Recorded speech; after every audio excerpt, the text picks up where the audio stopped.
blue. Blue are the people here that walk around. Blue like my Corvette, it's standing outside. Blue are the words I say and what I think. Blue are the feelings that live inside me. I'm blue.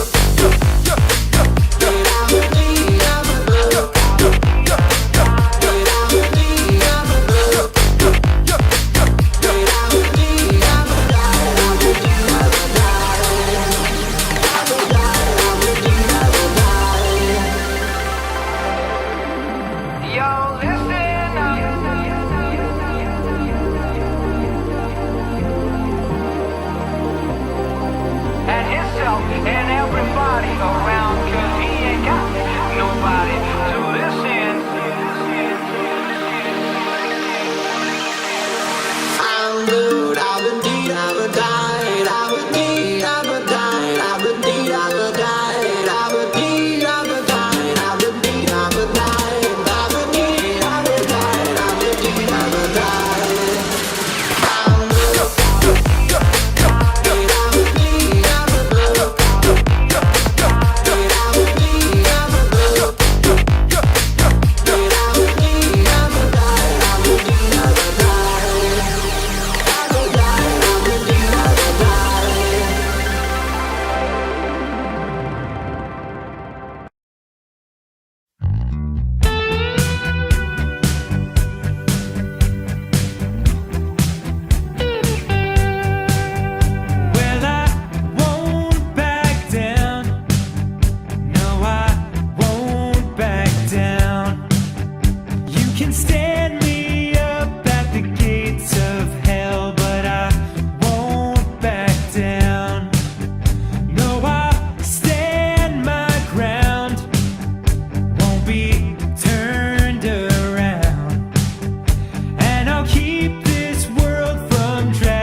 Welcome to TNN Towel News Network with your host, Grant Smith Ellis, aka Professor Towel.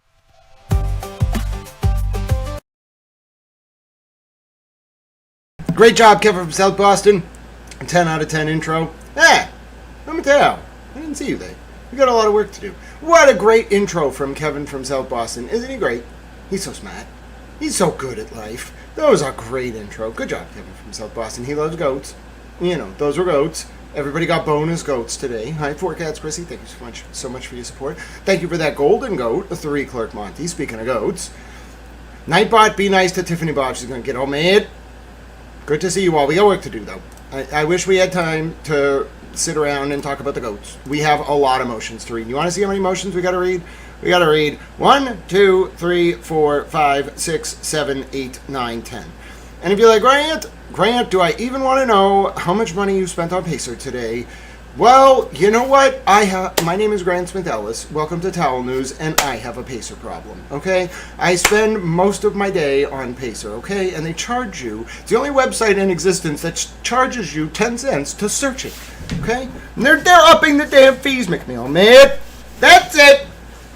Anyway, my point is we got things to talk about. There's lots of Farwell motions that went up. There was a Farwell motion. The federal courts operate 24/7, literally on weekends, on holidays, after 5 o'clock. There was a motion that went up about Dr. Baden as I was preparing this stream. That's why we're late. I had to generate the audio for that motion literally like 5 minutes ago. They're still working down there at the Moakley Federal Courthouse. Oh, look at me. I'm in front of the graphic.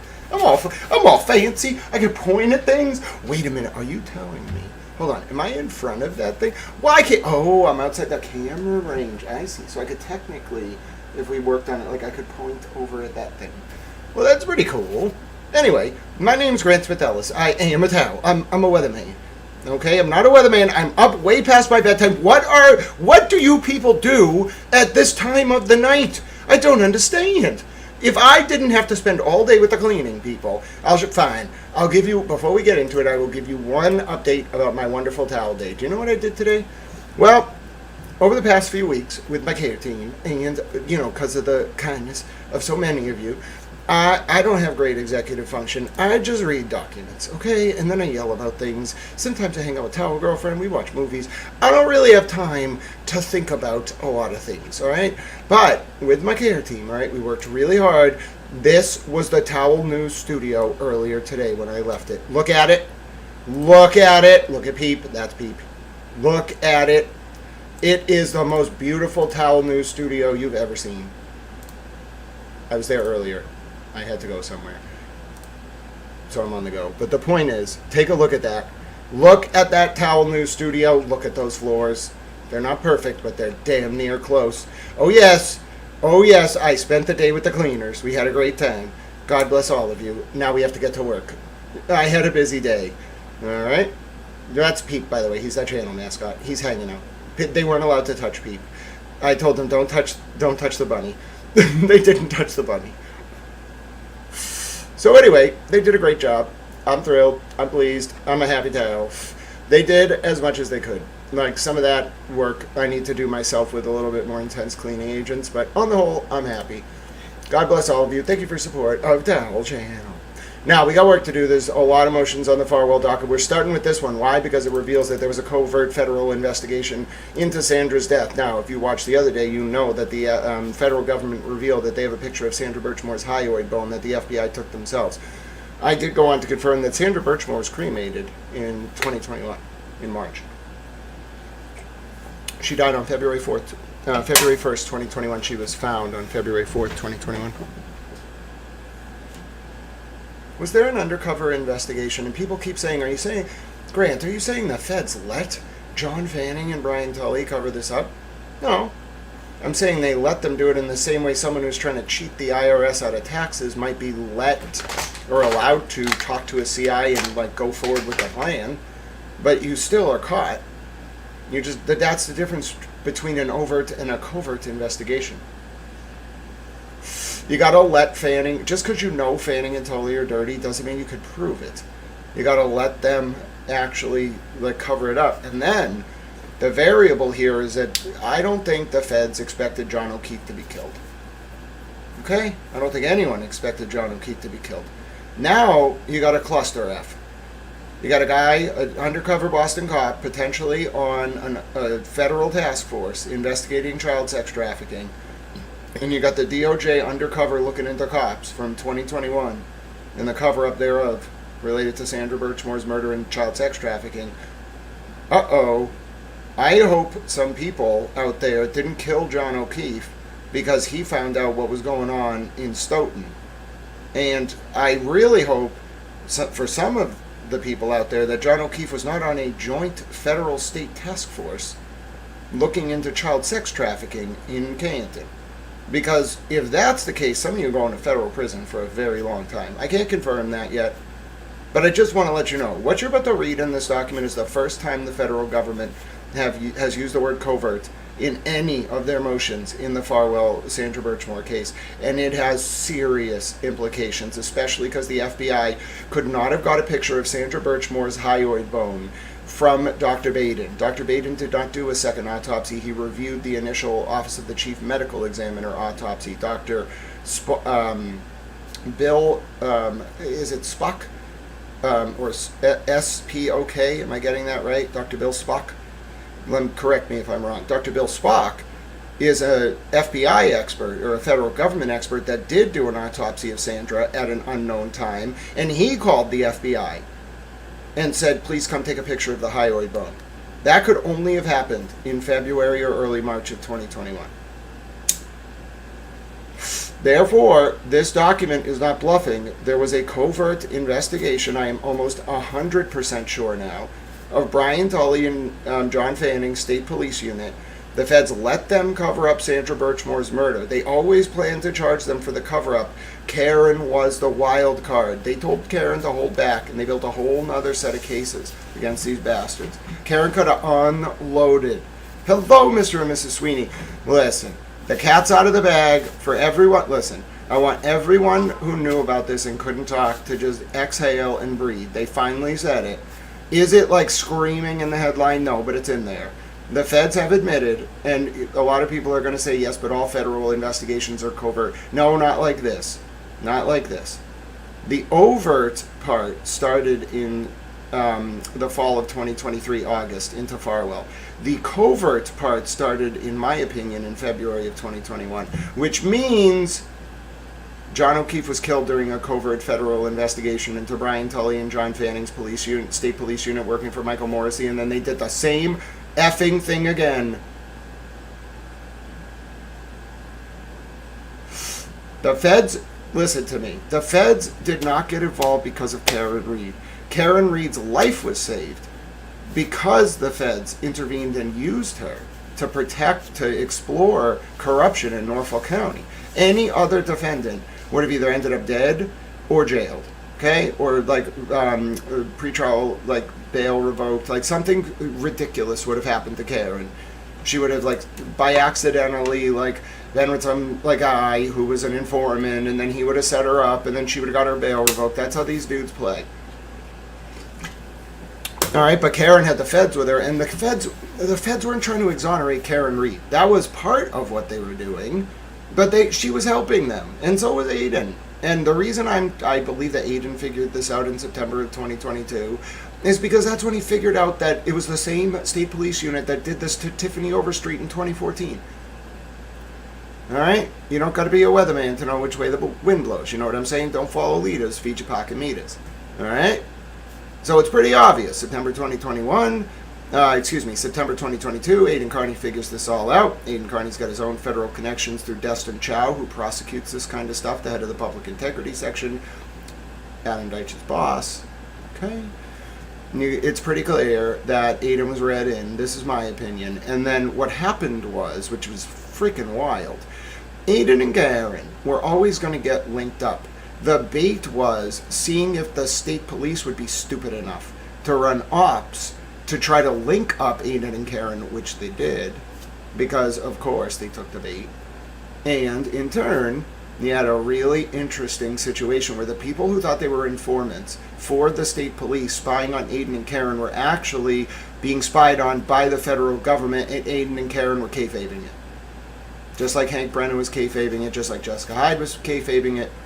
Nick Garino wasn't kayfabing it. I think he just ran into the feds after somebody crashed into him after Karen's first trial while he was doing a detail. And then he was like, wait a minute. Maybe he was watching Grant streams, and he was like, wait a minute. Why is Grant saying that this is related? Oh, God, I should probably go to the feds. Yeah, that was a good life decision. So anyway, you can see how this all played out.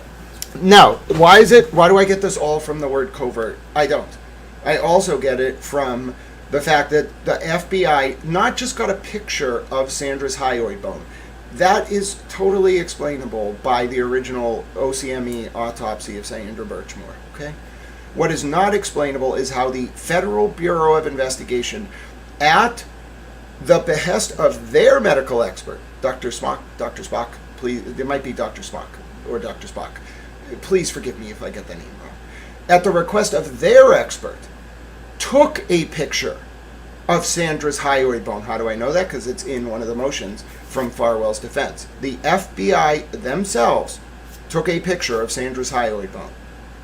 You can't, barring that hyoid bone being set aside, which doesn't even make sense, because how would Dr. Spock do a second, it might be Spock, how would the doctor for the FBI do an autopsy after Sandra was cremated?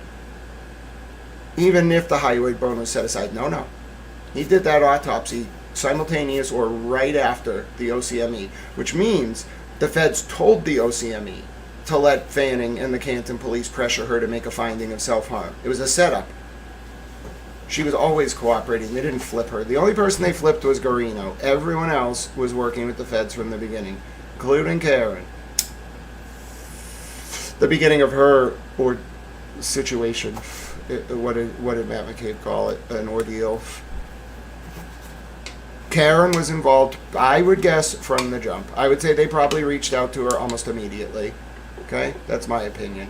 And then it was just a matter of coordinating it all. And then they had to decide what to do with Karen. If Morrissey's going to charge her no matter what, just like Morrissey won't come off Fanning's finding of self-harm for Sandra, then you got to give Karen a way out that doesn't expose that you're investigating these bastards. And so you got to give her just enough to get an acquittal. And you can't, Karen's not going to let you roll the dice with her life. What if Adam Lally knows the foreperson? Fine, we'll put some federal informants on the jury. Well, that wasn't good enough the first time around. Fine, we'll put some federal informants. We'll make the federal informant the foreperson. We'll get a few federal informants on there, including one of whom's like really a good advocate for you. And then we'll get Hank Brennan to work with us so we make sure those informants get on the jury, and then we'll get you acquitted, and then we'll move on the bastards. That's how I would have sold it to her. She would have been like, can I trust? I would imagine, hypothetically, Karen Reed would have been like, what?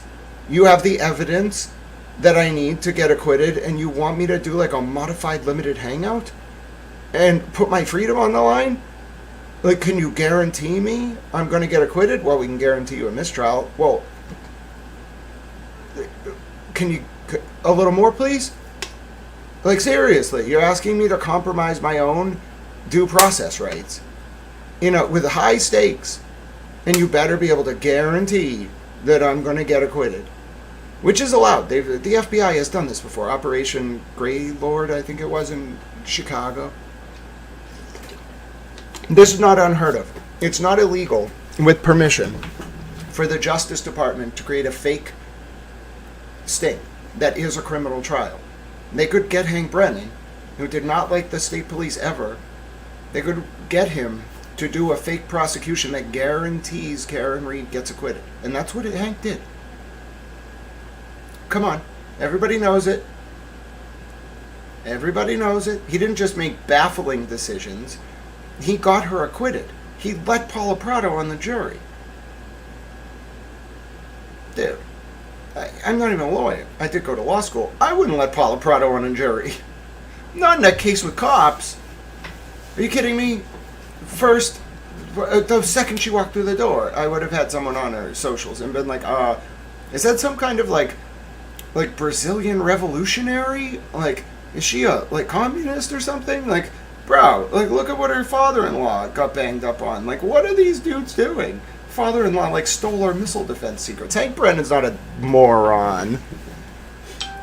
Hello, Grant's Golf Swing. Good to see you. Hank, good to see so many of you. We're going to get into this, but let me just say, because I'm up late, all right, I had an energy drink, not just after 1 p.m., after 5 p.m., and it's an America-themed energy drink. So I am not responsible for what happens when I have caffeine after 5 p.m. This is on all of you. All right. My point, though, is that this document, I think, confirms it. It's ambiguous. It's vague. Every federal grand jury, quote unquote, is covert, okay? But that's not a covert investigation. Ever. Think about what that means. How can you have a covert investigation when you're bringing people into the grand jury? The witnesses, they can talk about it. They can. It's not illegal. The witness is not necessarily bound by the grand jury secrecy rules.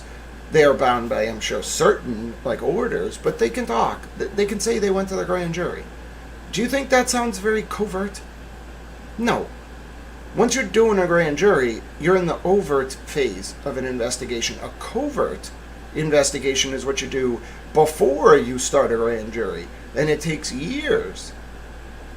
And you're about to read that word in this document. So, I have a brand new, refined, I did some editing of the text to make the flow a little better for some of the pages. She is a female reporter towel. She is named Sarah. T.A. Sarah's going to lose it. You don't understand.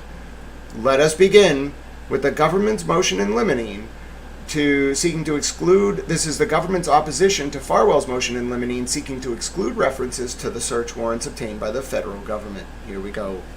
Take it away, Sarah. T.A. Sarah's going to be thrilled. She's a T.A. Sarah. Case 1:24-CR-10259-DJC, Document 209, filed August 17, 2026, page 1 of 6, United States District Court, for the District of Massachusetts, United States of America versus Matthew Farwell, defendant, Kronstein and Criminal number 4-10259-DJC, government's opposition to defendant's motion in limine, seeking to exclude reference to search warrants. The United States of America by Leah B. Foley, United States Attorney, and Brian A. Fogarty, Elizabeth C. Riley, and Tori B. Cummings, Assistant U.S. Attorneys for the District of Massachusetts, opposes the defendant's request to preclude the government from accurately representing to the jury that it obtained certain evidence with search warrants. His only argument for exclusion is an assertion that the existence of a search warrant is not relevant and, even if it were relevant, its probative value is substantially outweighed by a danger of unfair prejudice. Testimony regarding a... Very interesting. So, Upside Down says, Grant, thank you for the insight. Grant, your analysis is partially correct. The medical examiner retains tissue and samples which would include the hyoid bone for further study. That's why it was available for the FBI in Dr. Barton to photograph it. No, it wasn't Dr. Barton, it was Dr. Spock. Bill Spock, the testifying expert for the government who's not Dr. Baden. And that raises an interesting question, but how would he have done an autopsy? He was doing an autopsy when he called the FBI. I have the exact wording. I won't bring it up right now because we have to get through this document. But the exact wording is, Dr. Spock, I'm so sorry I keep getting his name wrong. He was doing an autopsy and he called the FBI. He is not the Office of the Chief Medical Examiner. He is an independent federal expert. So was he doing... I'm not a medical expert, by the way. I'm learning. I'm doing my best. And this is difficult subject matter. Was the doctor, the federal expert, doing an autopsy that was... Is that like the medical terminology? If you take tissue and bone preserved from an original autopsy and do it again, is that considered an autopsy? Is that different? It obviously is different than what Dr. Baden did, which was review the autopsy done by the OCME. But I'm not, again, I know some things about various things, but this, we are way out of my subject matter expertise. Whether the medical term autopsy applies to redoing an analysis of potentially preserved bones and tissue sample versus the word autopsy actually meaning the FBI's federal expert did their own autopsy before Sandra was cremated. Nobody knows the answer to this. All we know, all we have are little pieces, because it's all very protected. The government is not revealing their trial strategy or what's subject to protective order. They're only revealing what they have to. And what they've revealed so far is that their federal expert, who's a testifying doctor, not Dr. Baden in this case, did an autopsy of Sandra, and while doing the autopsy, called the FBI and brought them in and said, please take a picture of the hyoid bone. That is the verbatim, paraphrase, but basically verbatim description. So I would absolutely I wish I could say, yes, I've seen this before. No, trust me. When I saw it in this other case, when they refer to the word autopsy, it under the terminology has to be, no, I don't know. I can't speak conclusively, but I'll tell you, if it is the case that an autopsy medically must be done on the deceased human, here Sandra Birchmore and her unborn baby, versus preserved bone and tissue sample, then I would say it actually is the other way. It's more likely that the FBI's expert, the DOJ expert, did his own autopsy before Sandra was cremated. But yes, I just wanted to weigh in because I thought Upside Down's insight there was very important, and we don't have enough. If it said it in the documents, I would just, like, if it were very complex medical language, I would just have us review it. We have 1 or 2 sentences about the FBI taking a picture of a hyoid bone during an autopsy by the federal doctor, the federal forensic pathologist, who's not Dr. Baden.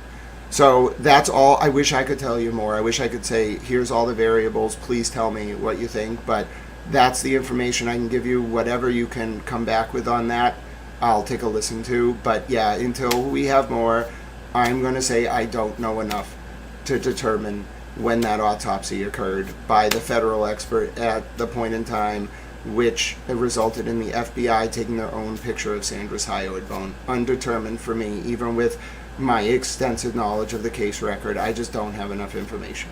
But thank you for your question. Obtaining search warrants, however, is relevant and necessary to provide context for how the government came into possession of various categories of admissible evidence. Additionally, it is relevant to contrast the thoroughness of the federal investigation with the state's investigation, because the government has no intention of suggesting that a judge, in issuing any search warrant, vouched for the legitimacy of the federal investigation, and because the government has no intention of suggesting to the jury that it needed to get warrants because the defendant refused to consent to these searches, there is no risk of unfair prejudice. Therefore, the court should deny the defendant's motion. Additionally, did you listen to this? This was written today and filed today. Additionally, it is maybe written this week. It is relevant to contrast the thoroughness of the federal investigation with the state's investigation. If I were John Fanning, Brian Tully, and Michael Morrissey, and I read that, I'd be like, oh my God, they've taken like 5 pot shots at us over the past week. They keep talking about us. They keep railing on the state investigation. Why is Leah Foley's office doing this? Why are they doing this? Are they going to put our investigation on trial? Oh my God, do they know we covered this up? Listen to what that is saying. And it gets way more intense because here's the passage that I told you I wanted to narrow in on in this document. Case 1:24-CR-10259-DJC, document 209, filed August 17, 2026, page 2 of 6, background. In the course of the investigation, the government obtained several search warrants. It obtained search warrants for Birchmore's data, specifically her Facebook account, 24-6000MPK, iCloud account, 25-6358-MPK, and Google email account, 26-6305-MPK. The government also obtained search warrants for the defendant's data during the time period when the federal investigation was covert. Pause. Pause. Everyone breathe.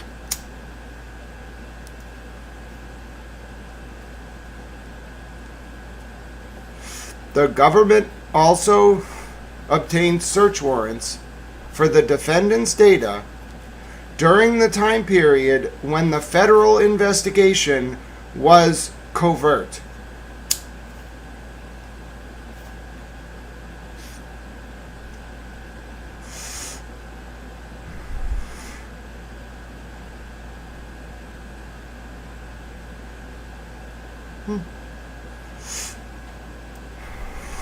I wonder when it was covert from. Now, there's some indication when those warrants went out but I'm not going to guess because I don't. So you see how the warrant numbers are like 24, 25, 26, and then it's like 24, 24, 24, 24. I don't think those are years. I don't. I think they're actually like a numerical sequence of search warrants. Because my first thought was, it's just the same as like an SW paper docket in Norfolk Superior Court. They just list the year first. No. Sandra's Facebook account, and then his iCloud, and then Google account go 24, 25, 26. And then Farwell's iCloud is 24, 64, 25, 64, 26. And then his Google searches are 64, 63, 63. So I can't make any sense of what those numbers mean. And then there's a warrant for his DNA, which is 24, 6664. And then a warrant for his person, vehicle, and cell phone, which is 24, 66661. So, like, I don't know. I don't know. I don't think this is the year 2026, just like I don't think this is the year 2025, nor do I think this is the year 2024. I think these are like numerical designations of the order of the warrants. And and like the subject matter. That's the best I can discern. But then again, Sandra's Google warrant does not line up, and it's way earlier in the series, 6305, than Farwell's Google search, which is listed as 24, but way later in the series, 6363. So I can't tell you from those numbers when those warrants were issued, and that's probably on purpose.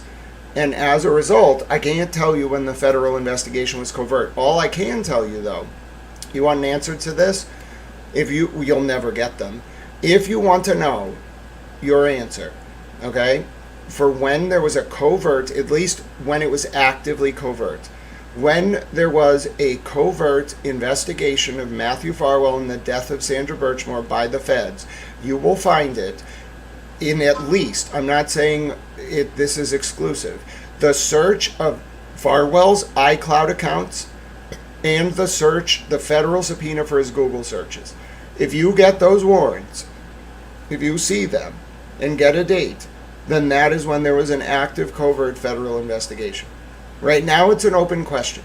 Obviously, that's one word, covert. But if you confirm when the federal government got search warrants for 2 of Matthew Farwell's iCloud accounts and his Google searches, and these are warrants, okay? These are search warrants. These are not grand jury subpoenas. Okay, so this would be prior to the grand jury, from what I understand. Please correct me if I'm wrong.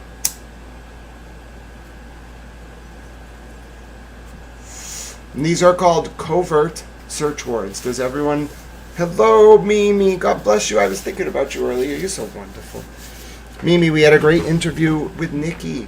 You'll be able to find it on the channel. It was yesterday. It was great. We were live for 2 hours. She's so lovely. She's wonderful. Hi, Michigama. So good to see you. Hi, Standing Stone. But just so everyone understands here. Okay.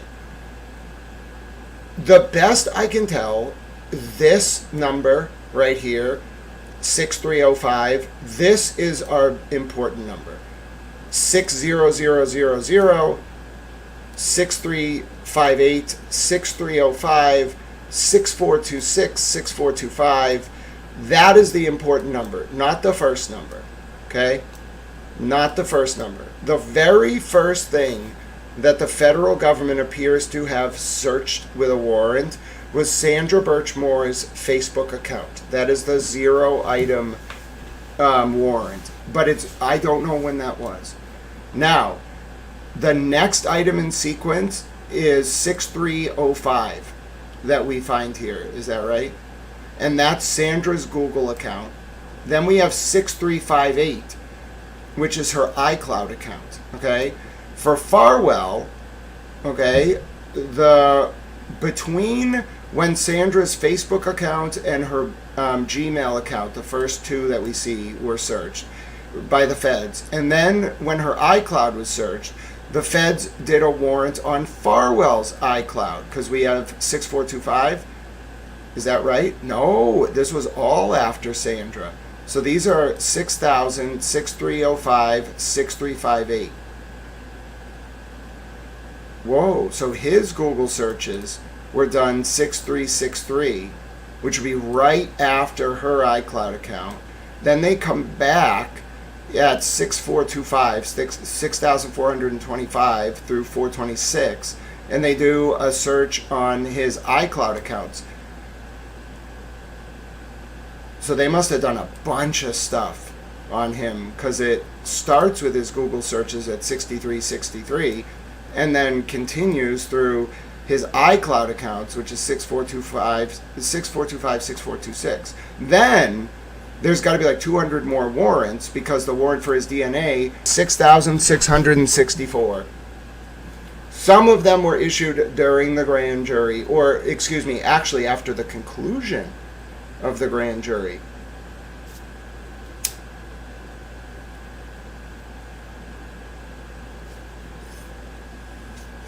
But those were not covert.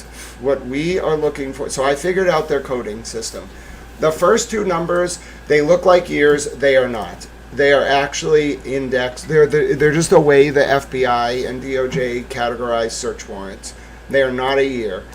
The actual order is this. It's this number, the 6,000 number. That is the big number here. It makes no sense. It's because the way the FBI and DOJ classify stuff never makes any sense. So that is what I think we're looking at. Okay? Which means this was during the covert phase too. The covert phase started with looking at Sandra's material after she was dead, in the covert federal investigation. After they got done with that, they immediately realized something was wrong, probably because Sandra's family turned the feds in her material when they turned it into the state police, or around then. And then they immediately went to searching all of Farwell's stuff in a covert way that he didn't know about. And then way down the line, we're talking maybe, I don't know, however long it takes to do 300 search warrants later, they arrest him. So the investigation starts with Sandra's Facebook. 363 search warrants later, they're on to Farwell, from what we can tell.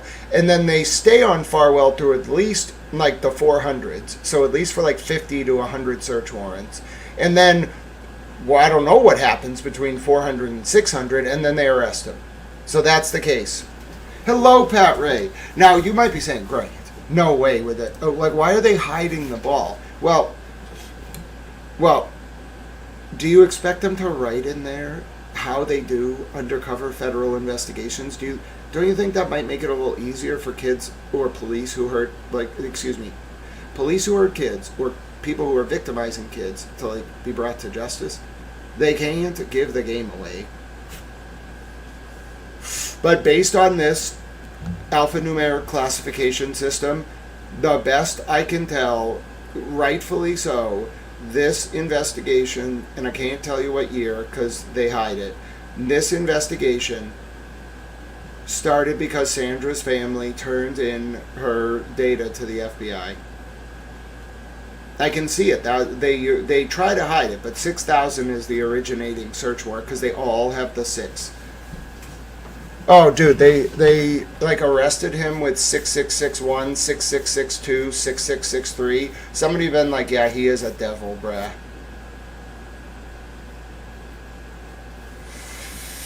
That's wild. All right, so I need more information. I need to talk. I actually know a few FOIA experts I might have to talk to. I need to compare this classification system independent of this case with another federal case where the DOJ talks about search warrants, because until I do that, I can't tell you what this means, but we're close. We are right there at the precipice of confirming this. Because all you need now, we'll never get it in a million years. All you need to finish this off and tie this all together is the date of the federal search warrants. And this is a document that does exist. You're never going to get it, maybe 50 years from now. But the date of this, maybe they'll offer it at trial. The date of the search warrant for Farwell's iCloud and the search warrant for his Google searches, whatever that date is, it's very important. It could be, frankly, it could be any year from 2021, 2022, 2023, or 2024. There's no indication, there's no hints here. That is the most important piece of data in this case. Because there is a very real possibility, again, we don't know, but there's a very real possibility that covert phase started way before anyone realizes, and the date is so crucial. Because if it is 2021, it changes everything. Everything. And anyone who knows isn't going to say anything. Which is why this is almost impossible to put together. Because the people who know aren't talking. But if it's 2021, let me just give you the implications. If it is 2021, unbelievably explosive implications. If it is 2022, its own set of implications, not as explosive as 2021. If it's 2023, now we're more in the realm of this is when people were starting to figure out this was going on, as it were. 2024, only like 6 months, okay? You'd have to do 600 search warrants in 6 months. So, all I'm saying is we have a lead. Now, if this is true, they can't come out and say this yet. I don't know what their plan is right now. They must be waiting for that September 1st primary in the Norfolk DA's race. Because if Adam Deitch wins that primary, I think people are going to get arrested. I really do. Because you can't wait on this. You can't. You've told them already all they need to know. A wise man, a smart man, can figure out where someone is underground based on the type of bedrock in the limestone in the bedrock. And a smart man in John Fanning's position is going to know that you got him. So what are you going to do? There's got to be a reason why everything is so ridiculous right now. Let me pontificate. I'm going to yell for a minute. I'm going to rant. That's it. I'm mad. Hi, Kofi. Kofi's a dog. Mimi says, please, dear Heavenly Father, we ask for Grant's complete safety and protection and guidance, and please watch over his health, too. In Jesus' precious name we pray. Amen. Oh, Mimi's so wonderful. Mimi's energy, doesn't matter really what's going on. Mimi just comes in, she's like a ball of light. It just makes me feel wonderful. God bless you, Mimi. You're very wonderful. I'm going to rant, notwithstanding how much I adore Mimi. All right. Listen. All right. Professor Towel time. All right. All right. Let me just get nice and comfortable for this. All right. Here we go. All right, students. In politics, what am I, Jimmy? In politics, okay, you're either on offense or you're on defense. And your friendly, amiable, towel-based host has seen a campaign or two in his day.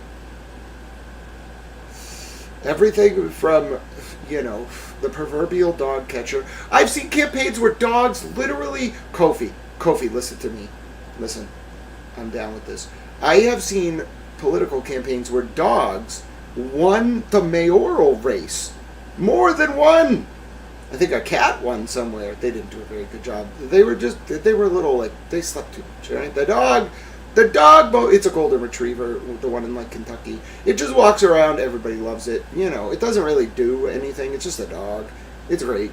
The point is, okay, I have seen Kofi right now is literally thinking about and planning his mayoral run. Okay, you watch. Before you know it, Bunny's going to be like, what the hell? My dog is the mayor? Kobe's just going to sit there. My point is, I've seen every kind of political race. Okay? DA races, bruh. Dime a dozen. Literally dime a dozen. They're very low. They're what's called down ballot races. Everywhere. Everywhere, all the time. All right? It's not like the president. It's not like a senator. It's not a statewide office. It's more, I'd say, important than like a state rep or a state senator. Literally, in some ways. And it has a bigger electorate in a lot of ways because it's a full county seat. And the districts for like state senators and reps is small, but it's probably smaller than a federal senator in importance, smaller than a federal rep even. Small, even though surprisingly, federal rep primaries are very small. You would be shocked at how many votes you need to win a federal rep primary. In like a Massachusetts district, it's not a lot. I easily could have done it. I'm serious, I could do it now. You don't believe me? Well, I'll do it. Don't tempt me. So, no, the problem is you got to be a Dem around here. There's no such thing as a Republican federal rep or state senator. It's so gerrymandered. But my point is, DA races are what's called down ballot races. They don't really get press attention. Maybe when, like Alan Jackson, you ever look into his DA race against his boss? That's why he left the DA's office. He ran against his own boss and lost. It was close, but that's what really like drove him. He had a chip on his shoulder. He got screwed over. I think his boss, like, if I recall, it was like 2014. If I recall, he ran against his boss, and then he got retaliated against, and he was just like, F this, and he bailed, and that's what like set Alan Jackson. Like, spite's a great motivator. And that's what set him off on his path. He's just a wrecking ball because he like got screwed over by his boss in the DA's race. Anyway, even in like Los Angeles County, dude, you're not going to get national coverage of a DA race. This is once in a lifetime. Where like Adam Deitch, I swear, he is probably the only domestic district attorney candidate in the world, not to mention like the United States or Massachusetts, who has not just national name recognition, but international name recognition. I just want you all to understand that that's not a thing. District attorneys, unless they're like very controversial, like Michael Morrissey, they are not, you don't have like fans of district attorneys from like Croatia or like South Africa or like even California if the DA's from Massachusetts. Not to mention like every state and like half the Middle East and half of Africa and most of Europe and all of the Commonwealth realms. Like what? That's not a thing. What you're seeing in this district attorney's race, and this is what I want to rant about, is a form of politics that has never existed before. It's like a multi-vector attack on the political establishment from within it by this like rebel group who has massive public support. Now what's incredible, this is what I want to really rant about. So politics is the dark arts. It really is. Like, what do you think the dark arts is all about? Manipulating political power. So politics is the actual dark arts. It's just packaged a little better than like worshiping demons. All right? So what do you think happens when you're in a political campaign in the last month? Well, more like the 4 months to 6 months before the primary. Dude, dirty politics. Michael Morrissey's entire legacy, potentially his freedom, that of his friends, his donors, his patrons, his secrets, everything is on the line. And all this man could throw at Adam Deitch is that Ann Perouty went to high school with Karen Reed? Bro, 0 out of 10. Like, 0 out of 10. Like, you got Kate Peta. That's what you got. Like, having meetings with operatives who were running intel for you. That's what you brought to a proverbial, like, Khorram Sharhar fight. You brought like a 1980s Scud missile? I'm hesitant to even call her a Scud missile. You brought a Scud missile to a Khorram Sharhar fight? Nobody's ever used that one before. How you like them apples? But yeah, that's my point. When you are up, this is the most unique political environment I've ever seen. I've never seen a candidate like Adam Deitch, who is literally insulated like a freaking castle. Everybody has weaknesses. Everybody. Not that man. Dude, we're 2 weeks out. It's too late. It's too late. You can't make any more news. It's over. People are voting, bruh. It's over. Whoever set that Adam Deitch campaign up has pulled, it coalesces all of these cases, and they've created a once-in-a-lifetime political race where no smears will work.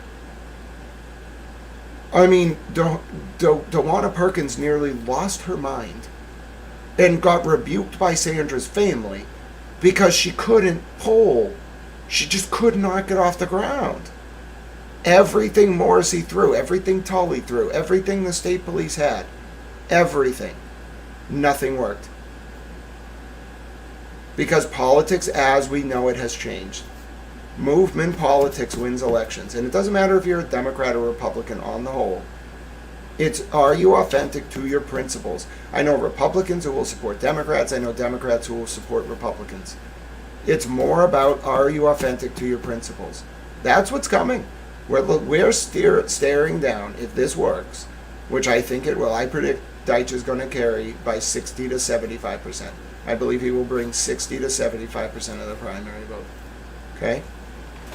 If this works, if he gets more, if he gets 75% plus, politics in this state will never be the same again.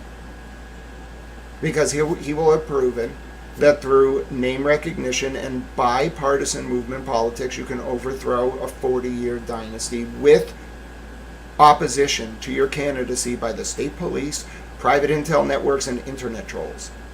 None of it worked. And they didn't have Cambridge Analytica to bail them out, by the way. They had, like, Kate Peters' Discord. And the band, that crazy woman who dances to, oh, she's not crazy. It's just, if you do not disclose that your cousin works for Michael Morrissey, and you cover cases where Michael Morrissey's office is involved, you are not a journalist or a legal analyst. You're doing PR. I'm sorry. Okay? So, as a result, you know exactly what this calls for, ladies and gentlemen. Yes, okay, listen. You know exactly what this calls for, okay? This is the music video that you all need to see right now before we go back to this, because what I've watched over the last week, now it's time for me to rant, has been disgraceful. Disgraceful. You got people with a couple hundred followers on Twitter. We were talking about the D team before. You got people with a couple hundred followers on Twitter. The F team. No pun intended. Literally. The F team. Out there trying to get involved in a political race by causing drama involving, like, God only knows, like cows and some type of, like, milk involving the cows. I don't really know. You know what I'm saying? Like, if all you got is just literally, like, some kind of convoluted drama about some guy who tipped over a cow, and you're trying to, like, go up against the federal government and movement politics, you've lost. That's what I wanted to point out. These people are terrible at politics. They're terrible at life. Okay? They're bad and they should feel bad. They embarrassed my system of government. They embarrassed themselves. They're demon-worshipping heathens. Okay, and they should repent before God and read Matthew 25:31 through 46. But more so than that, what are you doing, bruh? Do you think anybody out there is watching that stuff and being like, oh yeah, I'm not going to pay attention to Proctorgate, or I'm not going to pay attention to the Birchmore or Farwell case? Like, no, it's not even creative. It's really not. It's like, it is the most Even compared to some of the control dramas for before, bro, at least those were high level. Like getting people like to date like other people, getting them like in their orbit, like dropping docs, like leaking people's phone extractions, stealing their computers. Bro, that's chaos, but at least it has some like weight in terms of PR. When all you got left is just day after effing day, these vacuous succubuses, okay? I'm not being over dramatic here, okay? I'm channeling my inner Jolene, even though I'm 4 days sober, okay? I have my 4 days sober from Jolene chip. You see I'm getting a little better, all right? But my point is these vacuous succubuses, all right?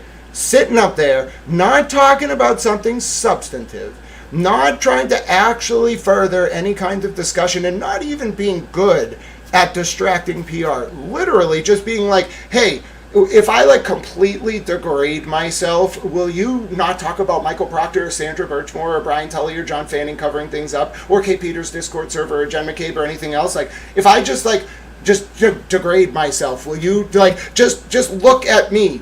Like, come on, have some dignity. Damn it. I said this stops now. And that's your response? Disgusting. You should be ashamed. Go home.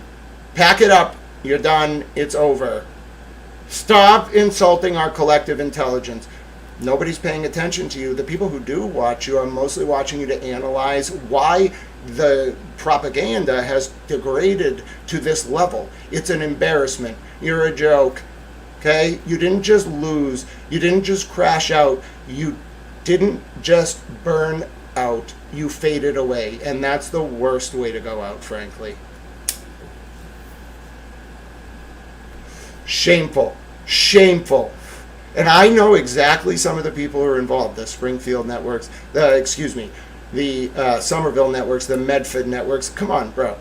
What was, like, envelopes full of cash? Like, what could compel you to either consciously, knowingly, or otherwise cover up for a unit that was enabling child sex trafficking? How much Coors Light do you have to drink? Not just you, I'm talking to all of you. I'm using that as a stand-in. How many Xanax do you have to take to be able to sleep? That's what's causing you so much torment. That's why you're miserable. Have you all thought about that? You're sad. You're sad. You're not the same. You're not who you once were because you sold your soul.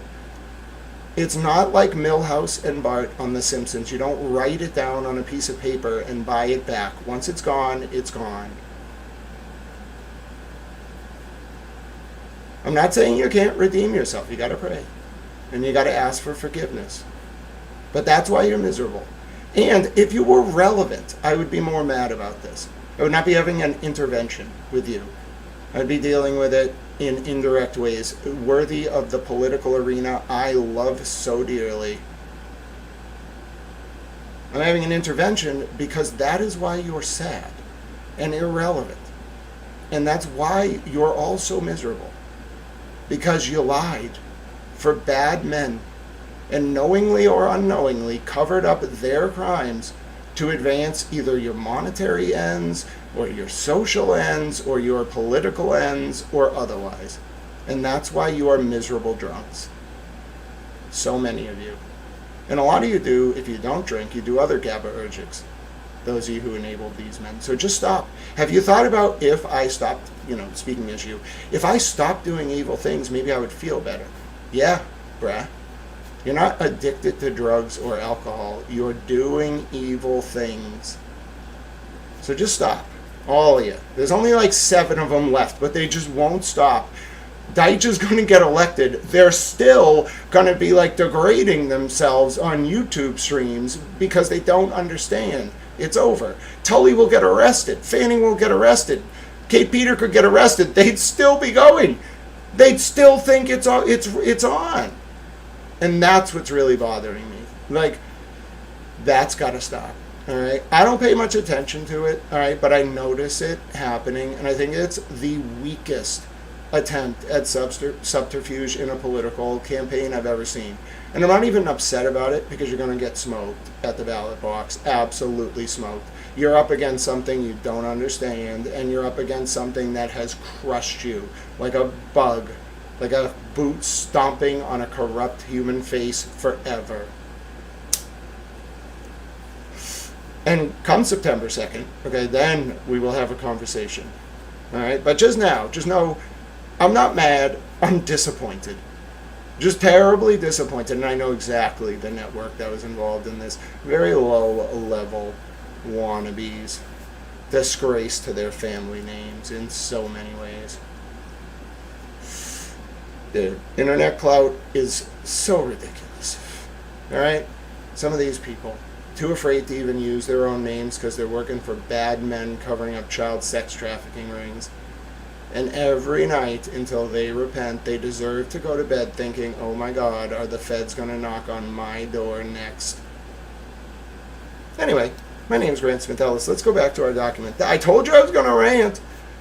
To be fair, I said I was going to rant. Including a search warrant for 2 of his iCloud accounts, 24-64, 25-64. Adam Deitch could go back to his job if he loses. There's nothing that would stop him. But I don't really see that happening. I think Perkins and Macy Lee are going to split the Greg Connors vote. They're going to end up maybe, Connors might get 25%, 22.7 sounds about right. Not just what I see in my mind, I could be wrong. Come back and check, I'll forget I made this prediction. If Greg Connors gets exactly 22.7% of the vote, I don't know what to tell you. I'd be a little scared, frankly, I'd be scared of my own abilities at that point. But I could see DeWanna getting like, I don't know, 2.5, 3.3. I think Macy Lee will pull like 2.0, maybe 2.5. Barack, maybe like 0.5, 1 at most. All right. So what does that add up to? There's like 2 other guys, but I don't see them getting more than like 0.5%. So add that all up. What is it, like 30, 35? Yeah. So I'd put right now Deitch around like 65. But you got to vote. You have to vote. There are people already voting. You have to exit whoever you vote for. I happen to have endorsed Adam Deitch, my first ever endorsement. All right, that tells you the severity of this race. I don't endorse, not the Globe. I don't endorse, one, because most of the time I'm not partisan. I might support someone's ideas. I might like one candidate's ideas way more than the other. 7 out of 10 versus 2 out of 10. I'm not partisan. I like Teddy Roosevelt, Thomas Jefferson. I don't really like political parties. I'll listen to you, but I'm not towing the party line. Sorry, Brad. Bad for America. But I will say, there's something very interesting about this race. People are already voting. And whoever you vote for, you have to vote. Whether you vote by mail. In Massachusetts, you can do that. Go to adamdeitch.com. You can follow all the instructions on how to vote. But I don't really endorse, okay? But people are already voting. And you should know, for the first time, as far as I know ever, I endorsed a political candidate. I haven't donated to him. I'm not going to do that. But I endorsed him because I think this race is that important. So if you can vote in Norfolk County, go vote. Whoever you vote for. You know who I think is the best candidate. Now, I did live in Norfolk County for a time. Some of you may not know this, but I did during college. Okay, I don't live there anymore. But I want to let you know, if you are a Norfolk County voter in Massachusetts, don't delay. Go look into your options for voting. It's your democratic duty. It's your civic responsibility now more so than ever before. Don't miss it. The primary is September 1st. That's when all the votes will be counted that are cast on Election Day. You can vote multiple ways in Massachusetts. Go to your town hall. Go to adamdeitch.com. Go take a look at the information and find the way that's best for you to vote. Because it doesn't matter at the end of the day who we all think might win. If people do not vote, then Adam Deitch will not carry the day. So you must vote. It is your duty. If there's ever anything that is a civic duty of the military service, which is very important. I'm not degrading that. I just think the two things work hand in hand. Voting is the single most important thing you will ever do. Some elections are more important than others. And although this is only 300,000 or so, maybe 400,000 of you in Norfolk County, you must vote. Do not sit on your couch that day and say to yourself, oh, people are going to go out and vote. I'm going to order a sandwich. No, get your sandwich on the way home. I don't care if you have to call an Uber. Find one of the services that will get you to the polls. Call your local town hall. If you forgot to vote early, if you didn't vote by mail, if you need to vote on voting day, get to the polls. I don't care if you have to ride a bike. I don't care if you have to walk, push a stroller. If you're in a wheelchair, I'll push you there if I need to. Get to those polls. Do not assume that because this is such a lopsided environment where the Morrissey side is just collapsing under its own proverbial guilt, no pun intended. Don't assume that is the only thing that will get in the way here. And the other side is not going to start saying that. So only your own complacency, if you are a Norfolk County voter, will stop the inevitable. Now, let's go back to our motion. This is what happens when I have caffeine so late. Let's go back to our motion. I think you all understand the implications of the covert sentence. I analyzed the search warrants as well. Let's continue with the motion. 426-MPK and his Google searches 24-6363-MPK. The government sought additional warrants in conjunction with the defendant's arrest, including a warrant for his DNA 24-6664-MPK and warrants for his person, vehicle, and cell phone 24-6661-6662-6663-MPK. The government intends to offer testimony through a case agent that even though FBI had access to Birchmore's cell phones and laptops, FBI sought search warrants for her cloud-based data to ensure that they had any and all data available in order to gain as much insight as possible into her communications and internet searches. Ladies and gentlemen, Sandra's family turned over her devices to the state police and then the FBI. I believe that was in 2021.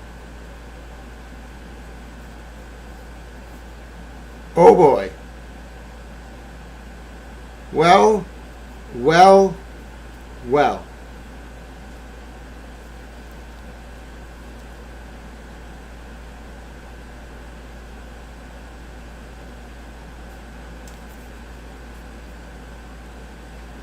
That didn't take very long to solve. Grant, sometimes you actually have to read the words on the page. That's true.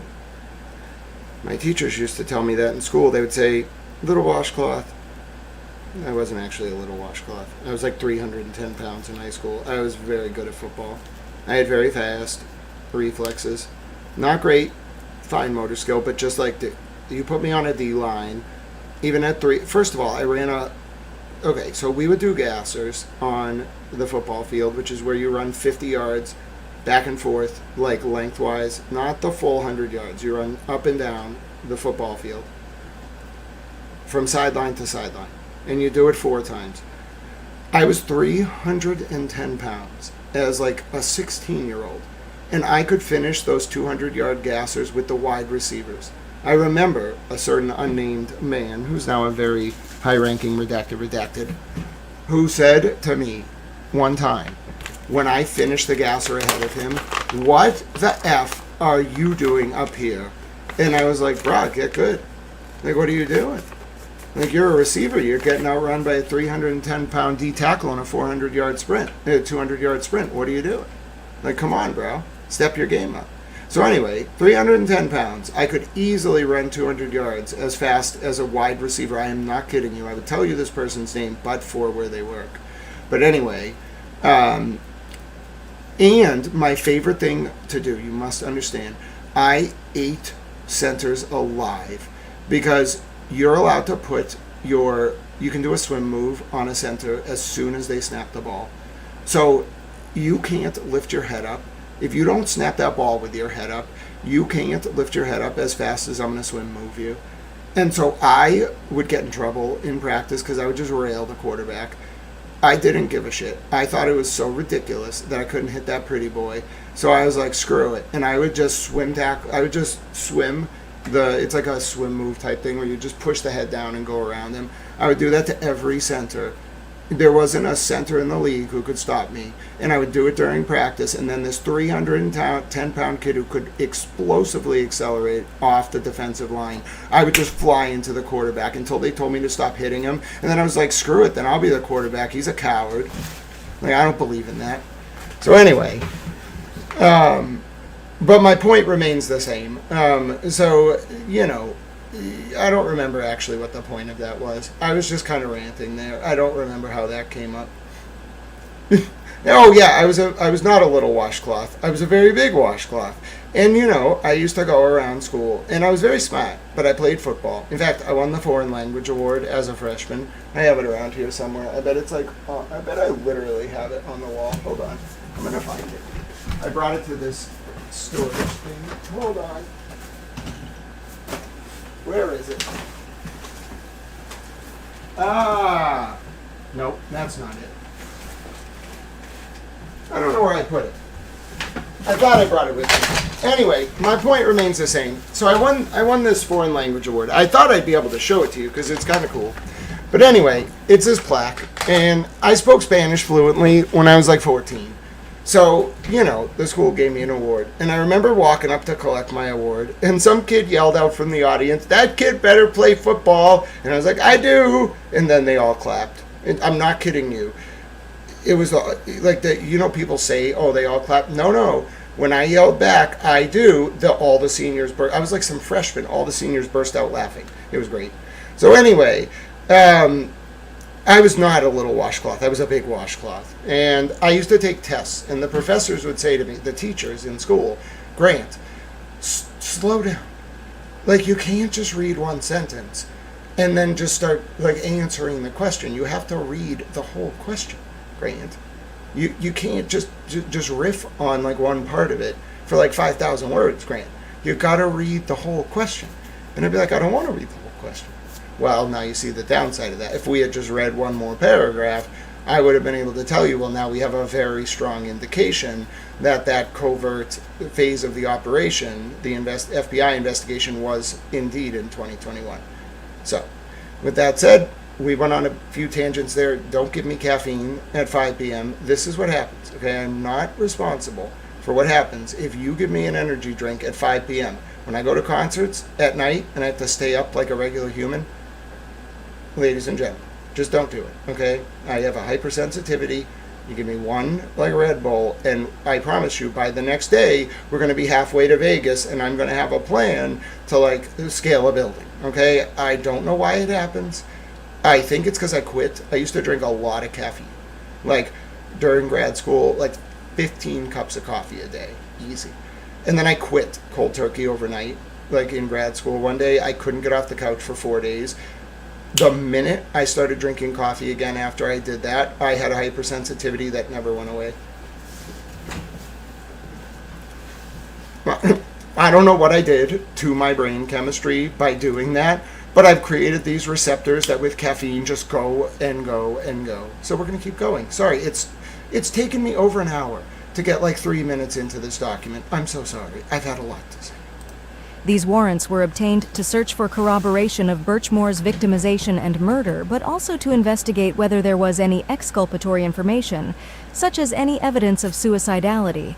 The government also intends to offer testimony that the FBI obtained search warrants for the defendant's iCloud data, DNA, and cell phone, among other things.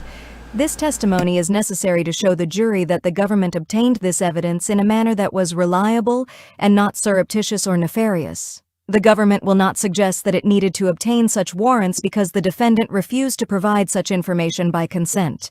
1. There is no evidence that any investigative agency asked the defendant for consent to search his iCloud data.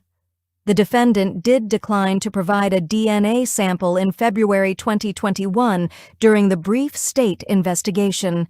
He also declined to permit local investigators to search his 2021 cell phone, except to search for text messages between he and Birchmore, which he previewed for them he had already deleted.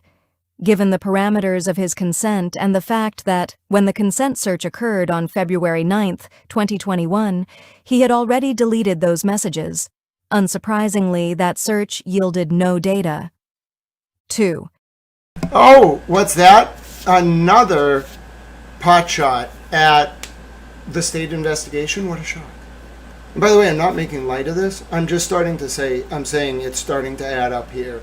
The feds do not like this state police unit. Is everyone starting to realize it? Also, yes, if you're just tuning in late, we're going to take a towel field trip to Las Vegas. Someone gave me an energy drink at like 5 p.m., all right? I am not responsible for where this stream ends up. If we are halfway to Vegas by the morning, okay, first of all, Towel Girlfriend's going to be like, what did you do with Towel? I left you all alone for like 12 hours. You took him to Vegas. Like, what is going on here? You know, he's just a little Towel. You can't be giving him energy drinks at like 5 p.m. Well, that was partially my fault, you know what I'm saying? But anyway, let's go. Good to see you all. You're all wonderful. I adore you.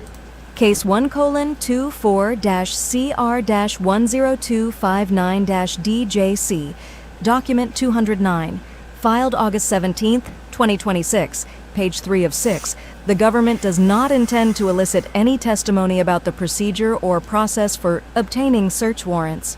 The government does intend to elicit testimony regarding the investigative steps taken to properly obtain reliable evidence, including but not limited to federal search warrants for digital data, records, and DNA. Argument.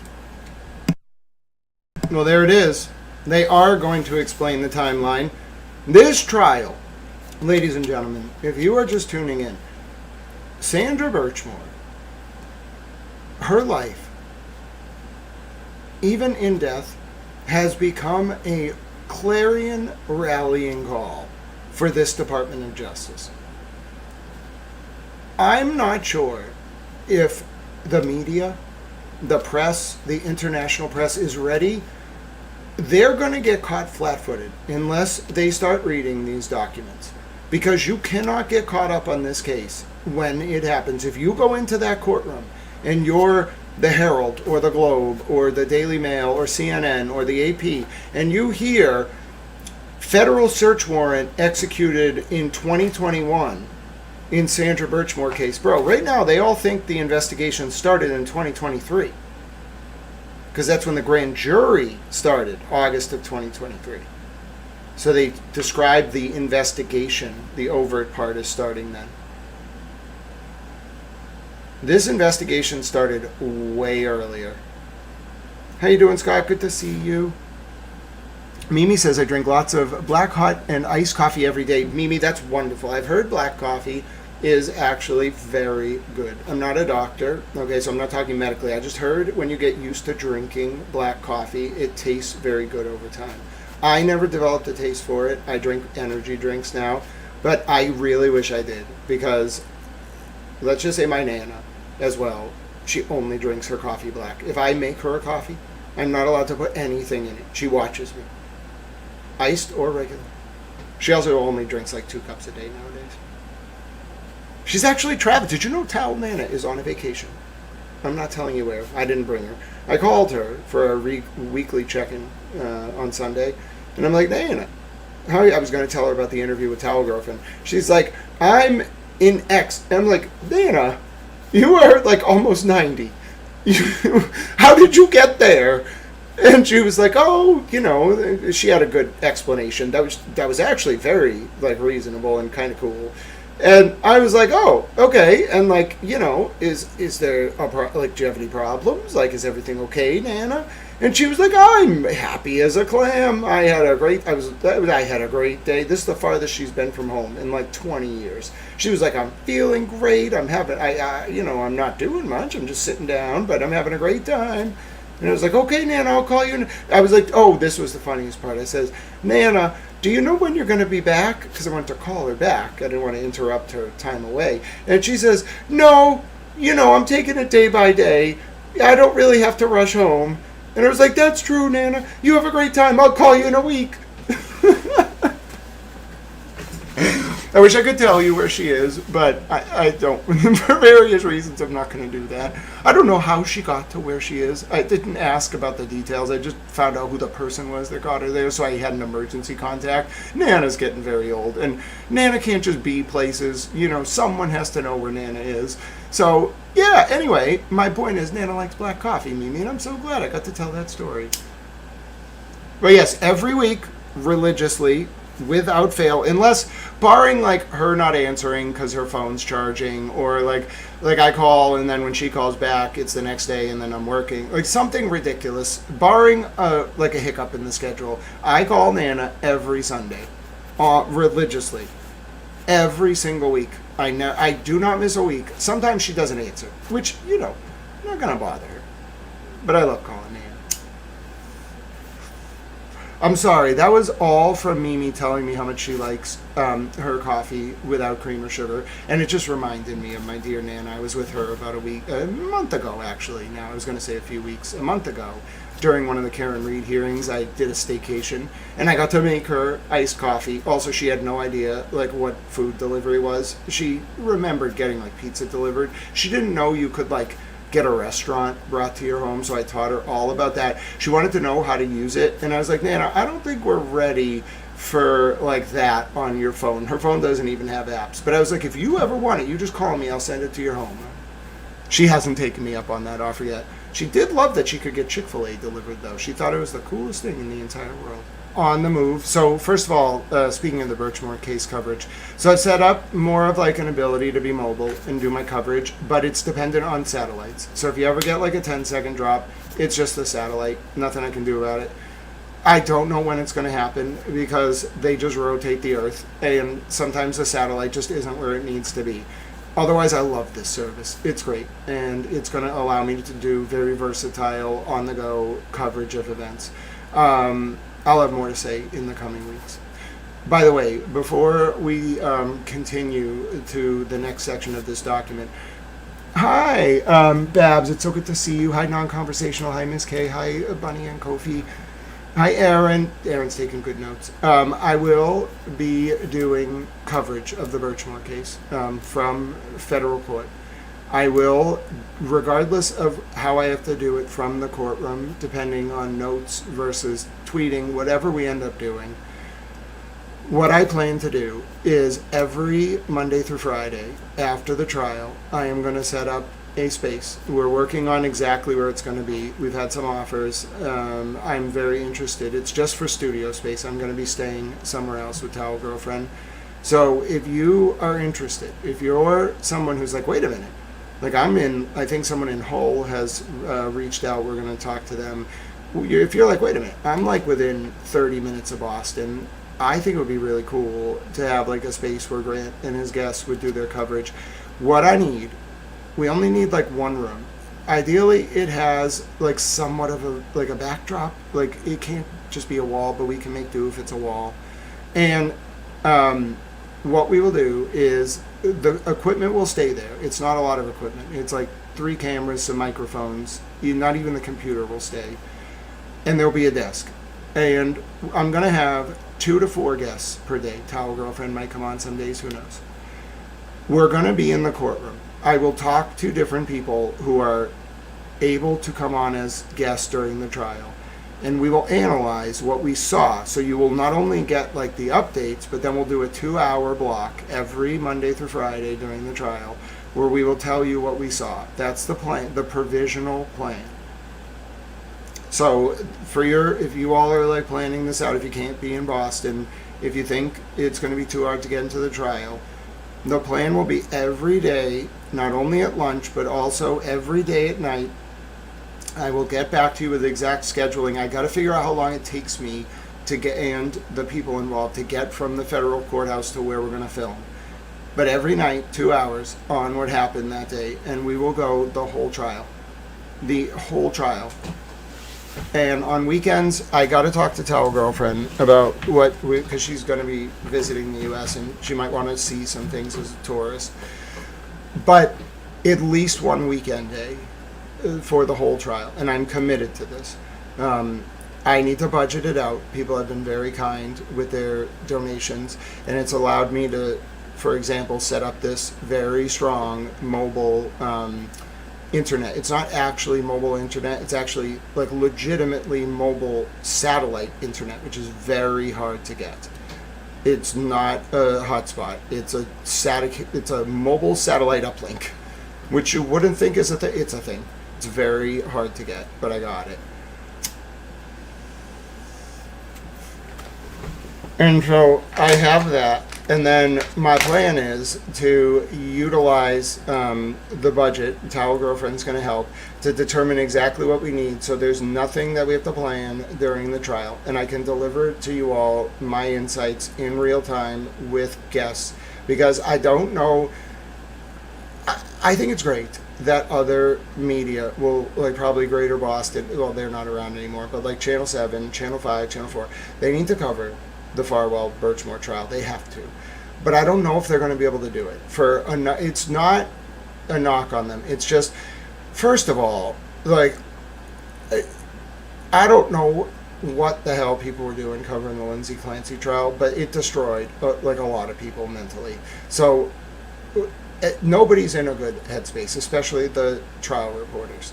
Second of all, by the time they are in a good headspace, they're going to have like 30 days. It starts October 5th. You can't, this is like more intense than the Karen Reed case in a lot of ways. You can't get caught up on this in 30 days. They're not going to be ready. And I will not stand for superfluous programming about this case. You're going to do it, you better do it right. Or you're going to get me writing a letter to your editor in a very angry tone. Do not disrespect Sandra or this case. I swear, if I see lazy press headlines using that word about Sandra, I already said I'm going to be pissed. I won't stand for it. And now listen, I know a lot of people are going to be mad at the media. I need to be direct. The press pool that covers federal court in Boston is 4 people. At most 5. Shelley Murphy, me, Christina Rex, David Bienick, John Hall, and Steve Cooper from time to time from Channel 7. He only does politicians mostly, though. They're like big cases. He's not there. He's not like a true crime or criminal or civil law reporter. There are 5 to 6 people in that press corps. And you can cover a trial without being in the press corps for a given court. But unless you actually know what's going on in the court, especially a federal court, dude, you're going to be completely disorientated. It takes a long time to feel comfortable to report at a federal court. You need to know you can't parachute in, especially that federal court. That is the gem of the federal court system. It's like being in a palace. It's crazy. And everybody knows everybody there. So, like, all the court marshals know, all the court officers and the marshals know everybody. If you're a new face, they're automatically like, who are you? What are you doing? Like, you're not the guy who brings his Febreze bottle in and leaves it with us at the desk because he brings the kitchen sink with him. That's my reputation. Also, we have fun little traditions when there are really big hearings, okay? It's actually like a running of the bulls, okay, like a running of the interns to get outside, okay, because the cameramen can't go in with their cameras. They have to stand outside the door. Okay, I'm the first one out every freaking time. I get that little key tag for my stuff. I don't run, I shuffle. I did the towel shuffle, okay? You think the Bears were impressive in 85? You should see towel shuffle. I do the towel shuffle. I get to the elevator. I always get down to the floor first because there's only 2 marshals at the desk. Give them my little key thing, get all my stuff. I turn my phone on really quickly. I run outside. Then we have a tradition. We have a little huddle, okay? All the cameramen, well, first, if it's a big case, the marshals will be like, what happened? We don't know what happened. And I'll tell them. And then I'll run outside. And then all the cameramen are like, what the hell happened, Grant? And then like some of the beat reporters are there. I give them like, they don't film me. They just stand, they like put their cameras down and we have a briefing. And I give them like the 60-second synopsis, all of them.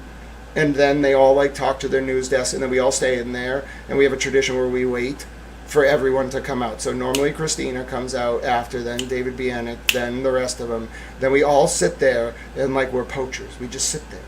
and we huddle up and we have these strategy meetings where we're like, all right, is this the type of person who's going to go out the back door? Well, should we position someone at the back door? It's not a regular courthouse. There's an ebb and flow. I'm pretty sure there's like men with sniper rifles from the government, like on the buildings at all times, like watching you. That's what it feels like, being around that building.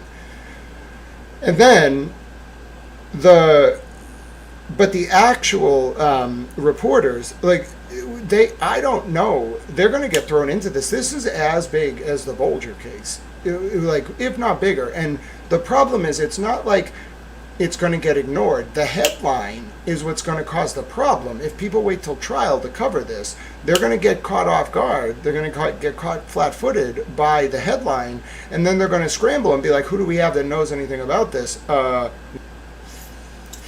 know Lindsay Clancy is an important trial, but what these media outlets are doing to their reporters is unfair, and it's going to cause a catastrophe in the fall.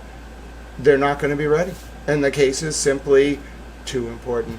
Marcia, you're wonderful. It's so good to see you, my dear friend. All right, let's continue with our document. Why should Matthew Farwell's argument... By the way, this is an explosive document. It demonstrates that we're going to find out exactly during this trial, speaking of, when the FBI actually started doing these warrants. We absolutely are going to find that out.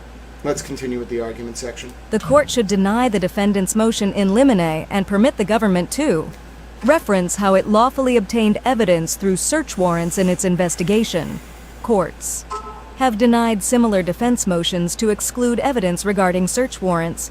See, for example, United States v. John, 762 F. Sup. 3rd 149, 153, DRI 2025, permitting the government to tell the jury how agents were able to gain access to the defendant's home by permitting them to make incidental reference to the search warrant, United States v. Reyes, number 1:CR-00033-AKB, 2026 WL 1133483 at *3 D Idaho, April 27, 2026, allowing references to search warrants, because they explain the searches and provide necessary context for other admissible evidence. Referencing a search warrant is an accurate and straightforward way to describe the evidence and circumstances around the search. Idaho at *2. This is permissible and appropriate under Rules 401, 402, and 403 of the Federal Rules of Evidence.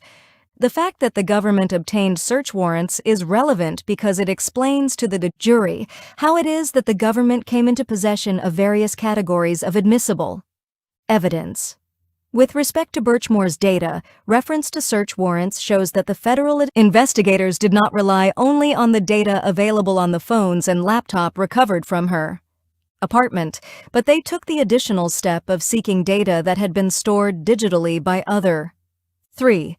Case 1:CR-10259-DJC, Document 209, filed August 17, 2026, page 4 of 6, platforms on which they knew Birchmore had been communicating.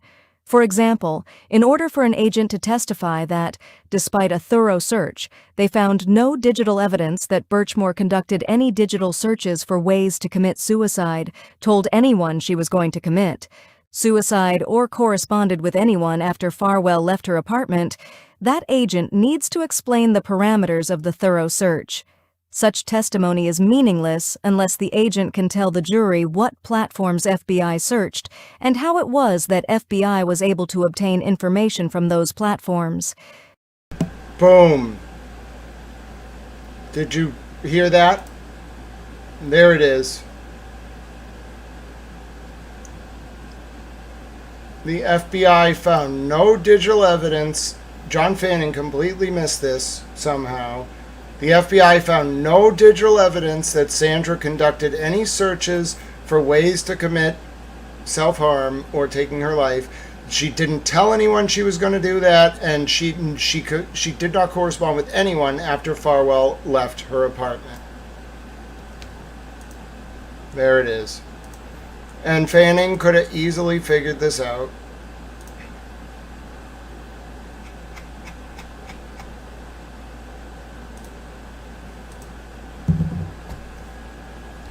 No, the FBI will present evidence that sometime after 2021, the DOJ obtained all of Sandra Birchmore's phone and internet records.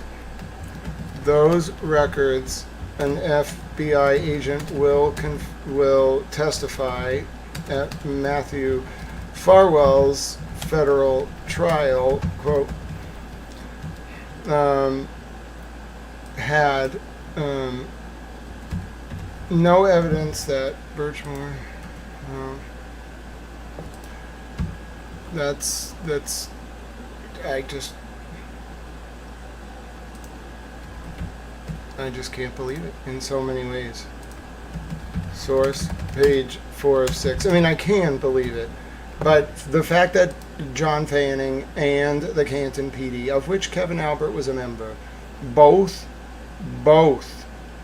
attempted to push this as self-harm within 24 hours, bad news bears. Very bad news bears. Let me upload this. 1 second. Sorry about that. I want to put this into the motion folder so I can link to it. I only downloaded this one because I got this right before we started. I hadn't uploaded it yet. And to make a post about it, I like to do it a certain way. So I like to upload the document to a nested Google Drive that tracks all the motions. It's a public document. You have to pay for these documents. But it's a public Google Drive. And then I try to do that so people can have free access to the documents.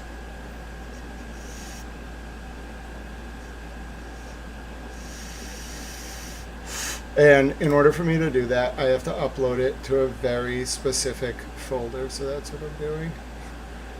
Where is the one? Isn't it the one I just downloaded? Yeah, it's this one.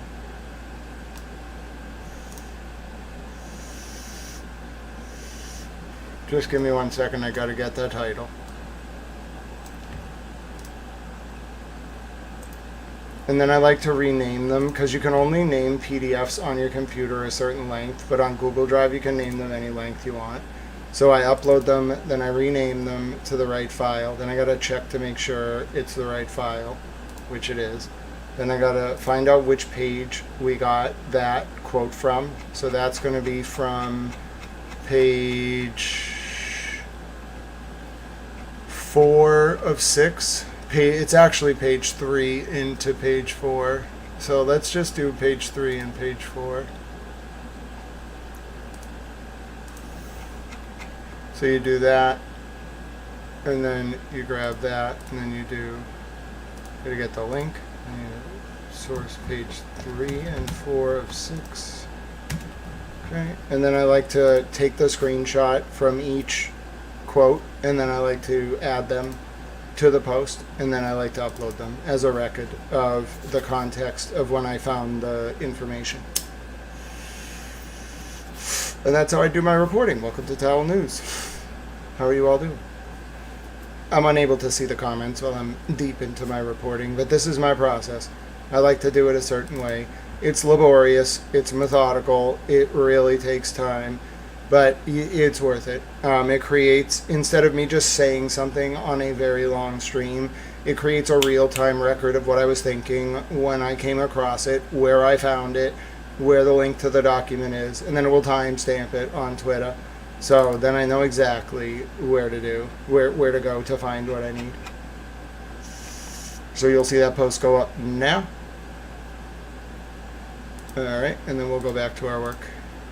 Secondly, referencing search warrants is relevant to show that the evidence that the government obtained related to the defendant, based on his DNA and data in his phone and iCloud, is reliable and was not obtained unlawfully, or by trickery or through other nefarious means. Finally, the fact that agents obtained these search warrants is relevant to show the thoroughness of the federal investigation, especially in contrast to the state investigation, which the defendant continues to laud as thorough and reliable. The Reyes... Uh-oh! Third attack on Tully and Fanning's investigation in as many pages. Court recently addressed precisely the argument that the defendant makes here. Testimony that evidence was obtained by a search warrant may risk unfair prejudice if the jury makes improper inferences about the warrant and the judicial process. United States v. Reyes, number 1:CR-00033-AKB, 2026 WL1133483 at *3 D. Idaho, April 27, 2026. Oh, thank you so much to Jules for those wonderful jewels and flowers and floating hearts. God bless you. Thank you for your support of Tao Chan. The Reyes Court limited the testimony the government could elicit to mitigate the risk of unfair prejudice. ED at *3. The Reyes Court permitted the government to elicit testimony to explain the searches and the recovered evidence, ID. The government was not permitted to discuss the process for obtaining search warrants or suggest that a judge endorsed the government's theory. In this case, the government intends to do exactly what the court permitted in Reyes. Like in the Reyes case, use of the term search warrant in the instant case is an accurate and simple way. 4. Case 1:24-CR-10259-DJC, Document 209, filed August 17, 2026, page 5 of 6, for the jury to understand how the government obtained evidence that it is presenting. In this case, the government intends to make only limited references to search warrants. The government does not intend to elicit testimony about the process of obtaining search warrants. The government will not suggest that a judge in issuing the warrants endorsed or vouched for the federal investigation, nor will it suggest that the government had no choice but to get warrants because the defendant declined to consent. This evidence is relevant, and its probative value, particularly in light of the parameters set forth above, is not substantially outweighed by a risk of unfair prejudice. Conclusion: the fact that the government lawfully obtained search warrants in this case is relevant to demonstrate how the government came into possession of admissible evidence and to show the thoroughness of the federal investigation. The government will only make incidental references to the warrants and will not use them to suggest judicial concurrence or defendant withholding. Accordingly, the government respectfully requests that the court deny the defendant's motion in limine. Respectfully submitted, Leah B. Foley, United States Attorney, by /S/Elizabeth C. Riley, Tori B. Cummings, Brian A. Fogarty, Elizabeth C. Riley, Assistant United States Attorneys. Excellent. Excellent, excellent motion. A lot of information in there. And we are not done. We have more motions to go. There was a lot in there. That was a bombshell document. It doesn't have any smoking guns, but it has all the circumstantial evidence we need.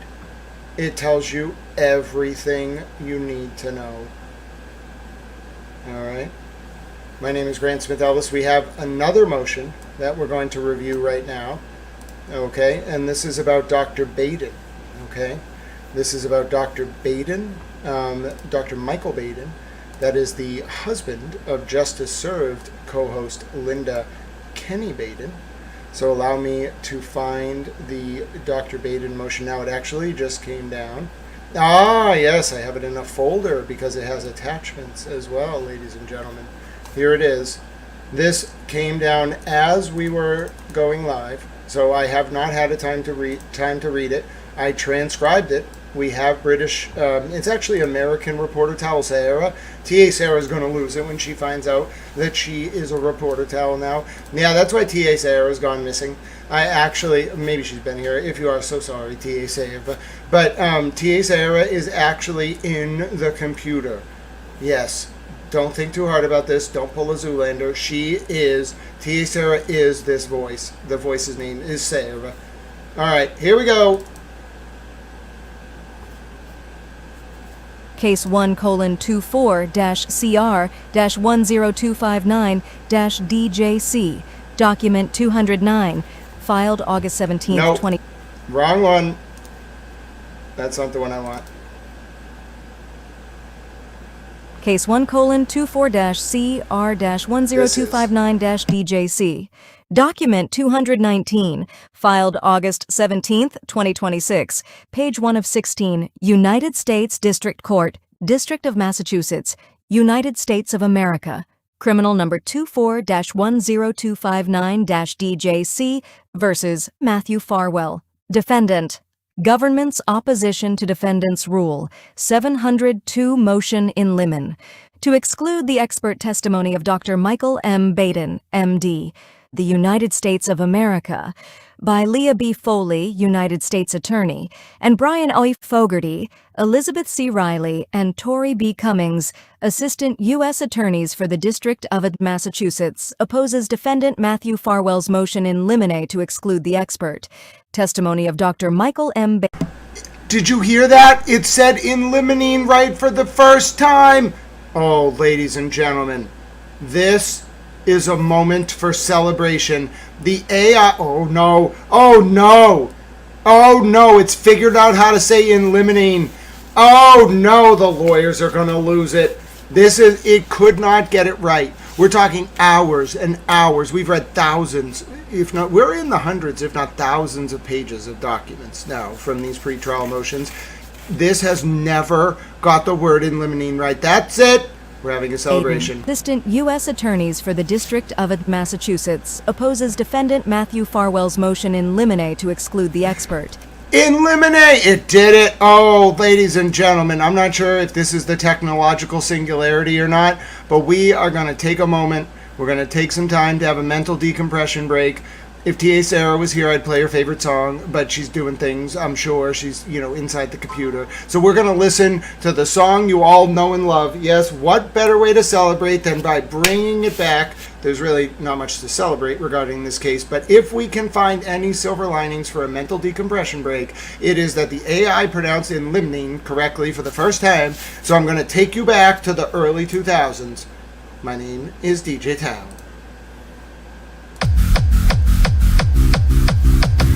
Oh, listen, I have bad news. Well, it's good and bad news. YouTube is changing how it does its rights monetization policies. They're all updating. All of the artists have to go through and do it again, and Run has not done it yet. The artist who made Run. I have like 60 of the songs back. We lost almost all of them when the policies got updated. They're rebuilding, okay? We have lost the Run song, not permanently, but until the guy who made the Run song, it is a guy, clicks a button on his YouTube to update his agreement, I can't use it. And this happened to 150 of the 200 songs. They're slowly rebuilding. Everyone has to go through, and my fellow content creators, I'm sure, didn't even see this yet. Everyone has to go through and click, you'll see it in your creator studio. You have to go through and update your monetization terms. I don't know why it destroyed the music library, but I have watched it slowly rebuild. But the point is, we don't have Run right now. I'm going to write the guy who made the Run song an email and be like, listen, I want to give you money to run, no pun intended, your song on my stream. So you got to go into YouTube and click a button to enable me to do it. You have to click the new terms. I'm going to write him an email, or I'm going to be like, and if you can't do that, sell me a license to your song, because I'll just buy the license. I got a license to a song for 2 years for $2. I don't think this guy's going to sell me that song for $2. It's not actually the song. It's a license to permanently distribute it with no restrictions and play it anywhere. So I'm just going to email the guy and be like, or can you just give me your written permission to play your song on my news stream? We use it to hold corrupt cops accountable. Maybe he doesn't like corrupt cops. I'm just going to wing it and just see what the guy says. I'm going to keep it short and sweet. He's probably a busy DJ doing his DJ thing. But I've thought about this, okay? I put 10 seconds worth of effort into this, and I was like, I'm going to get that song back. Until we get that song back, you have this song.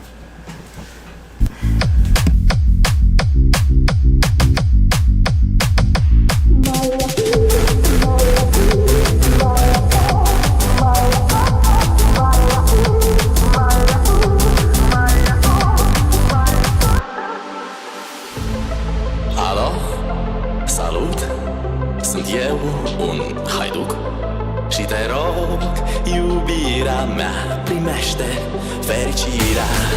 Alo, alo, sunt eu, Picasso, ți-am dat un beat și sunt voinic, dar să știi, nu-ți cer nimic. Vrei să pleci, dar numai ei, numai ei, numai ei, chipul tău și răpăsat din tei.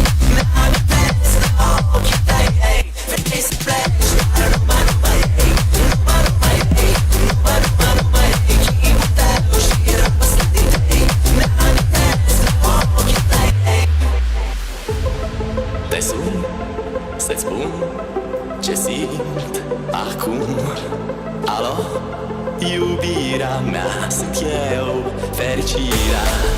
Alo, alo, sunt iarăși eu, Picasso, ți-am dat beat și sunt voinic, dar să știi, nu-ți cer nimic. Vrei să pleci, dar numai ei, numai ei, numai ei, chipul tău și răpăsat din tei. Mi-amintesc ochii tăi, ei. Vrei să pleci, dar numai ei, numai ei, numai ei, chipul tău și răpăsat din tei. Mi-amintesc ochii tăi, ei.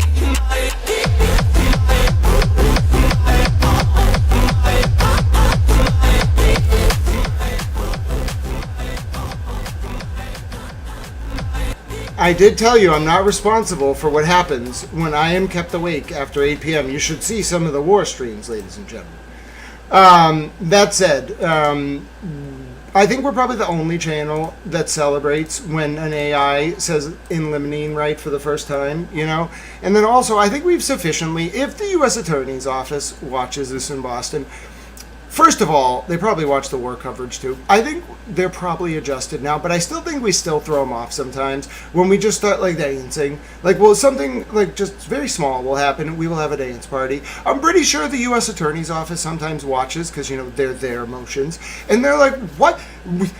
Like, even though we know, like, what Grant's streams are like, there's still, like, he'll find a new way to just, like, now we're dancing to the Numa Numa song. Like, what is going on here? All the AI did was say in limine. You know, I like to think U.S. Attorney Foley thinks I'm endearing. I've never met her. One day, we're going to meet, and she's going to be like, listen, I just want to tell you, sometimes you would start talking during the stream, like breaking the fourth wall about us watching, and we'd all look at each other and be like, how does he know? And I know that moment's going to happen. Then I'm going to be like, you can be Attorney General now. And she's going to be like, oh, thanks. All right, let's go. Testimony of Dr. Michael M. Baden, MD ECF number 181. Farwell moves to exclude Dr. Baden's testimony under Federal Rule of Evidence 702, arguing 1. His methodology and its application in this case are unreliable because, according to Farwell, medical literature indicates that certain injuries Sandra Birchmore suffered could also be consistent with death by suicide. 2. Dr. Baden did not review particular pieces of evidence. And 3. Dr. Baden's assessment regarding the significance of Birchmore's hair being tangled in the ligature, and his conclusion that, because Birchmore did not die by suicide, the scene was staged, are both the product of analytical gaps. Farwell's arguments are without merit. Introduction. As a threshold matter, the government has noticed 2 expert witnesses to Oh, his name is Dr. Smock. Dr. Smock. I have to remember that. It's Dr. Smock. testify regarding Birchmore's injuries and the cause and manner of her death. Dr. William Smock, MD, and Dr. Baden. Dr. Smock is an emergency medicine physician with nearly 40 years of experience. Case 1:24-CR-10259-DJC. Document 219. Filed August 17, 2026. Page 2 of 16. Regarding the examination and investigation of injuries in living and deceased patients. Particularly relevant to this case, Dr. Smock is a leading authority on asphyxia-related deaths, including manual and ligature strangulation. Dr. Baden is a forensic pathologist who has served as, among other things, the chief medical examiner for New York City and the director of the New York State Police's Medico-Legal Investigations Unit. If both witnesses were called to testify at trial, they would... That is the first time in my life I've ever heard the word medico-legal. Medico-legal. Medico-legal. Very cool. Just a cool word. Would cover much of the same ground, with Dr. Smock diving deeper into more topics that are especially relevant in this case. Therefore, to avoid presenting cumulative evidence, the government does not intend to call both experts. Instead, the current plan is to introduce Dr. Smock's testimony, reserving Dr. Baden for a rebuttal case if necessary. Wow! Wow! Wow! Oh my! I told you Dr. Smock did the original autopsy. I knew it. They're not even calling Baden. Oh my! Oh boy! Oh wow! Oh my! Oh, that's big. I bet the interns are made to watch TNN. You know, so at the DOJ, they don't really need an intern to watch something. They're politicians, so they watch the media because they want to know how to speak. Like, they're trying to read your comments so that, like, do you realize they're in real time, if they're doing this, reading your comments? Realize if the DOJ is watching this, the reason they're watching is, one, they're probably interested because it's different than news. Like, why do you want to watch Rachel Maddow run her mouth about the president? Like, or local news, like, cover, like, stand in Waltham or Boston and film police and be like, we don't know what's happening.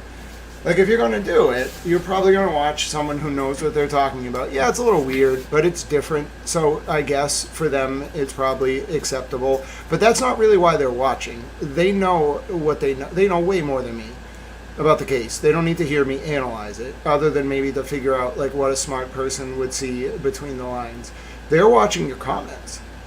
I promise you, if they have any interest in this, it's because they want to know, like, where's the barometer of public opinion? What opinion can they put out there that most people are gonna like?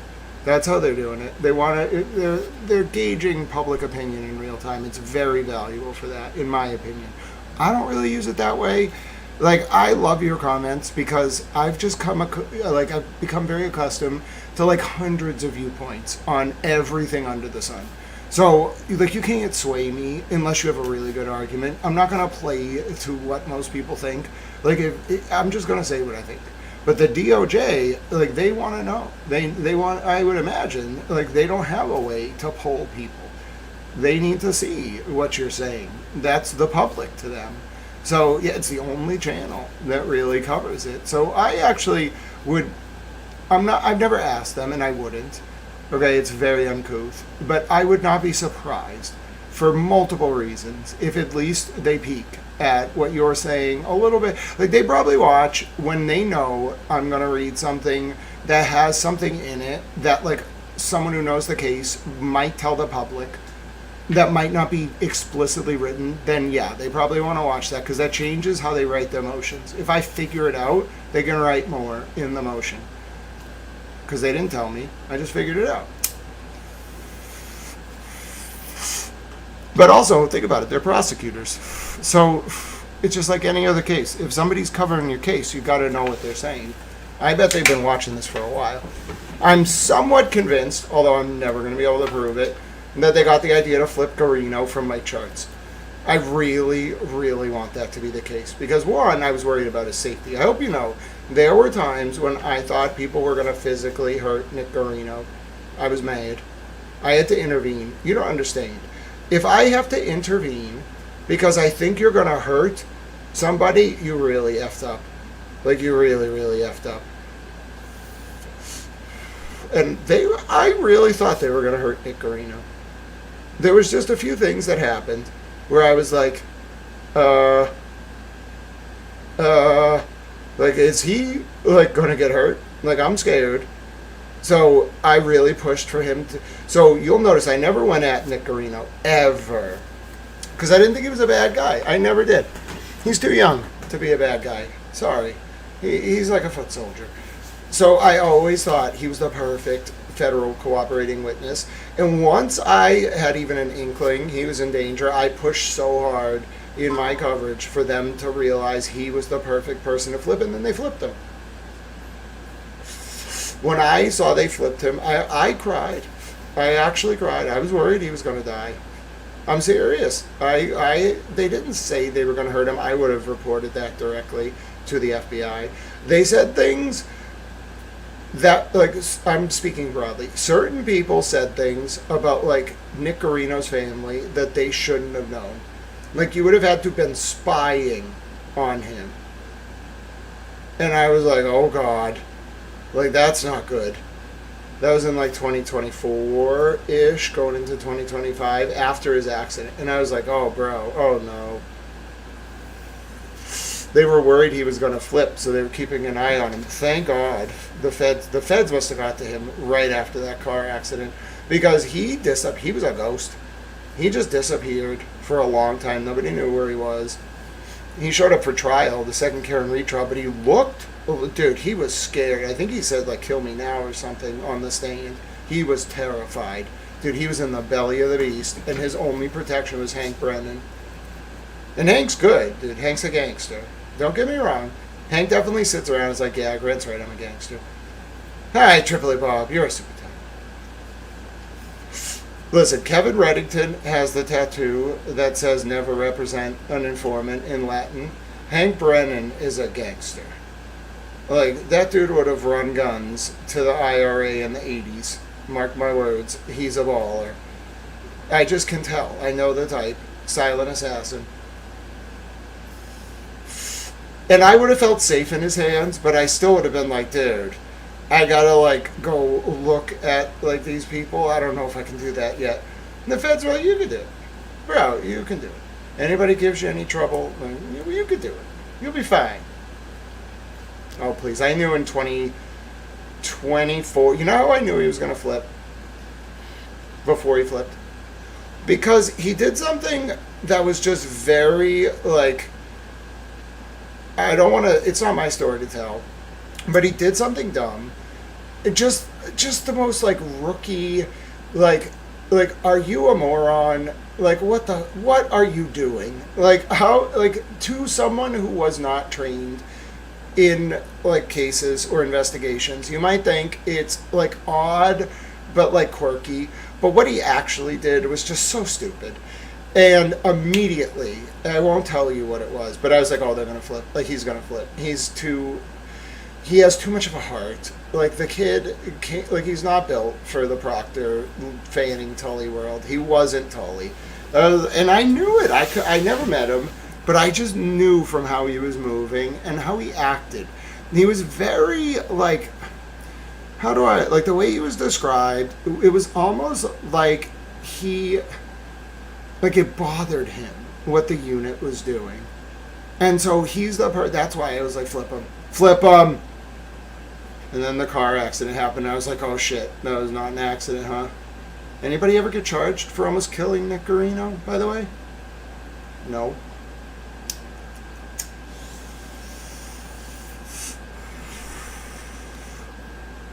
So, yeah, perfect federal witness. But I was scared for him. I couldn't tell him either. I can't communicate. Like, I have to, that's not, no. If I have a legitimate concern that there's a threat to life or, like, physical safety, I will report it directly to the federal government. If I have a concern that someone is, like, being spied on, that's not really an imminent threat to physical safety or life. But enough circumstantial evidence might raise it to the level where I can't just, like, call the FBI through their, like, number and be like, I have a concern that, like, Nick Garino is going to get killed because he knows about John Fanning and Brian Tully covering up Sandra Birchmore's murder. Like, that doesn't, what good is that going to do? Like, that's not going to help. But what I can do is be like, here's the facts, like, in my coverage that show Nick Garino is the perfect person to tell you what this unit did, where, when, and how. And that's what it did from, like, 2024 onwards. If you go back in my charts from 2024 until now, he is circled from the beginning as gray and red, a potential cooperating witness, because I knew he was the perfect cooperator. He's going to nail those guys. That can only mean that they're going after Tully, probably Fanning. Tully, I feel like Tully enabled it. Tully was really worried he was the target. So he's got to have done something really bad. Or multiple bad things. But I really feel it's Fanning. I'm sorry, every bone in my body tells me that the guy that they're loosening the net around is Fanning. He is the most culpable. He has the most direct ties to Stoughton. He may have even been involved with the Police Explorers program. He said to Farwell directly that the investigation, like, they didn't need this. Tully's unit didn't need the Birchmore investigation. So Fanning's the guy here you want to get. I think Tully did something bad too, and I think, if I'm right about all of this, we're going to find out that some unknown group of people, as of now, killed John O'Keefe because he was read in on what happened to Sandra. I think that's the big secret. Think about it. Why is everyone so hush-hush about that? If Karen had even an inkling of that, why didn't she say it to Rotten Mango? She kind of hinted at it when Karen said she thought between February of 2022 and June of 2022 that Brian Tully's unit was going to come and do her like Sandra Birchmore. How did Karen know that at the time, other than through John? It wasn't really in the papers. It was in the papers, but the lawsuit by Sandra's family didn't even start until the spring of that year, I'm pretty sure, 2022. So how did Karen Reed know? In February of 2022. I'll tell you how she knew. John O'Keefe. Which would mean somebody, some unknown person or persons, killed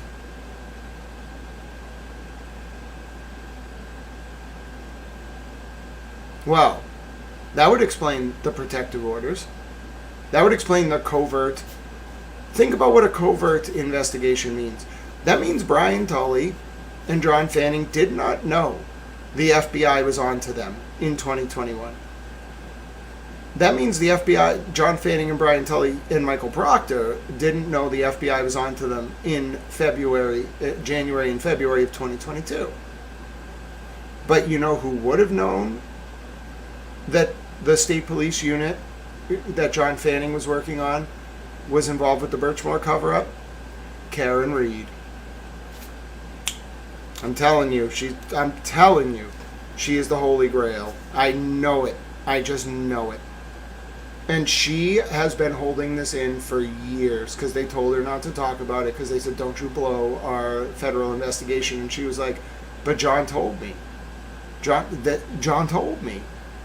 Like, I know these guys covered up her murder. Like, you gotta let me tell the public. And they're like, no, bro.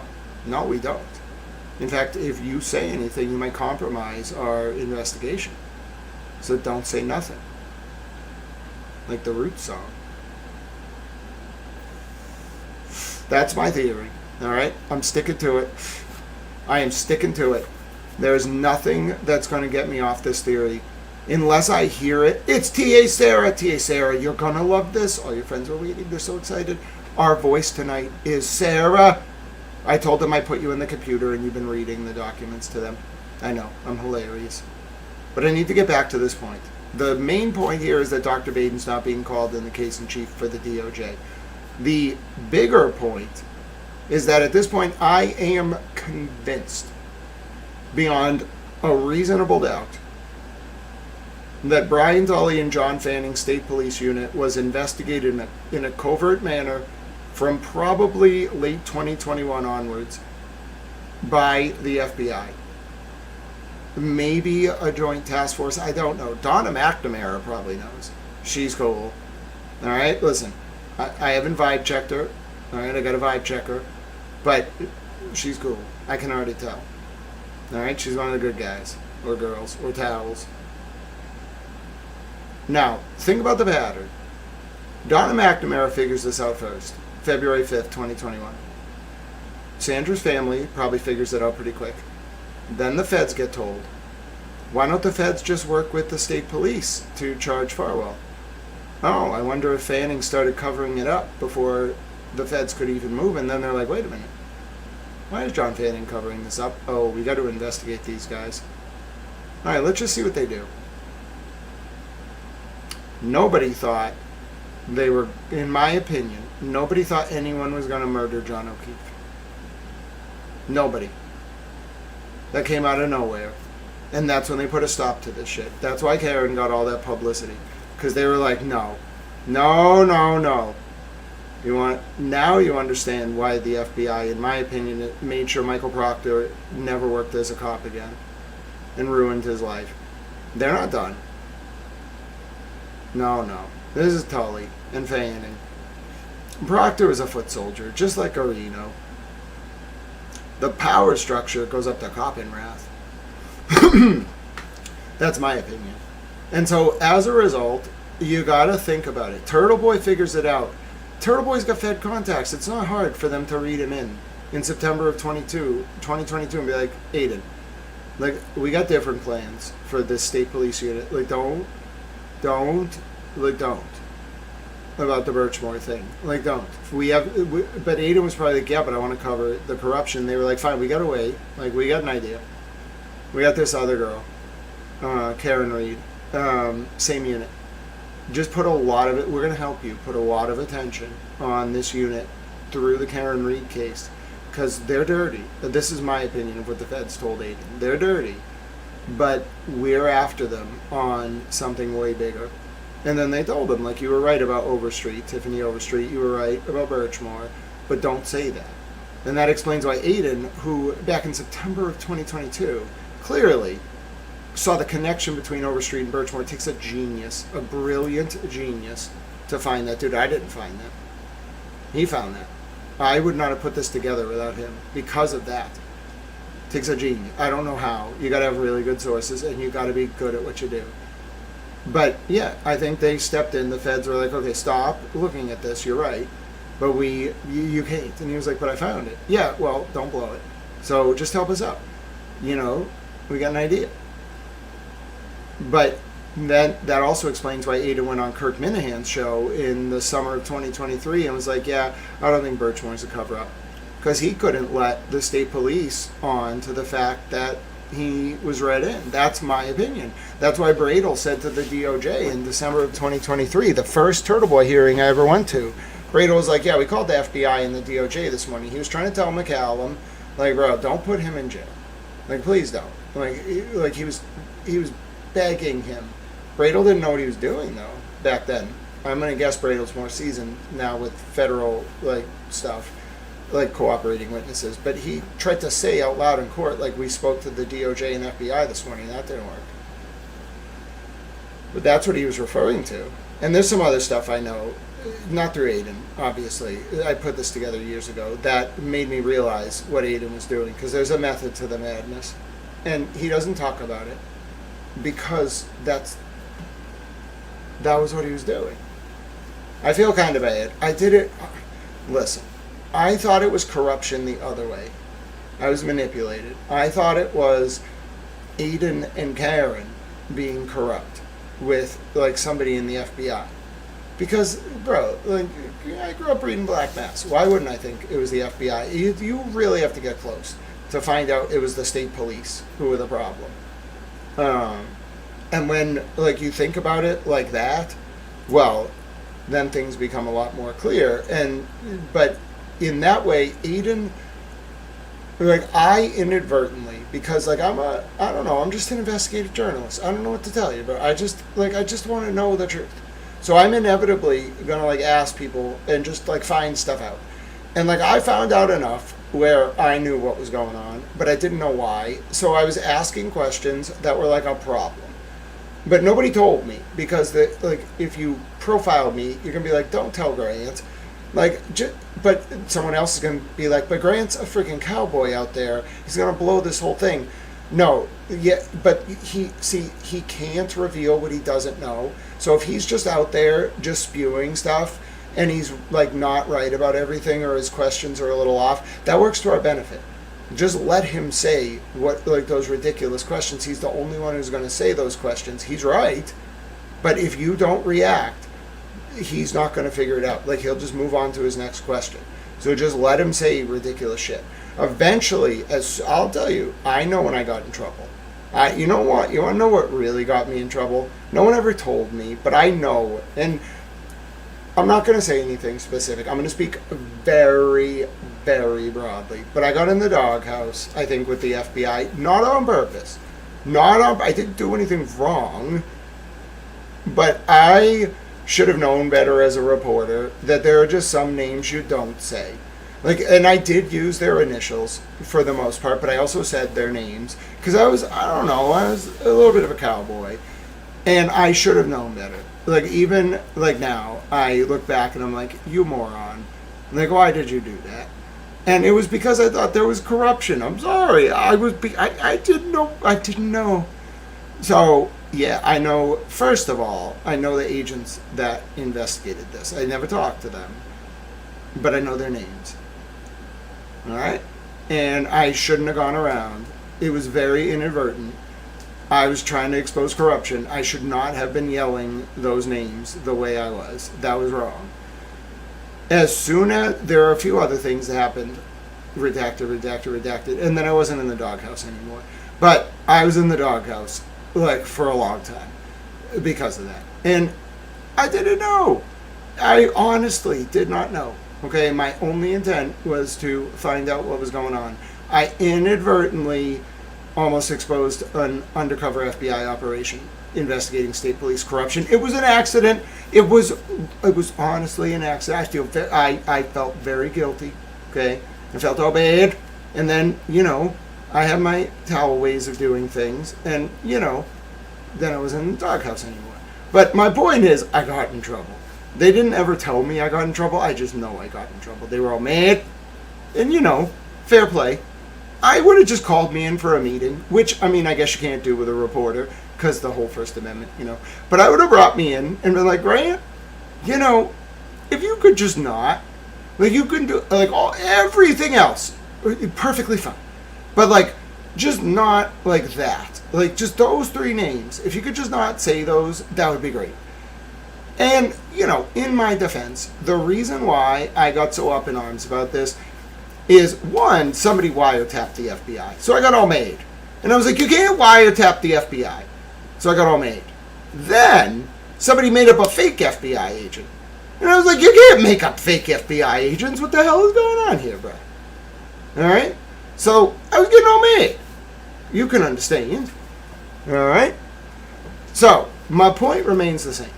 There was just some weird stuff going on, all right? And I inadvertently was manipulated into thinking the FBI was the bad guy. But they weren't the bad guy, all right? And so that's why I got in a little bit of towel hot water. Not directly. Nobody told me I did anything wrong. I didn't do anything wrong. I just was being a towel. And sometimes when you're a towel, you stand on the courthouse steps and yell people's names, and that's not a good life decision. And no one ever tells you, there's no rule that says you can't do what I did. But it turns out, in general, that's one of those, like, common sense things. It didn't come naturally to me, okay? And you only have to make that mistake once. You learn very quickly. Don't do that. I now know why it was such a bad idea, but I didn't understand at the time. I thought it was corruption. So anyway, one day you will all get to hear that story. But now, obviously, I don't know what you're talking about. I have no idea. I'm pining for the fjords in Norway. Those of you who know what I'm talking about are like, yeah, we know. I know it was an accident. The point remains the same. I totally know what was going on now. And, yeah, I feel bad. I'm contrite. I'm working hard. All right? I clearly feel guilty about it. I was not doing it on purpose. Okay? Did not mean to blow an undercover FBI operation. Not my style. I just wanted, the bad people to get caught. How are you? I didn't know it was child sex trafficking. That is not what I thought was going on. If someone had told me that,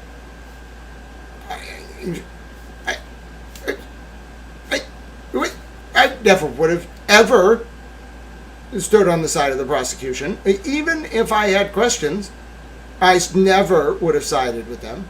And that's why they work so hard to keep it from me. But it's also why that covert nature of the Farwell and Sandra Birchmore investigation had a deleterious public impact, because nobody knew what the hell was going on. legitimately. And if you got too close, it got scary. It didn't get like more clear, it just got really ominous and dark and scary. So yeah, I mean, that's what it was like, like investigating this case. Like occasionally you'd end up down this road where you'd learn this stuff, and everybody is just a human, like you think, but that's not true. There are literally some names that you should not say, especially during like an undercover investigation that you're not involved in. Like, you just don't need to, like, you'll tip off the target. And I'm very, very glad I didn't do anything to do that, because I didn't know what was going on. So I couldn't tip anybody off. And thankfully, Kate Peter, she worked as a really good, useful idiot, because I was happy to let her run around, like, telling Tully and all them that, oh, he's just like a conspiracy idiot. That worked really well. It worked in my favor, because then I got this reputation as, oh, like among them, like you don't have to listen to him. So you see how that worked? Like it ended up, I didn't know at the time, but it worked in my favor. They were just ignoring what I was saying because she was telling them, oh, he doesn't know what he's talking about. And so the feds didn't really have a problem. Their operation wasn't blown. Kate Peter worked as like a useful idiot for them without even realizing it by convincing Tully and Morrissey and all them not to listen to me. So that part was brilliant.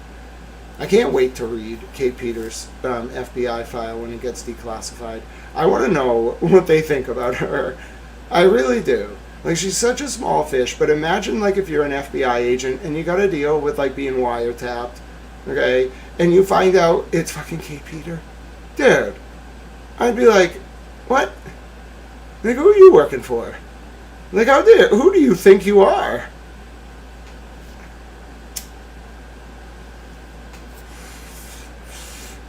Like, this ain't it straight out of Compton. You're straight out the trailer. Like, what are you doing? You know? Like, seriously. Who do you think you are? That would be my response. I wouldn't necessarily take her down as a big fish. I'd just be like, ma'am, the adults are talking. The kids' table is over there. Use a plastic fork. Try not to hurt anyone. And wear oven mitts if you get upset. And don't bite your own hand. On the substance of Dr. Baden's opinion, Farwell purports to challenge Dr. Baden's methodology and his application of that methodology in this case. However, the gist of Farwell's argument for excluding Dr. Baden's testimony is that Farwell has cherry-picked aspects of medical literature that purport to suggest that the injuries Dr. Baden notes could also be consistent with the conclusion that Birchmore died by suicide. Farwell takes Dr. Baden's observations in isolation, cites portions of medical literature that he claims suggest the injuries could be consistent with suicide, and concludes that Dr. Baden's reasoning is flawed.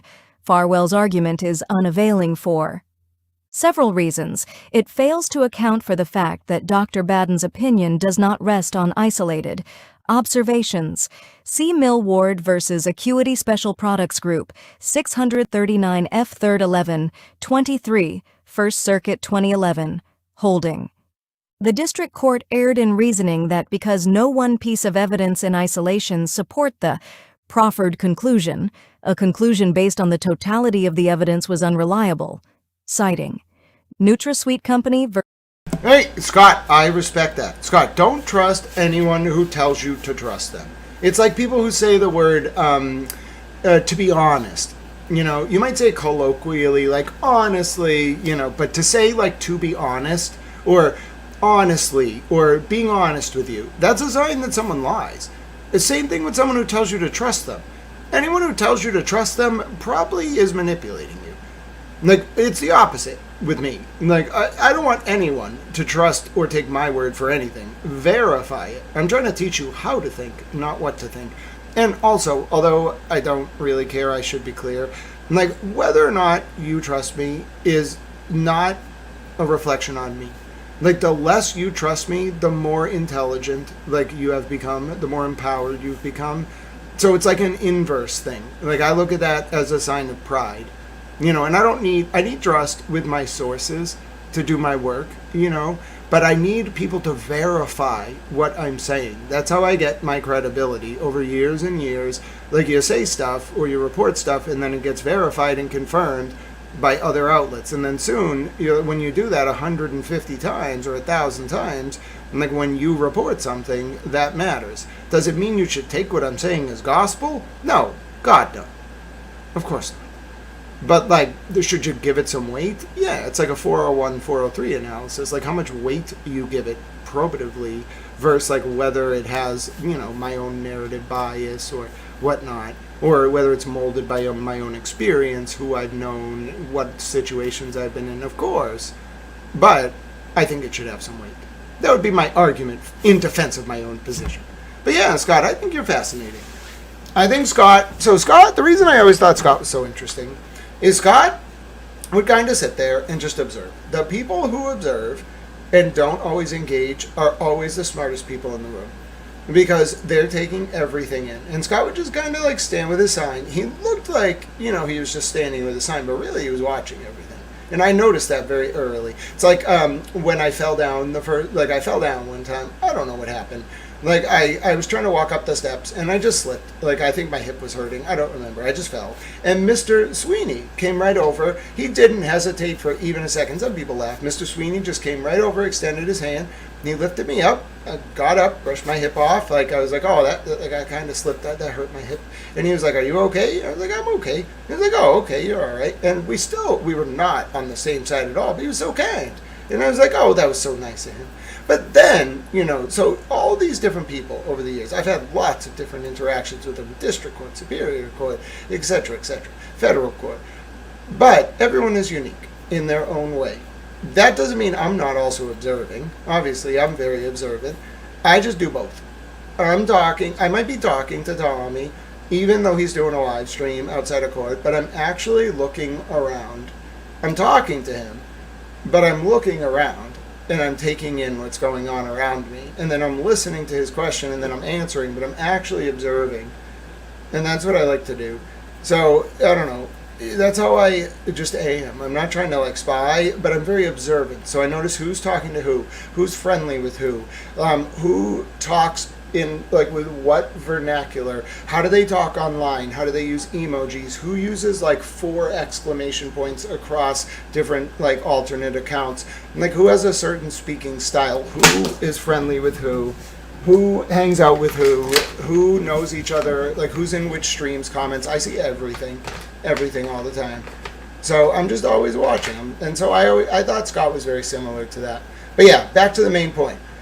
My opinion, at least on my like information I report, is don't trust anything. Trust but verify. And anyone who does tell you to trust them, don't. Versus XL Engineering Company, 227 F 3rd 776, 789, 7th Circuit 2000, holding that an expert's reliance on individual pieces of evidence insufficient in themselves to prove a point did not render his opinion speculative. Oh, T.A. Sarah, we had a litany of information drops earlier. There was a covert federal investigation into Farwell. There were multiple wiretaps. I don't remember what was happening, but people were like, and then T.A. Sarah. The name of the voice reader is Sarah, so people were like, it's T.A. Sarah's calling. Nor do the sources Farwell cites exclude the possibility that the year 2, Case 1:24-CR-10259-DJC, Document 219, filed August 17, 2026, page 3 of 16. Observed injuries are the result of a homicide. And as the First Circuit has held, these sorts of challenges to the underpinnings of Dr. Baden's opinion are quintessential cross-examination, not a basis to prevent the jury from hearing the testimony. Farwell also alleges that Dr. Baden's opinion is based on erroneous and insufficient facts. ECF number 181 at 13-16. Not so. Dr. Baden has undertaken an analysis of the observed physical and medical injuries that Birchmore suffered. From those observations and related evidence, he has opined, as a forensic pathologist would, about the cause and manner of death. In 2024, he took into account the possibility that Birchmore died by suicide. Oh, that's right. I'm so sorry. We can't move on yet. I didn't even write up what I meant to. This is what happens when I do a nighttime stream. I forgot to even write this up. All right? So if you've never been here before when I write something up, I'll let you see me actually type it. It's kind of interesting, I suppose. But I have to write this up. It's very important. Nope, hold on. I gotta go find this now in the drive because I didn't know I was going to have to write something up from it. Inevitably, that always happens. And then I'll show you. We listen to a little music, and then, that's just how it is. All right, so this is 219, right? Yep, it's 219. Oh, 1 second. Yes, I'd like to share this, please. Please give me the link. Oh, 72 degrees Fahrenheit here. That's nice. It was very hot last week. Towel computer runs a little slow when it gets hot. Source, page 2 of 16.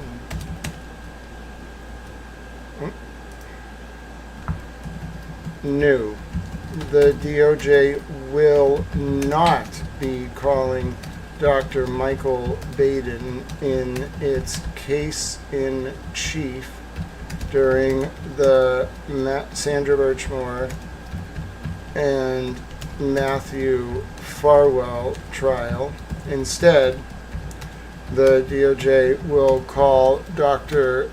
Smock, and Dr. Baden will be reserved for rebuttal if necessary.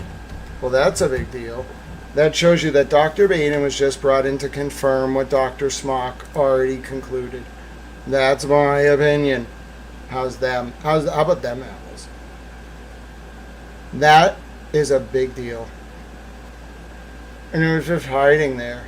They always put it in the second page, like tucked under the intro, the biggest information. That's how this DOJ division likes to write. Oh, I already wrote up the post. I'm so sorry. I didn't even get to show you what it was like when I was writing it up, because by the time I was going to show it to you, it was already done. But I will show you what it's like when I go grab the context for a previous post and then add it to a post. So some people, surprisingly, cannot read everything at once. Read every update. So what I like to do is find the one that has them all, that has a big amalgamated update, and then report them together. And so I'll go grab all this text, which has all the context on the Birchmore case. For more background, earlier Monday I reported, and then I'll do that, then I'll grab that, then I'll do that. Okay, then I like to fix the formatting. Whenever you paste a Twitter username in a long form like that, you have to fix it'll break the formatting and just look bad, so you gotta fix each mention. Now I know these posts really well, so I know where the breaks are. It's when I cite to D and when I tag the FBI. And then I just check to make sure nothing else needs to be there, and then I post. Alright? So that's how I do it. It takes it can take 5 minutes if I'm not in a good mood. It can take 30 seconds if I'm just in the zone, a flow state, as they may say. I'm sorry you didn't get to see that be written up. I was just kind of doing my thing, and it was done before I was even ready to show you me typing. Okay, let's get back to work. Indeed, that is what the Office of their Chief Medical Examiner, OCME, had written in the autopsy report and the Massachusetts state. Police had publicly concluded at the time. Moreover, Farwell fails to explain why the absence of DNA results undermines Dr. Baden's conclusion based on the evidence he reviewed. Dr. Baden's opinions do not suffer from analytical gaps. Farwell contends that Dr. Baden has no basis to testify regarding the significance of the fact that Birchmore's hair was entangled, with the ligature or the conclusion that Birchmore's body was staged. However, Farwell fails to account for the fact that Dr. Baden's opinions rest on more than 50 years of experience as a forensic pathologist, including his experience examining women who have died by suicidal hanging. Farwell also fails to acknowledge that as a matter of logic, Dr. Baden can infer that the scene that purports to show Birchmore in suicidal hanging position was staged because the evidence strongly supports the conclusion that Birchmore died in a different way, by homicidal asphyxia and strangulation. See, for example, United States v. Mooney, 315 F. 3rd 5463, First Circuit 2002, holding that an expert may testify regarding inferences from the evidence, quoting Ruiz-Troche versus Pepsi-Cola of PR Bottling Company, 161 F. 3rd 7785, First Circuit 1998. 3. Case 1:4-CR-10259-DJC, Document 219, filed August 17, 2026, page 4 of 16. Background 1. First, Dr. Baden's professional experience.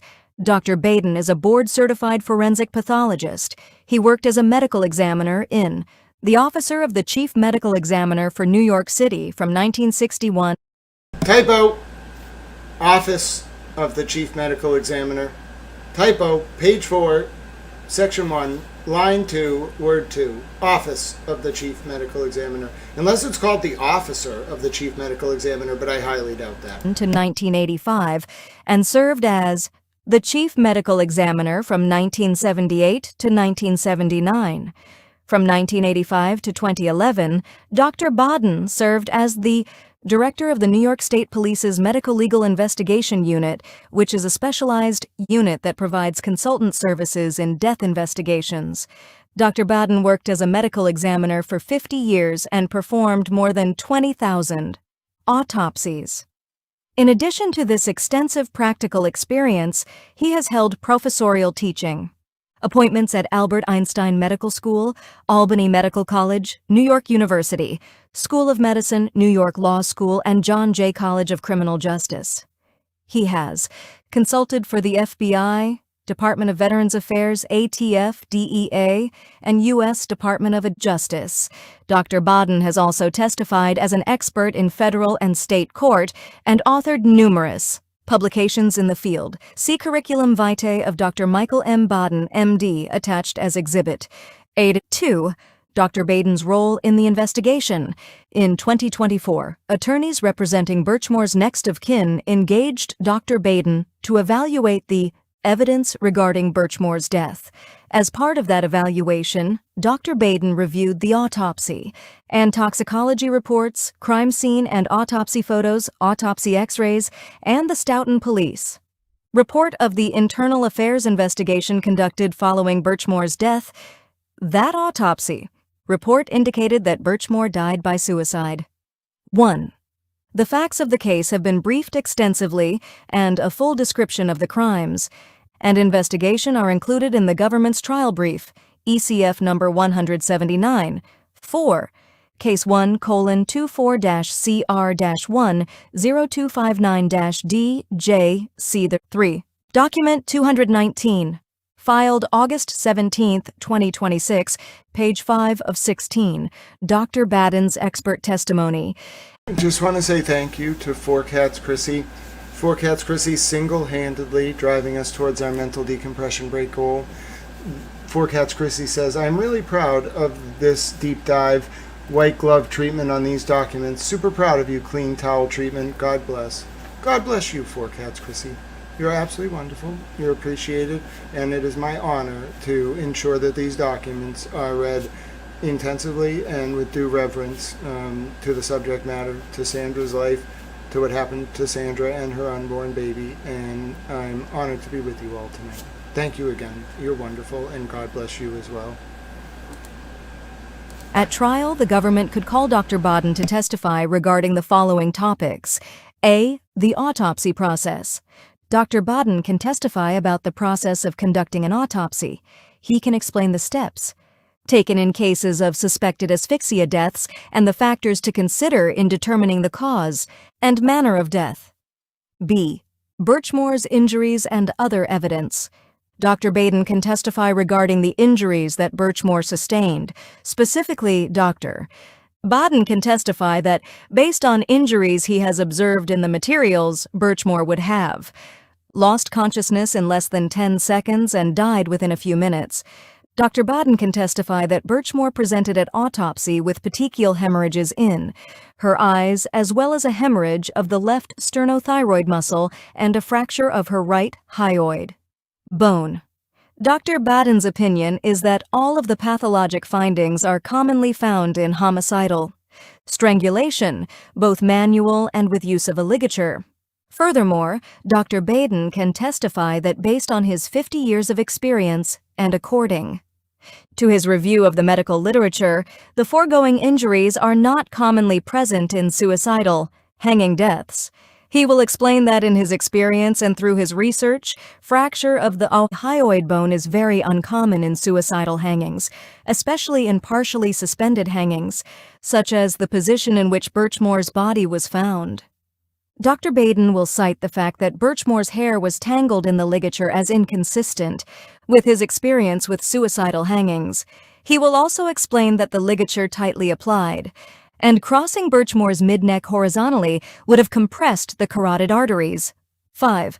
Case 1:24-CR-10259-DJC, document 219, filed August 17, 2026, page 6 of 16, bilaterally. The appearance and location of the ligature was also, in Dr. Baden's opinion, consistent with homicidal strangulation rather than suicidal hanging. C. Cause and manner of Birchmore's death. Dr. Baden can testify that his opinion is that Birchmore's cause of death was asphyxia and strangulation, and that her manner of death was homicide. Legal Typo, manner of death, page 6, section C, line 2. Her manner of death was homicide. Standard 1. Rule 702 authorizes admission of expert testimony. Under Rule 702, expert testimony is admissible if the proponent shows by a preponderance of the evidence that a. the expert's scientific, technical, or other specialized knowledge will help the trier of fact to understand the evidence or to determine a fact in issue. B. The testimony is based on sufficient facts or data. C. The testimony is the product of reliable principles and methods. And D. The expert's opinion reflects a reliable application of the principles and methods to the facts of the case. Federal Rule of Evidence 702. Daubert establishes that before admitting expert testimony, the trial court must fulfill its gatekeeping role by making an independent determination that the expert's proffered knowledge is both reliable and relevant. Now you know where David Yannetti and Alan Jackson and the lawyers in the Karen Reed case got that language about Judge Cannoni being the gatekeeper. That's right out of United States v. Crater, which is quoting U.S. v. Phillips, which is quoting Daubert v. Morel Dow Pharma. Oh, did you know my dad sued Dow Pharma? Don't tell me that case, Daubert, comes out of the Dow Pharma breast implant litigation. If my father was involved in establishing the Daubert-Lonergan standard, I'm going to lose it. He never told me that. I swear to God, he did his biggest thing. The thing he was like most proud of was like taking down Dow Chemical, which became Dow Pharma. It was very complicated. He took that whole company down from the inside. He got a document from like 1965 that showed Dow Corning or Dow Chemical, whatever it was. It was the company before Dow Pharma.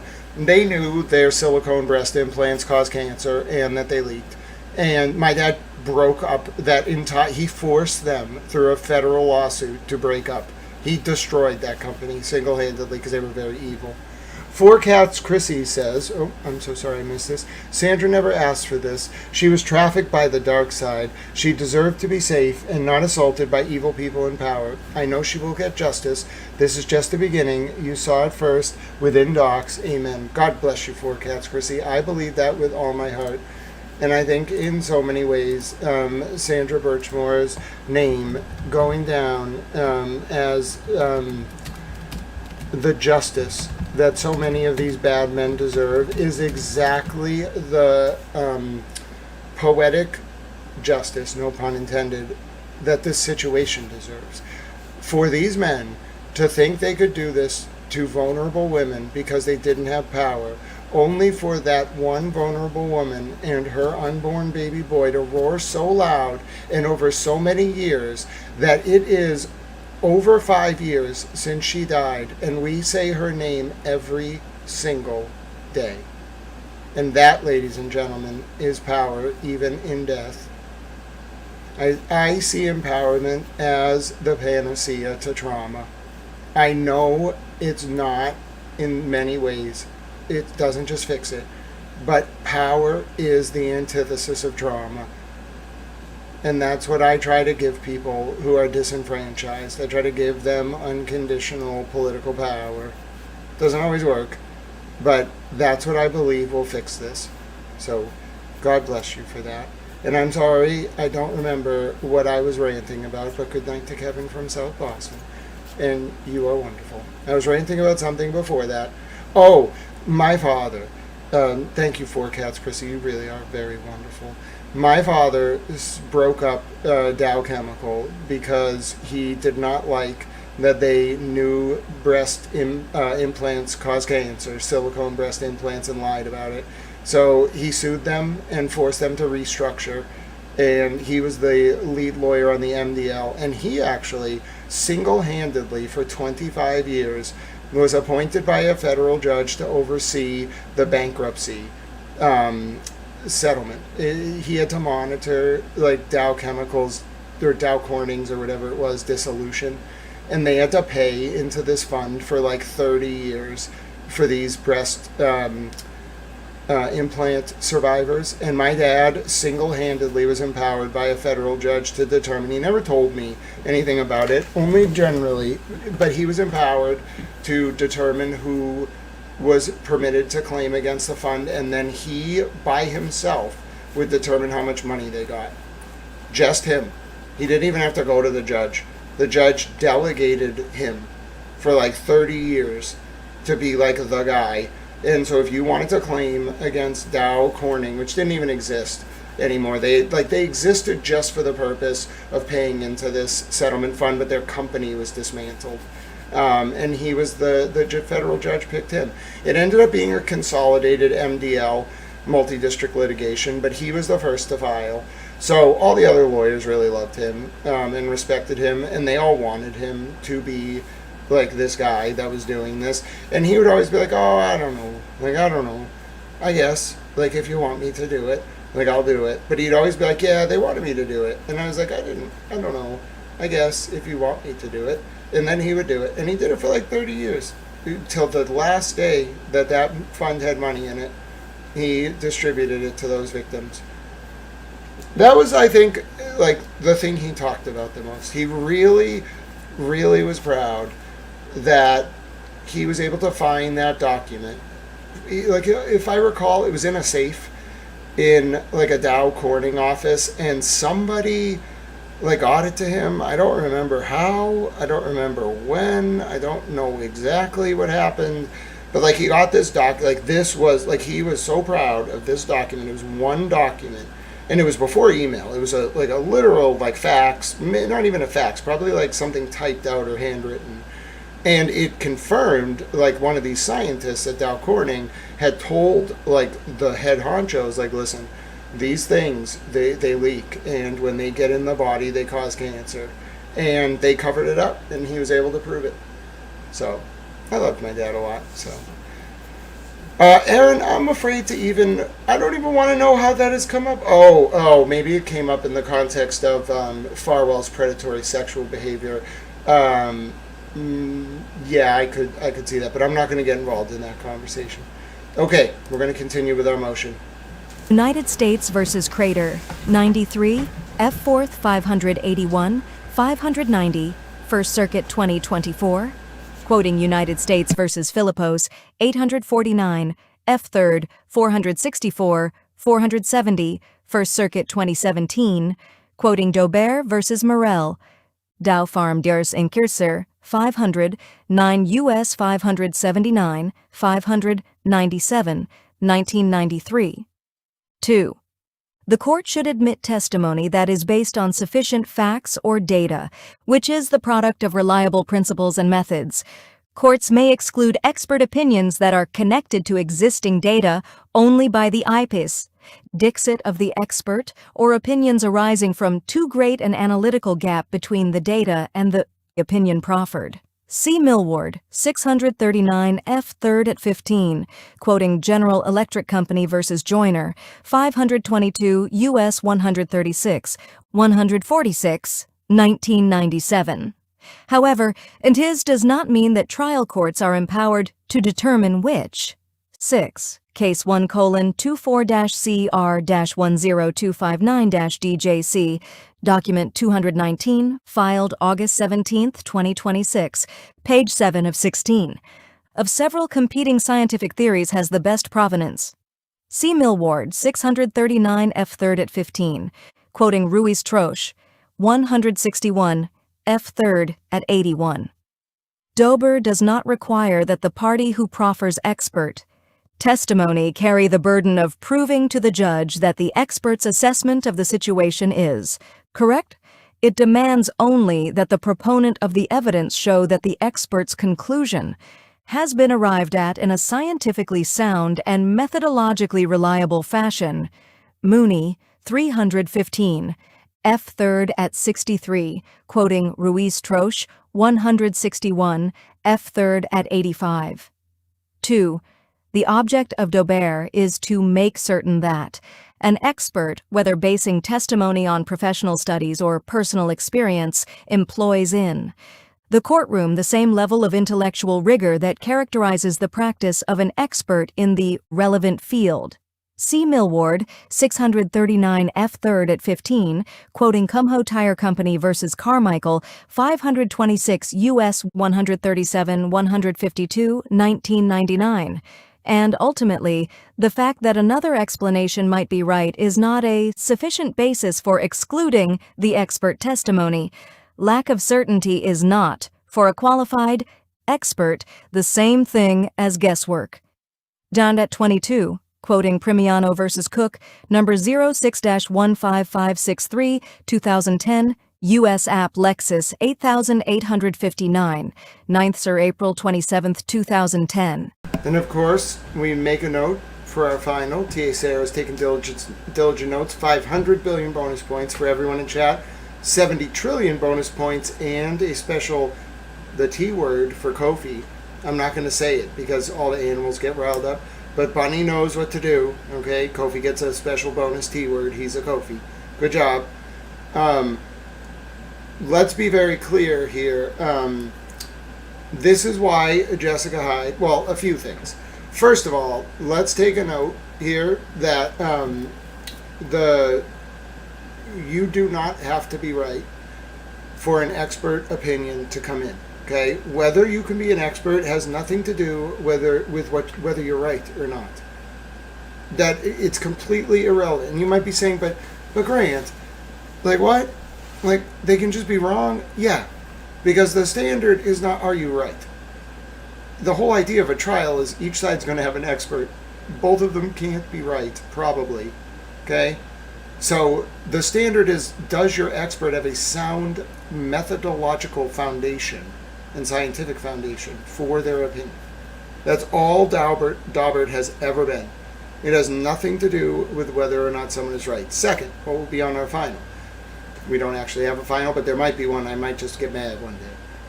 When you see a citation that has this, you see how it says Lexus 8859? Whenever you see that, that is an unpublished opinion. It is good law, but it is unpublished. So whenever you see Lexus, that means the opinion can only be found, because it's unpublished, on LexisNexis. It does not exist as a published opinion. Okay, so two important points. One, Daubert, nothing to do with whether or not the expert witness is right or has been right in the past. You could be an expert witness in 50 cases, and in 47 of those cases, the jury could determine you're wrong, and vote with the other side. That has nothing to do with whether you are qualified.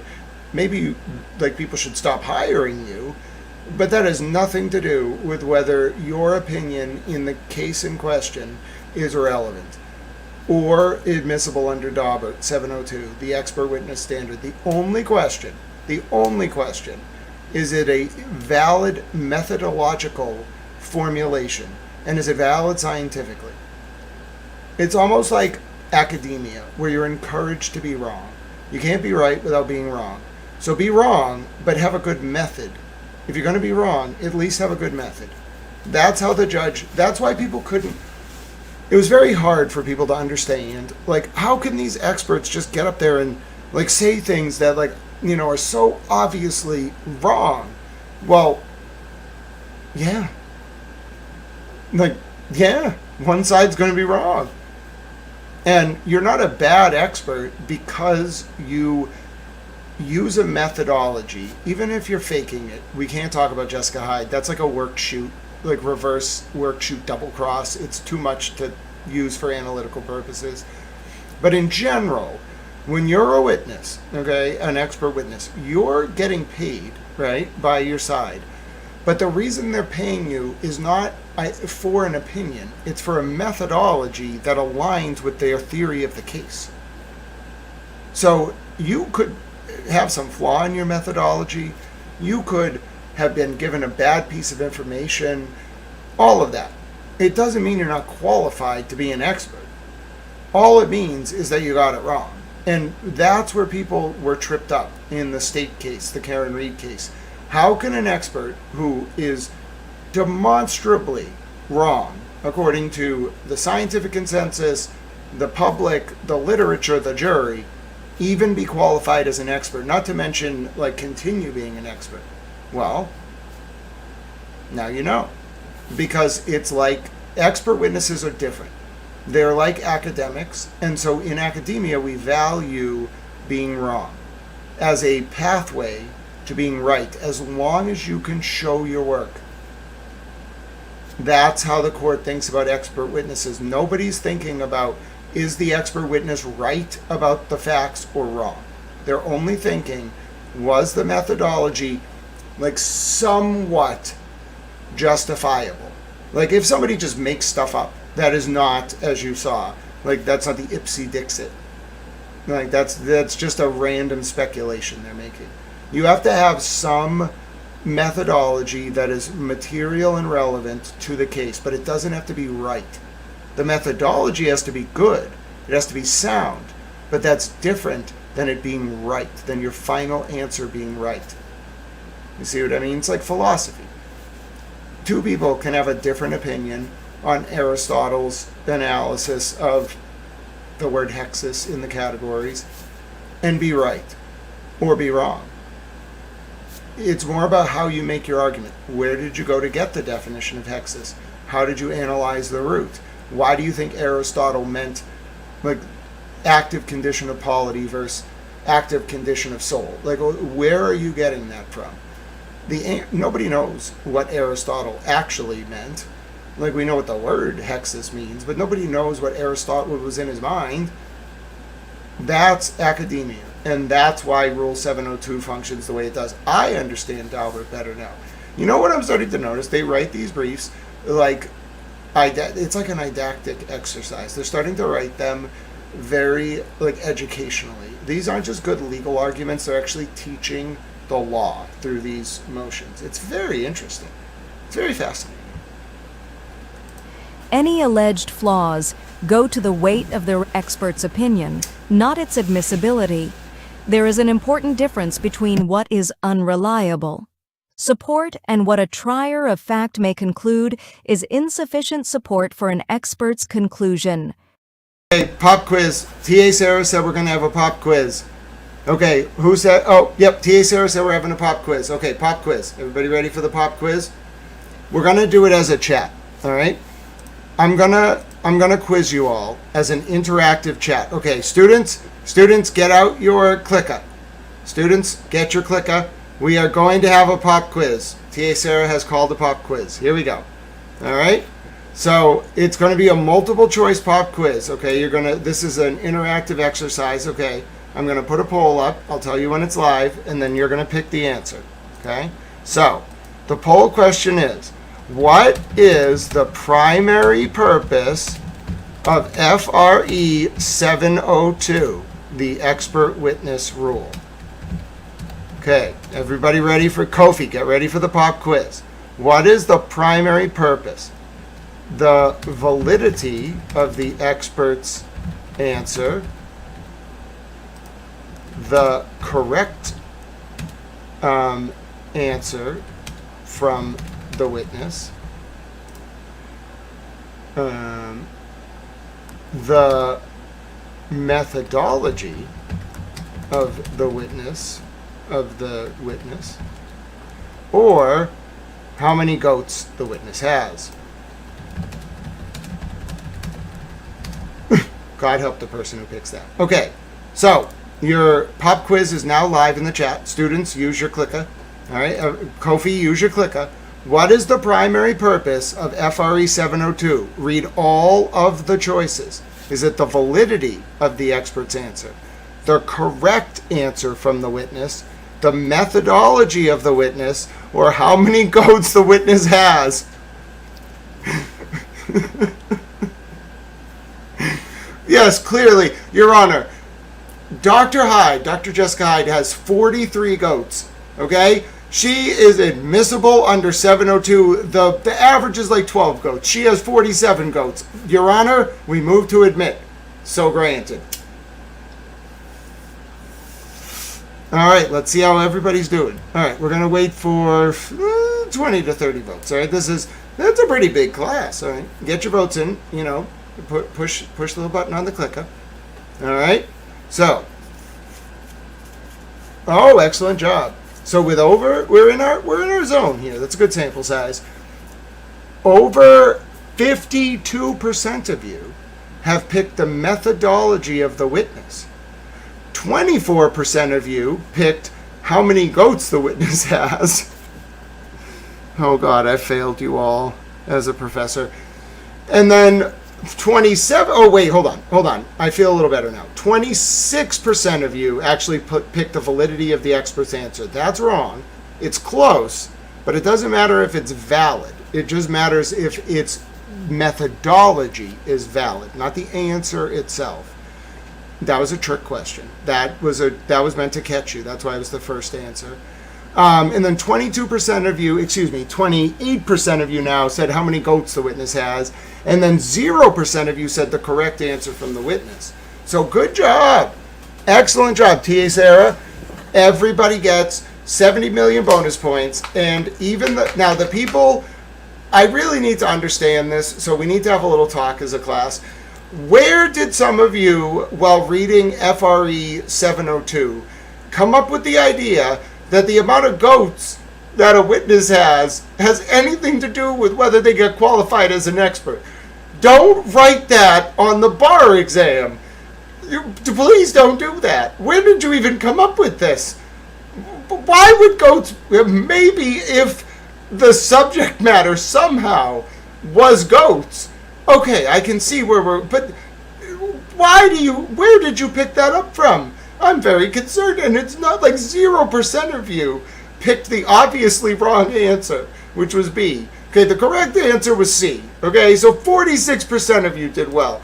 Now, the 21% of you who picked the trick answer, that's okay. Everybody does that once in a while. That was the first one.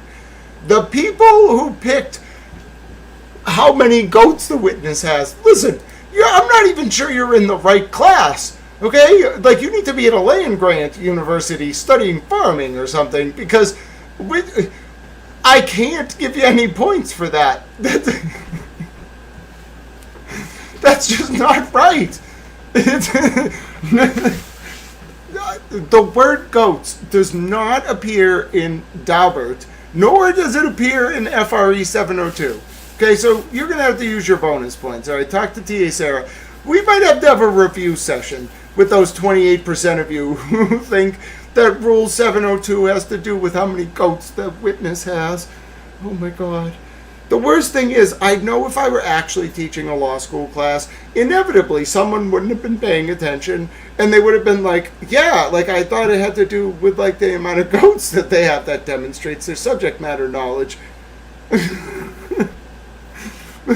No, oh God, what has happened, you know? But anyway, the point is, good job, everyone.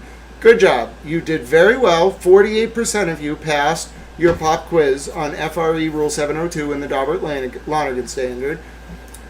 28% of you need to see me after class. 22% of you picked the wrong answer that looked right, so you need to read all the answers before choosing an answer in the future. And 0% of you picked the obviously wrong answer. So you're all so smart that you knew what the answer wasn't. What we got to work on is what the right answer is, okay? So for everyone, like, take the opportunity to review with TA Sarah, collect your bonus points. Kofi has had an existential crisis. He just was mashing the clicker, and he didn't get any answer because he pushed all 4 buttons at the same time. So he's just mad. You know, that's just Kofi's life, though. Hi, Kofi. How you doing? Hi, Kofi. Hi, Bo. Hi, buddy. Tell Mom. I've been praying for Bo's mom. I hope she's recovering. Anyway, back to our motion. That was your FRE 702 pop quiz. Excellent job, everyone. Millward, 639 F3rd at 22. Once a trial judge determines the reliability of the proffered expert's methodology and the validity of his reasoning, the expert should be permitted to testify as to the inferences and conclusions he draws from it, and any flaws in his opinion may be exposed through cross-examination or competing expert testimony. Mooney, 315 F3rd at 63, citing Ruiz-Troche, 161. 2. When facts are in dispute, experts sometimes reach different conclusions based on competing versions of the facts. The emphasis on sufficient facts or data is not intended to authorize a trial court to exclude an expert's testimony on the ground that the court believes one version of the facts and not the other. Advisory comment note to Federal Rule of Evidence 702. Nailed it! Nailed it! Nailed it! I absolutely nailed it. I didn't even know that was the advisory committee note. By the way, you know, people should cite to advisory committee notes more often. They're legitimate. They're persuasive authorities, all right? It's like looking at, like, the record of, like, a legislator, like a legislative body that writes a law. You like read the congressional record and you're like, well, this is what they were thinking about. The advisory committee note is even better though, because it's what they all think, they all agree they were thinking about. So, rule number 1, read your footnotes. Rule number 2, if you are a lawyer, I'm not a lawyer, but I did go to law school, this is not legal advice, read the advisory committee notes to the rule you are citing. 1, they're incredibly useful didactic resources that contain shepherdizing. So why are you starting with just random search terms on Lexis or, God forbid, Google, when you could instead be reading the relevant rule, then reading the advisory committee notes and using that erudite shepherdizing to begin your research? You're probably going to find something in there, either the note itself or a reference that builds your entire argument.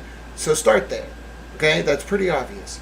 Second, you can cite the literal committee note, the advisory note itself. You can cite the reporter's note, whatever. That is a persuasive authority. It's not a binding authority, but it still counts. So think of like the advisory committee notes or the reporter's notes in Massachusetts, whether you're federal or in Mass. Think of those as like a very helpful roadmap. They are incredibly useful teaching tools, especially the footnotes to the advisory committee notes. You want to be using those. Like people put a lot of time and effort into those, and they go completely overlooked. They're incredibly valuable, and I don't understand why more people don't cite to them. This is the first time we've seen an advisory committee note cited in one of these moving papers. But I'm just saying, if the DOJ can do it, lawyers, hello, like they're giving you, do it. Just do it. It's really good, especially if you're talking about a rule that was updated. Okay, so if you think you know a rule of evidence or criminal procedure, I promise you, unless you read every single revision every year, after like 5 years, it might be outdated because of a case or because of an update to the rule itself. You know where it's going to tell you about it? The advisory committee notes. Oh yeah, one of my favorite things to read. I'm just a voracious reader, but like I run out of stuff to read.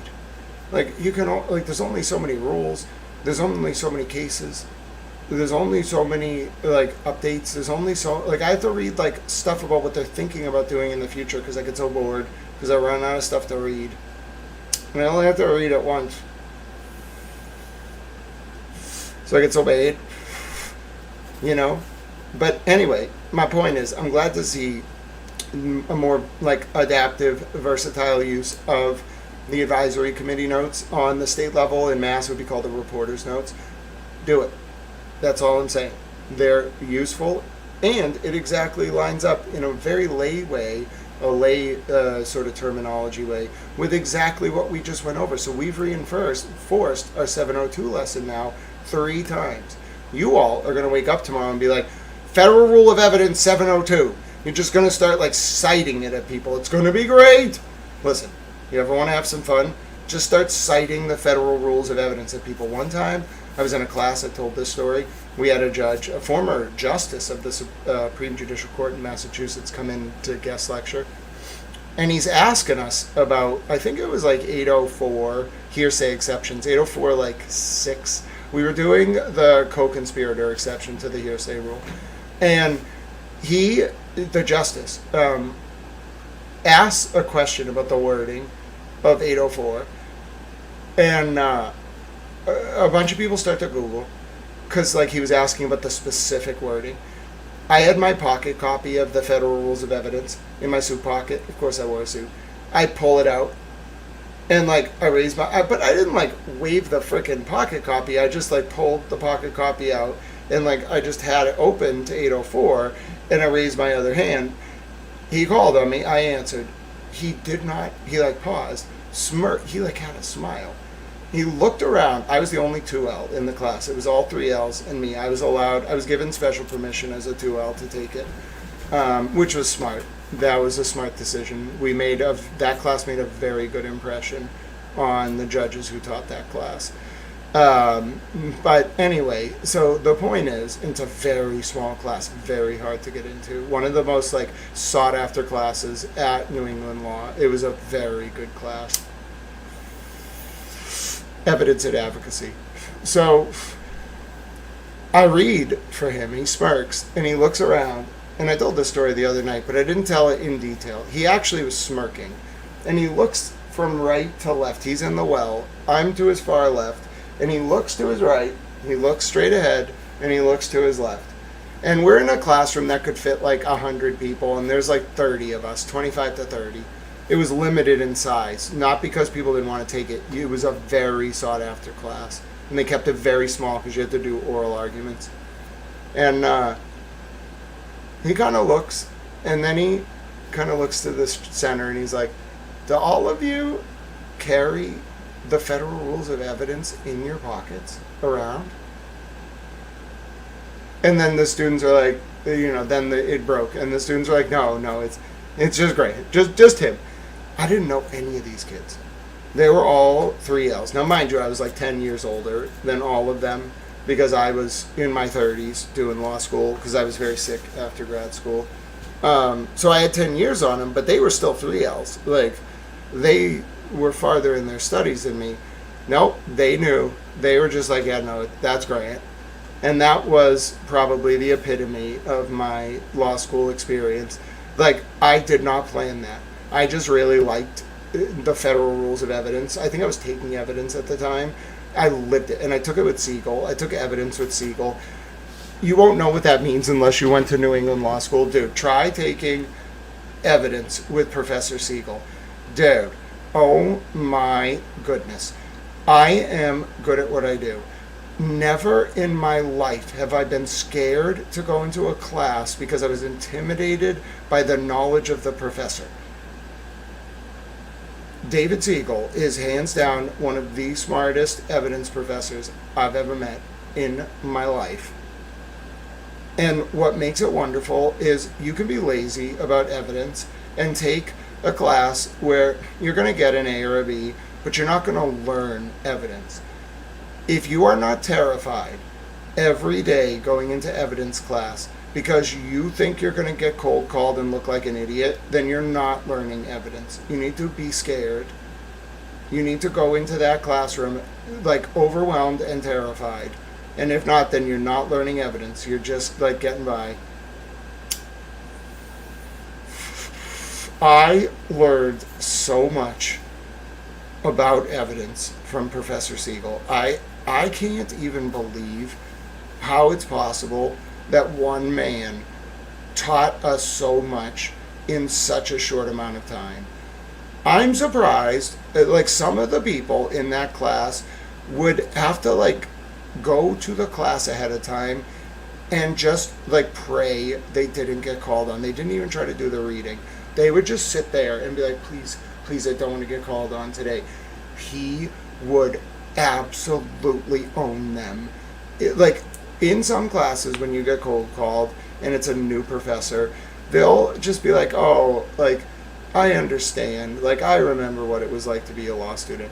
No, when you get like the predominant expert in the field who's been teaching for 40 years, he's going to look at you and be like, what does 702 say?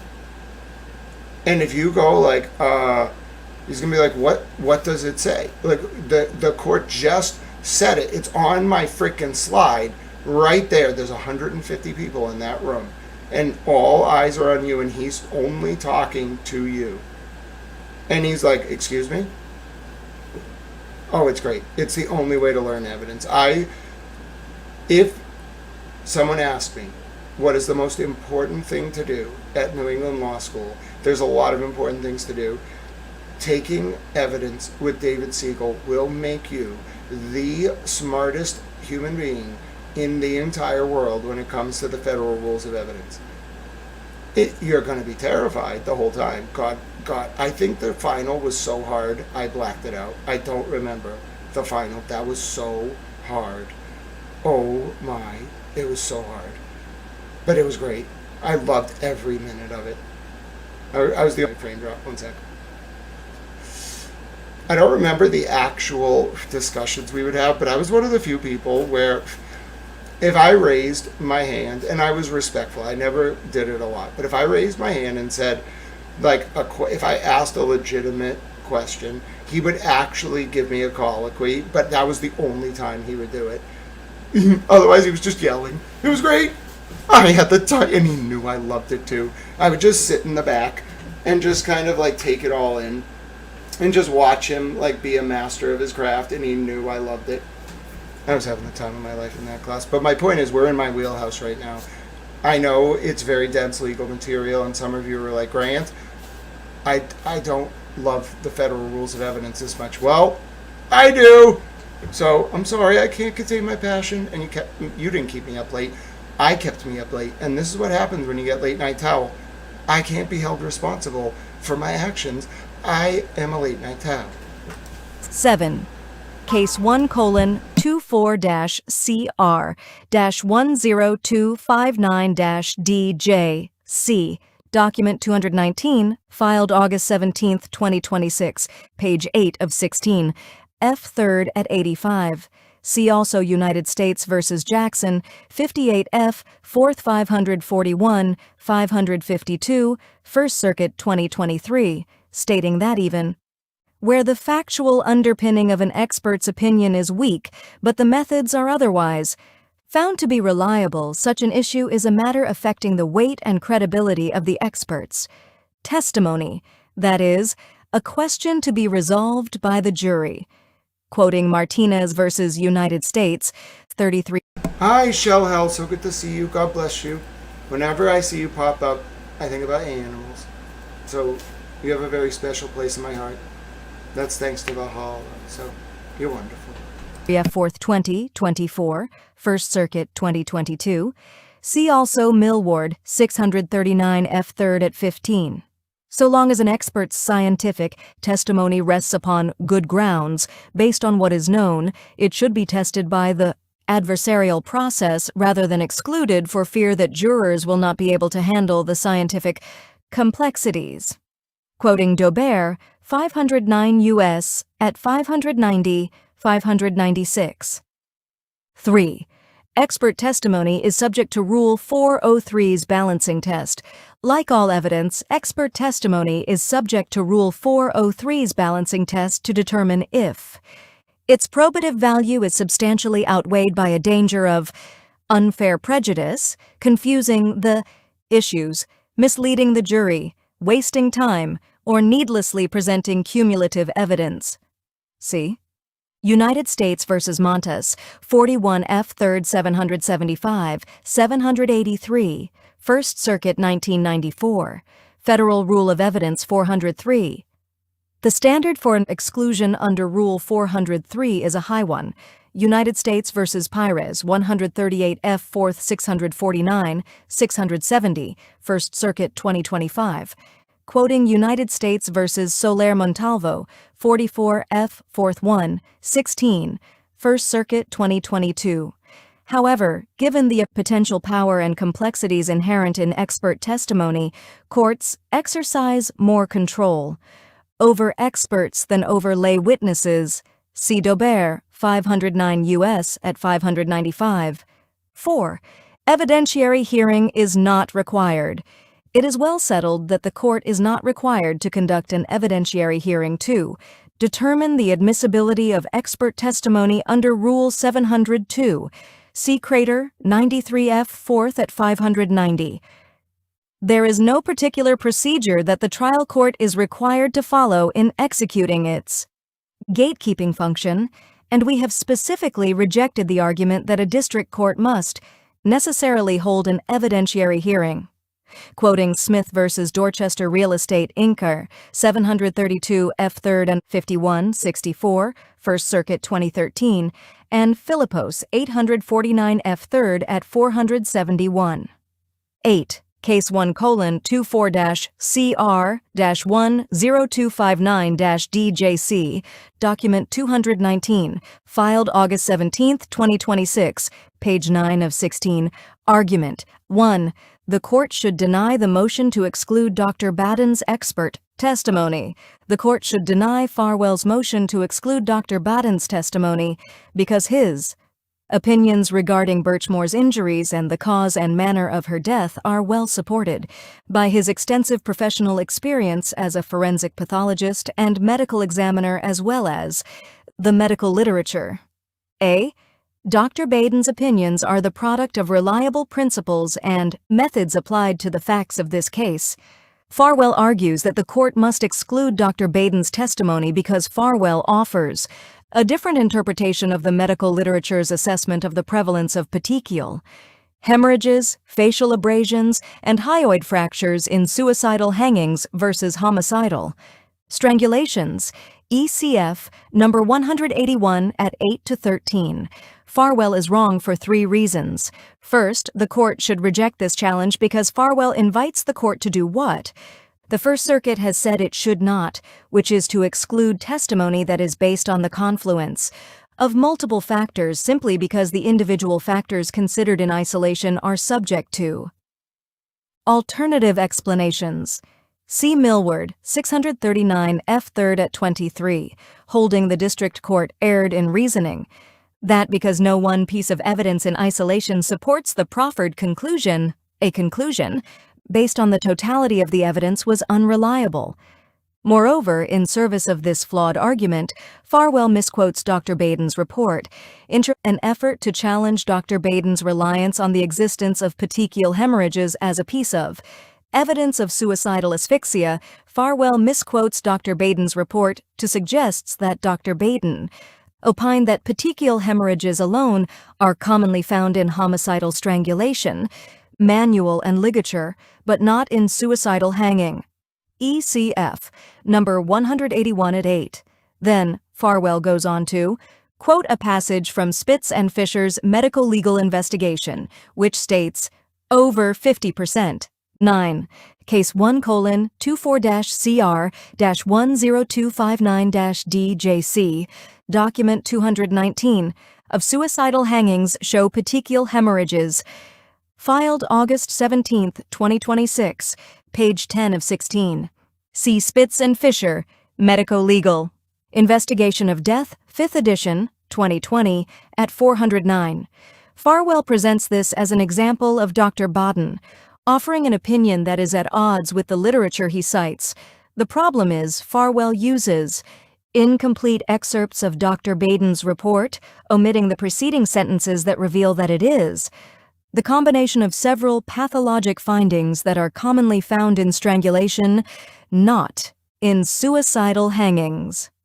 See Baden report at 2, attached as Exhibit B, what Farwell does not put. Before the court is the full passage from Dr. Baden, which is not inconsistent with the literature. The photographs show a very tightly applied ligature crossing the mid-neck horizontally that would have compressed the carotid arteries bilaterally and would have caused a loss of consciousness in less than 10 seconds and death within a few minutes.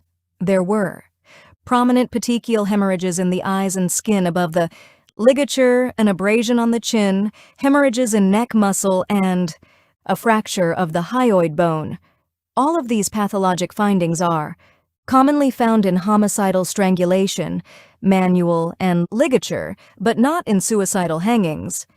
See Baden report XB at 2, emphasis added, and Farwell does the same thing, mistakenly, attributing a conclusion about a confluence of evidence to its constituent parts in his attack on Dr. Baden's reference to the fractured hyoid bone, ECF number 181 at 10. The bottom line is Dr. Baden's testimony does not rise or fall with any one of the facts identified in his disclosure. Therefore, Farwell's attack on the individual parts is unavailing. Second, Farwell attacks various components of Dr. Baden's opinions by citing literature that he claims suggests the injuries in isolation could also be consistent with suicide, even pudding.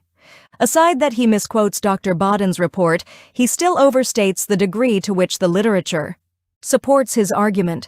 The literature he cites does not say that Dr. Baden's opinions about the cause and manner of death must be wrong. Rather, the literature, at best for Farwell, says the isolated injuries could also be consistent with suicide. For example, the literature indicates that petechial hemorrhages alone occur in more than 50% of suicidal hangings. See Spitz and I-10. Case 1:24-CR-10259-DJC, Document 219, filed August 17, 2026, page 11 of 16, Fisher, Medico-Legal Investigation of Death at 409. Importantly, that does not rule out their existence in homicidal strangulations. At trial, inherently, some matters that are the proper subject of expert testimony will be in dispute. Therefore, not surprisingly, it is well settled that alternative theories and interpretations of the evidence do not require excluding expert opinion testimony. See, for example, Mooney, 315 F. 3rd at 63, holding that any flaws in expert testimony are exposed through cross-examination or competing experts. It merely underscores the need for a jury to resolve the dispute after considering cross-examination and any additional expert testimony on the subject. Third, Farwell criticizes Dr. Baden for not explaining the absence of other evidence that Birchmore died by asphyxia and strangulation, ECF number 181 at 11 to 12. Farwell cites the purported absence of defensive wounds and his claim that there is no hemorrhage at the site of the hyoid fracture. On the absence of defensive wounds, Dr. Baden does indeed cite evidence of resistance. Birchmore's hair entangled with the ligature. See Baden report, XB at 3. Dr. Baden provides the further explanation that the injury Birchmore sustained would have caused a loss of a consciousness in less than 10 seconds. See Baden disclosure at 2, attached as Exhibit C. And Farwell's reference to the absence of a hemorrhage at the site of the hyoid fracture is a red herring, ECF number 181 at 10. The medical examiner identified an acute perimortem fracture of Birchmore's hyoid bone at autopsy. By all accounts, this injury occurred at or around the time of Birchmore's death. Dr. Smock personally inspected the hyoid bone and requested that high-resolution photographs and CT scans be taken of the hyoid bone. Dr. Smock noted that there was a hemorrhage associated with the fracture. 3.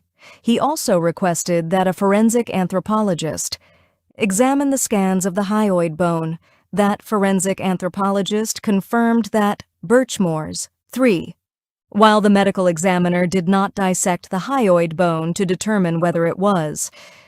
At the fracture site, there is clear discoloration suggesting hemorrhage at the right greater horn of the hyoid bone. 11. Case 1:CR-10259-DJC, document 219, filed August 17, 2026, page 12 of 16. Hyoid bone had been unfused and that it had suffered a perimortem inward/medial fracture at the right greater horn. Farwell suggests that because Dr. Christensen, a forensic anthropologist, did not note a hemorrhage at the hyoid bone, one must not exist. This is flawed.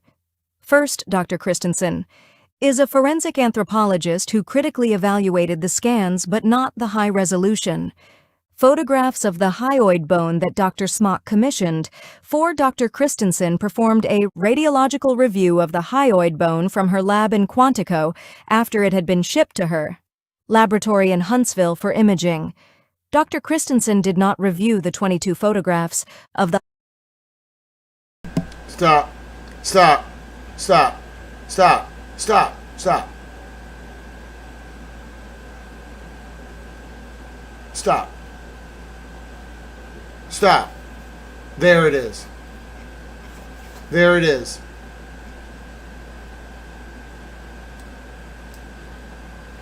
Boom. Boom. I told you. Dr. Capo Martinez did not take the pictures that Dr. Smock commissioned for the FBI. Farwell attributed them to her, but I knew he was wrong. Because the government had already said Smock commissioned the FBI to read them. There it is. Farwell incorrectly states that Dr. Capo Martinez, rather than Dr. Smock, took these photographs. Now, Dr. Smock didn't actually take them. It was the FBI who took them.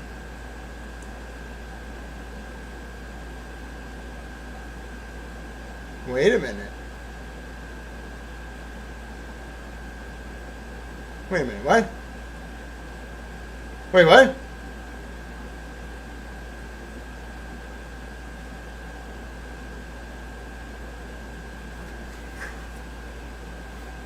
Wait, what? So let me see if I understand this.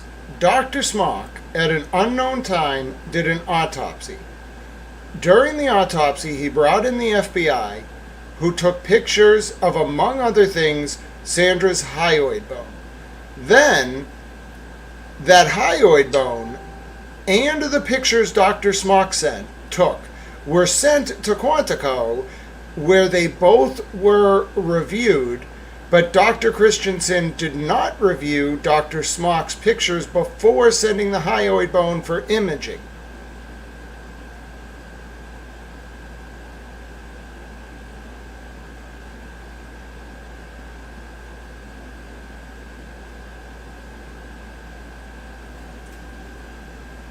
Oh, hello, Tiffany Bob. You're wonderful. Definitely stay in touch with me on Discord about what help I can use for the trial, coordinating things, spreadsheets. I have lots of ideas, my friend.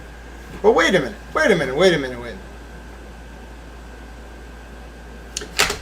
Because look at this. The government is very clear, the DOJ is very clear to note in this footnote that Farwell incorrectly states that the OCME, Dr. Capo Martinez, took those photographs during an autopsy. By the way, the very important thing to note here is that Dr. Smock was doing an autopsy when he took the pictures of the hyoid bone. Furthermore, after Dr. Smock had the FBI come in and take the pictures of the hyoid bone during an autopsy, somebody took that hyoid bone, the FBI, it appears, and instead of including that, this is what someone mentioned earlier, instead of it being part of the cremation of Sandra, may God rest her soul, and her unborn baby, the hyoid bone and perhaps other pieces of genetic material were sent to Quantico.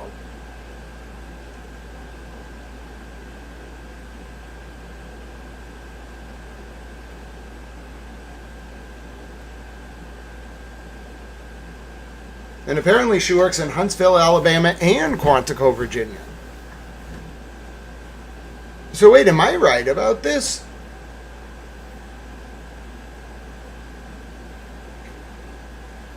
Even Farwell's lawyer got it wrong and thought that Dr. Capo Martinez, the OCME, took the picture of the hyoid bone. Therefore, I believe Dr. Smock did a autopsy of Sandra Birchmore contemporaneously with Dr. Capo Martinez. Whoa.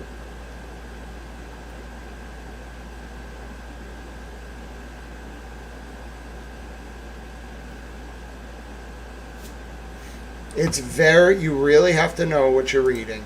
And you have to know, oh, this is so well hidden. Because you have to know that other random document where Farwell talks about Dr. Smock commissioning the FBI to take the picture. Oh my. And Farwell's lawyer got it wrong. I can't believe even... That means Farwell's lawyer might not even realize when Dr. Smock did that autopsy, because Farwell's lawyer was like, well, autopsy, picture of the hyoid bone, that must have been taken by, or commissioned by Dr. Capo Martinez, or taken by her. Nope.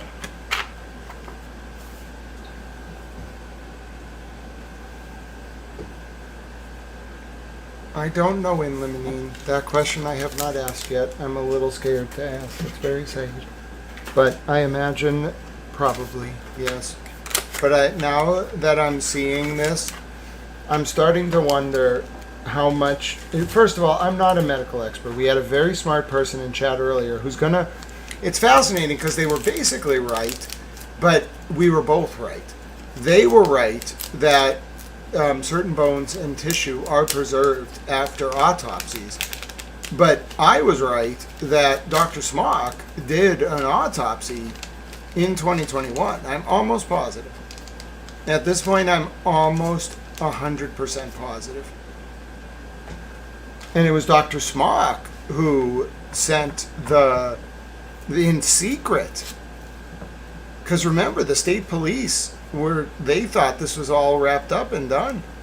This was all being done in secret by the FBI. You can't wait years, dude. You can't. You gotta do all this stuff right away to make the case. That I'm telling you, I really think I'm right about. If I'm right about this, I hope you all understand the implications of it all. I mean,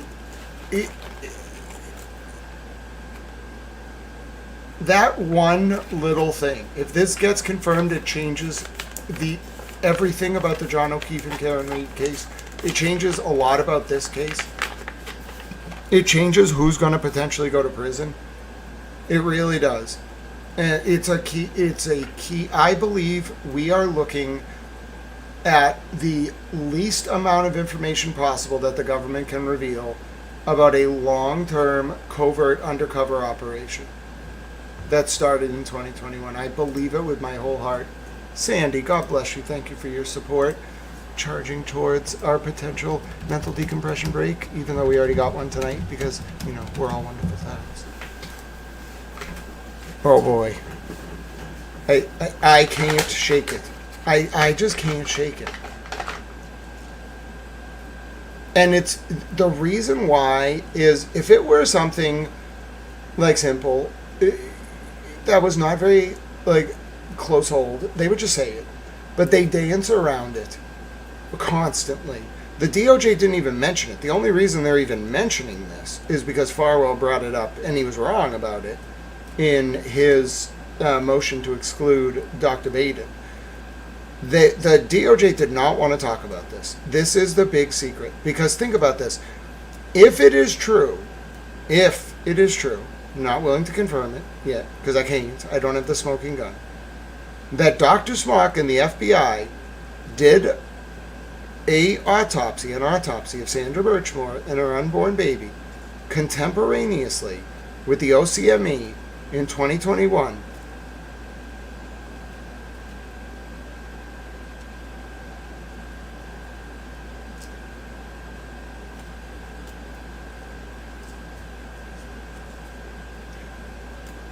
If that is true, then everything you have seen up until now was a preamble.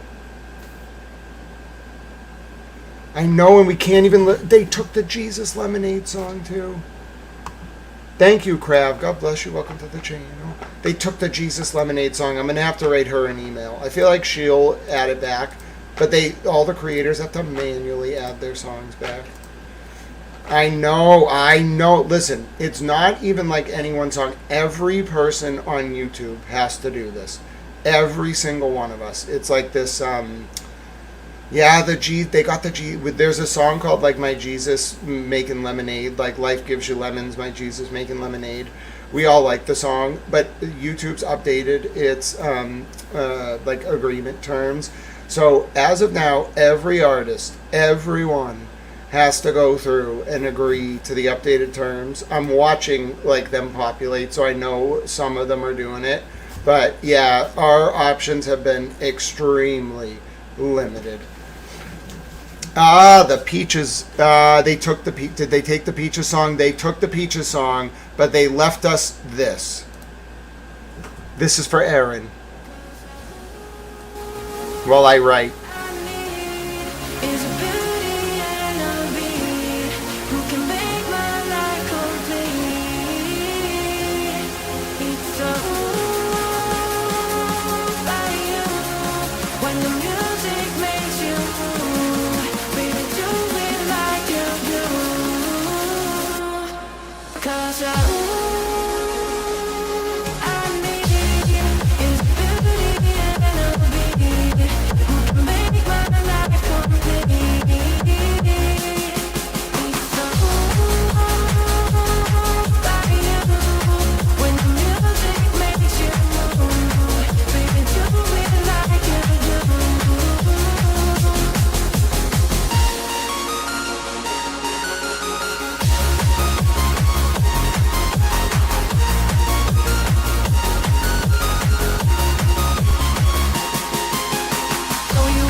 And that's how you do it. And by the way, that's exactly the number of characters you can fit above the fold on a Twitter post. I'm just that good. You know what I mean? I'm automatic, you might say. This is the full out souped up automatic, just getting quit, let the bass here right on Smooth, time. I know. Running hard to the end, but you in a panic automatic. know life is just a test, and I'm trying my best to give it nothing less. And I know I do it all for you when I see you staring back with the love that's true. Sometimes I don't know how to feel, I'm trying to soak it in, it's so surreal. And I'm just a man with a guitar, words in my mind, a song in my heart. I wanna give it back to you, and I know that you can feel it too. This is that full out, souped up, automatic, just can't quit, let the bass hit right on time. Running hard to the end, put you in a panic, automatic smile, knowing you'll be mine. Full out, souped up, automatic, can't quit, let the bass hit right on time. Running hard to the end, put you in a panic, automatic. We're gone, traveling so far, take us in your car, bump it in the yard. We grow, bring it back to you, never losing touch with what we've been through. Sometimes we get pulled away, know that we'll be back, sorry for the delay. We are all about the love. That was a delay, get it? We all dreamed of. We wanna give it back to you.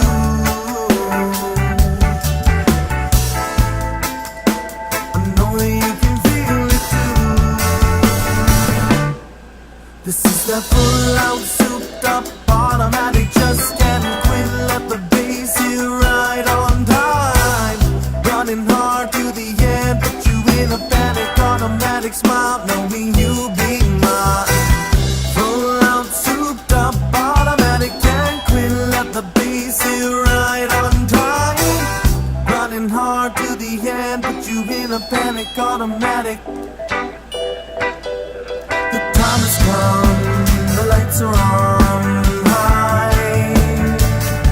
I wanna know, I never thought life was passing us by. And the only certainty is that it's you and me tonight. And we're gonna give it all till the curtain call. We're gonna make it alright. This is the full out, souped up, automatic, just can't quit, let the bass hit right on time. Running hard to the end, put you in a panic, automatic smile, knowing you'll be mine. Full out, souped up, automatic, can't quit, let the bass hit right on time. Running hard to the end, put you in a panic, automatic.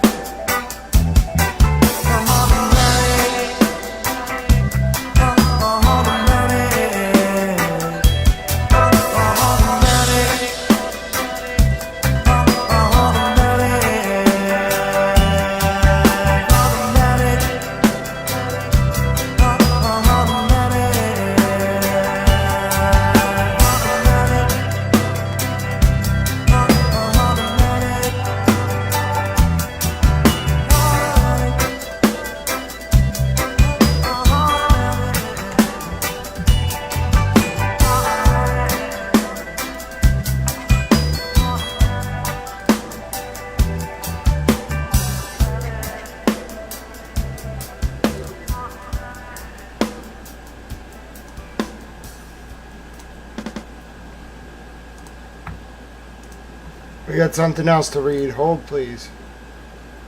I was enjoying that music. Well, we got more work to do. The work never ends. That's a good song, though. I mean, just finish this post, please.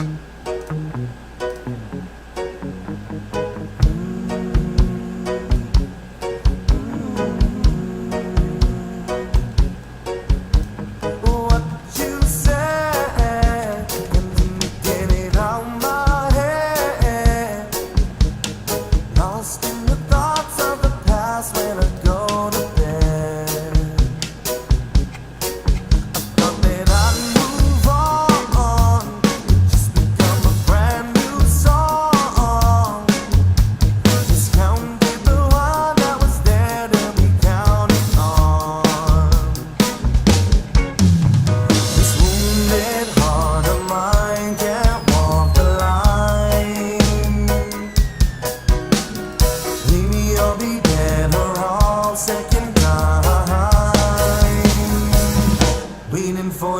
come back around, girl, and you can save my world. And when the lights go off in the night, I'm not lonely. Back around, girl, and you can change our world. And when the lights go on in the night, I'm not lonely.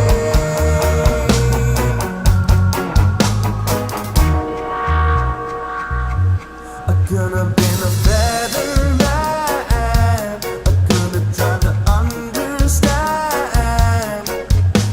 but I don't know anything. I lost before I began. This wounded heart of mine can't walk the line.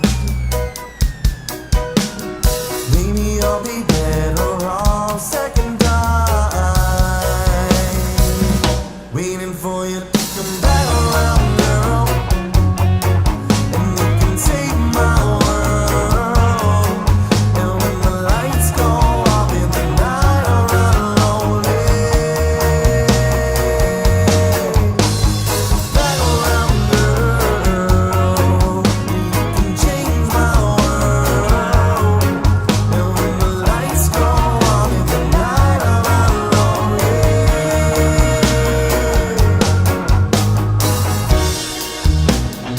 All right, let's go, British reporter towel. What does Steve Cavey from the Stoughton Select Board have to say about the independent investigation into Stoughton Police Chief Donna McNamara, who's on paid administrative leave after she reported in June of 2026 that she's cooperating with the FBI and then alleges she got pressured out of her job by the town administrator, Thomas Coulter, who is now also on administrative leave. And Chief McNamara has sued the town, and Ed Davis, who's going to do security for Ghislaine Maxwell's husband after Jeffrey Epstein was a convicted sex offender who lived in the North Shore of Massachusetts, is now doing the investigation. Ed Davis, who also knows my mom who knows Michael Proctor's uncle-in-law and is all weird and likes Kate Peter and hangs out with these weird people, and you know what I mean? So let's find out about Mr. Cavey's statement about Mr. Ed Davis, the former Boston police commissioner, right at the time when the Boston Marathon bombing went down, the guy who almost became the DHS chief under Obama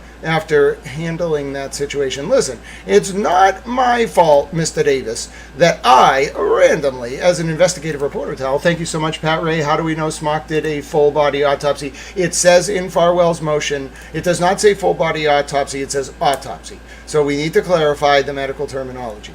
But let me go back to Mr. Ed Davis. Thank you for your very kind support, Pat Ray. Mr. Davis, it's not my fault, okay? You might be a nice man. I'm sure you've done some good things. It's not my fault that as a little towel, okay, maybe a bigger towel, I was traumatized by being on mile 21 at the marathon on the day of the bombing. You could ask my sister and my mom. They called me from a hotel room. They were in Texas or something. I'll never forget this. I was in the mods, all right? And I was one of the only people who knew to turn the freaking TV on so we could watch what was happening. So I made all these people in the mod watch the damn news.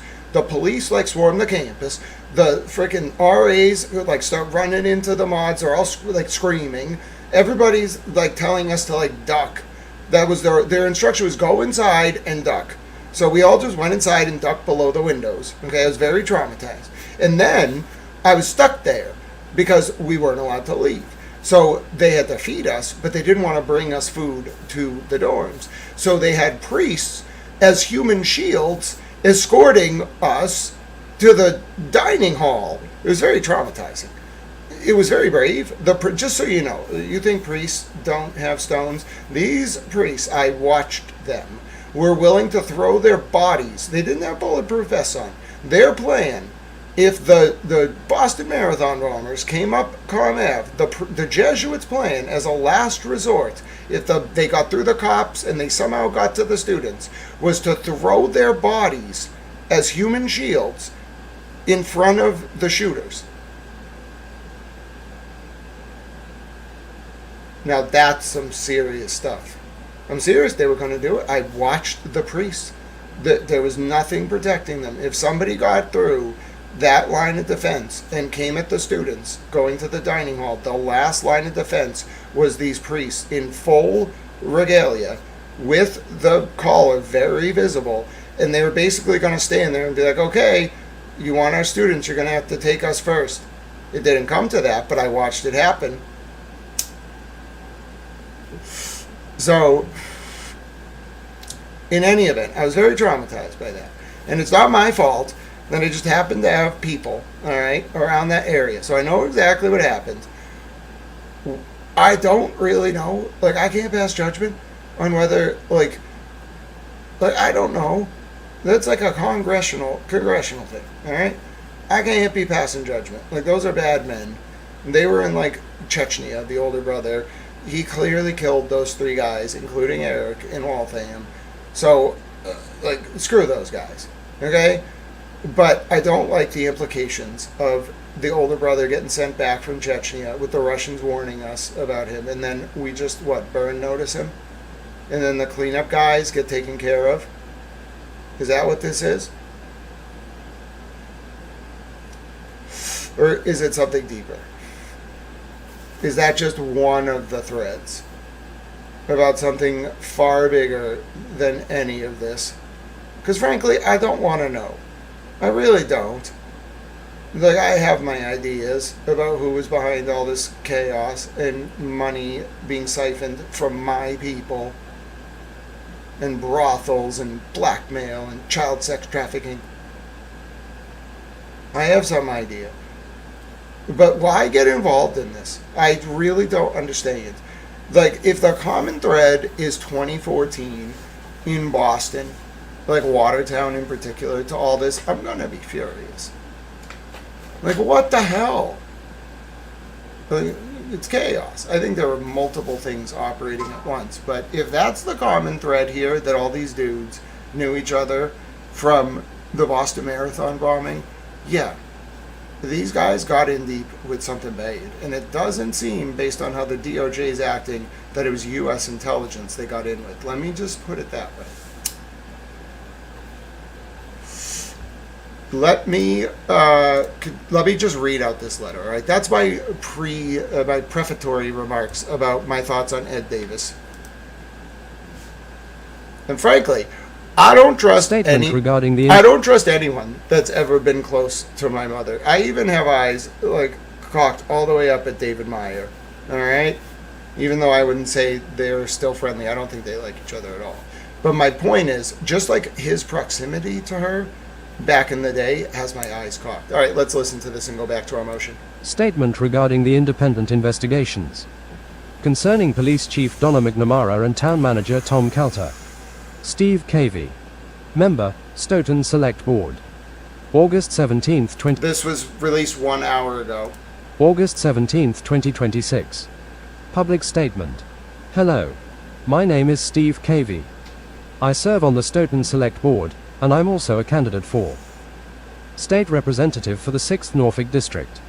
I want to speak directly with the people of Stoughton about the circumstances involving police Chief Donna McNamara, Town Manager Tom Calter, and the independent investigations that are now underway. I know people have been waiting for more information. I know there has been frustration, anger, confusion, and an enormous amount of speculation. I've wanted to provide this account for some time, but I deliberately waited. I was asked to wait until independent investigators had been formally retained and the investigations were underway. I also needed time to gather and review relevant documents, reconstruct the chronology carefully, and confirm what information I could legally discuss publicly without disclosing confidential or privileged information. The independent investigation. On August 11th, the Edward Davis Company announced that it had been retained by the Stoughton Select Board to conduct independent investigations into the allegations involving Police Chief Donna McNamara and Town Manager Tom Calter. Edward Davis is the president of the firm and will personally participate in the investigation. He will be joined by highly qualified investigators with his organization, all with substantial investigative experience. The scope of their work is broad. They have been charged with independently investigating specific complaints against the police chief and town manager, determining the relevant facts, assessing the credibility of the available evidence, and determining whether any substantiated conduct violates applicable law, town policies, the town charter, employment agreements, ethical standards, or other rules governing the conduct of the police chief and town manager. And I want to emphasize the word independent. Given the long careers and professional relationships of the people involved, avoiding actual or potential conflicts is particularly important. I have been assured that the investigators do not. Steve Cavey, statement regarding the independent investigations, August 17, 2026. 1. Personally know Chief McNamara or Town Manager Calter, and that conflict checks will be completed to ensure that no prior relationship or other conflict compromises the independence of this process. The engagement of an independent investigator means that neither the Select Board nor any town official can or will direct or control the investigator's methods, factual findings, credibility, determinations, or conclusions. That includes me. When their work is complete, the Edward Davis Company will provide the Select Board with a written report describing the investigative process, findings of fact, credibility assessments where Wait a minute. Ed Davis got his people added as an investigator as investigators in the amendment to the special prosecutor's David Myers contract in the Enrique Delgado Garcia case. Oh, come on. Come on. This is like when Interpen got guys into who was that DA? Jim Garrison. This is like when Gerald Patrick Hemming got on to Interpen as an investigator, got on to DA Garrison's investigation into Interpen. He got on to oh God, I see how these guys work. Listen, we got to get this stuff out of American politics right now. The consequence of militarized policing was not Bearcats. The liberals are, not all liberals, I'm talking about the policymakers. The liberals got it completely wrong. The militarization of police was not Bearcats. It was paramilitary intelligence gathering, which results in stuff like this. This is straight out of how Garrison's investigation was infiltrated. It's literally the playbook. Can I confirm they did it here? No, but if it looks like a duck and walks like a duck, then it might be Esty. Because she likes to quack like a duck in a loving way. I think she's great. She's on a crusade right now. She can join me on my crusade. I'm trying to retake Jerusalem. I got to see them. I got to see a man about a gate. All right. I got to talk to this caliph. He controls this gate. I've learned a lot about this damn gate. It turns out they sealed the gate. I got to talk to a man about a gate. I'm bringing Esty. I'm going to be like, Esty, tell the man I'm going to go over to the gate. And he's just got to chill. She just has a way with people. You know what I'm saying? She's like, he's just great. He's just going to go over to that gate. Then she's going to distract the caliph. I'm a little bit worried about what happens when we have to put any type of hijab on Esty, but we'll adjust to that when it happens. Then she's going to distract the caliph. I'm going to go over to the gate, and then we'll see what happens. All right, that's the plan. Nanya's involved. He's going to captain the ship or whatever. It's this complicated process. I can't get too into it. All I know is Esty's the perfect person to distract the caliph in Jerusalem so I can get to a gate. Don't ask too many questions, Esty. Let's go. All right? Appropriate, and conclusions as to whether the allegations are substantiated, unsubstantiated, unfounded, or inconclusive. Mr. Davis expects the investigation to take a minimum of 60 days. As he has made clear, however, the facts and evidence will ultimately determine when the final report is ready. That is exactly as it should be. An open mind. I want to prepare our community for something else. It is possible that information will emerge through these investigations that some people will find difficult to hear. People have strong feelings, both positive and negative, about the individuals involved, and some. No, sir, let me rephrase the statement. People have strong feelings when our police officers traffic children for sex. This, inevitably, will result in strong feelings among the community of animosity towards those in positions of power who abuse that sacred trust to hurt vulnerable children in a way that damages them for life and creates cycles of generational trauma, therein enslaving women in open-air prisons wherein they walked among you at the grocery store and all of us collectively said nothing because they couldn't scream out, least our police officers and public officials charge them, put them in an insane asylum, or kill them and then blame their death on self-harm. So in that regard, I realize that there's no such thing as a negative or a positive feeling towards police officers who traffic children and abuse the most vulnerable. However, we definitely have to keep in mind about who was directly responsible and indirectly responsible through their silence and complicity in the context of enabling 15 years of contracts between the Learning for Life program and the Stoughton Police Explorers program. And if that means asking the tough questions about why U.S. Attorney, the Democrat, Carmen Ortiz, took out the 2 members of the Stoughton Police Department above Robert Devine, allowed him to get into that position of power, and then did nothing when he ran a very dangerous predatory child sex trafficking ring, then so be it. And if that means asking difficult questions about who the money men were behind that Learning for Life program and that Police Explorers program, then so be it. And if that means asking about why some of the restaurants in our small town of Stoughton, that world-renowned billionaire's paradise of Stoughton, why some of our restaurants apparently were functioning as brothels within a larger human and child sex trafficking network that may have also involved drug trafficking, is a fundamental crisis of conscience that requires the entire town of Stoughton to look inward and ask who amongst us sat passively and did nothing, and worse, who amongst us was directly involved. That's what this moment calls for. And if you can't rise to meet that effing moment, then stop talking. People have strong feelings, both positive and negative, about the individuals involved, and some have already reached conclusions about what happened. I'm asking everyone to keep an open mind and allow the independent investigators to complete their work. Look at the evidence. Allow the investigators to test allegations and assess credibility. And be willing to change your mind if the facts warrant it. That applies to me just as much as it applies to anyone else. What I will and will not tell you.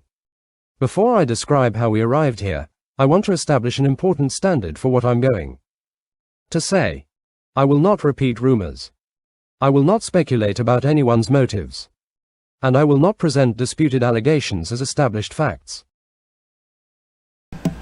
Oh yeah, so as long as Matthew Farwell says that Sandra Birchmore's, and John Fanning and Brian Tully and Michael Morrissey says that Sandra Birchmore's death was the result of self-harm, you just won't talk about it. You won't speculate. What is this? Who is this man? Come on, man! Oh, that's it. That's it! I feel we are going to end up watching that video, and we're going to watch my video. I made a video. I'm getting really mad. Oh, this better not get worse. I can't imagine it's going to get better. I'm going to limit myself to dates and events that can be independently corroborated. Contemporaneous. Oh, okay. Well, you're talking to the fact checker here. I don't mean to establish myself in this role, but most of the people who can talk about this case, or excuse me, who know about the details, can't talk about it. I can. So you better come correct, sir. I'm going to limit myself to dates and events that can be independently corroborated. Contemporaneous documents, things I personally witnessed or participated in, and where necessary to understand the chronology, information communicated directly to me by people who participated in the events I'm describing. Whenever I wasn't present for something, I will tell you that. Now, information communicated to me by someone else does not become established fact simply because it was communicated to me. Where accounts are disputed, I will leave those disputes to the independent investigators. Ultimately, determining what happened is their job. How this began. Much of the public conversation has centered around 2 people, Police Chief Donna McNamara and Town Manager Tom Calter. But that is not where this situation began. No! You're damn right it's not where it began. It began the second someone told Chief McNamara to cover up that second IA report from 2024 into Sandra Birchmore's murder. It began on February 5th, 2021, when the first IA report into Sandra Birchmore's murder was opened at the Stoughton Police Department. It began in 2014 when the Stoughton Police Explorers Program was used to groom underage children. It began, if you really want to get technical, in June of 2026 when Stoughton Police Chief Donna McNamara said that she was cooperating with the FBI ahead of their trial prep for Farwell's October 26, 2026 trial for Sandra's death, and then immediately suffered pretextual retaliation. And I, who happens to be an expert in state government, know that pretextual allegations of misconduct are one of the primary forms of retaliation against whistleblowers. Do not piss on my leg and tell me it's raining. I don't even know this man. He's making me all mad. I want to petition my government for redress of my grievances. I'm all mad. I am gonna play the song. Don't make me play the song. I will play the video I made. It began with a complaint from a member of the Stoughton Police Department concerning Chief McNamara. I think the person has largely disappeared from the public conversation, and that troubles me. Oh my God. If this is a repeat of Shannon O'Brien being smeared so that people wouldn't find out about the corruption at the CCC, it took 3 years and a 51-page ruling from Judge Gordon to get that nonsense overturned and a factual record established, including one declaring me a journalist in a superior court ruling, which I love. My point remains the same. All right? I'm mad. I am not going to be I'm playing the song. I am not going to be gaslit by this man. How dare you? Who is this man? I am going to go. That's it. That's it. I'm going to the Stoughton Town Select Board. You've made me mad. That's it. I have questions for this man. You brought this upon yourself, sir. I'm mad. Sir, you should have read the Tractatus by Wittgenstein, okay? All right? Of which thou cannot speak, thou should remain silent. Now you made me mad.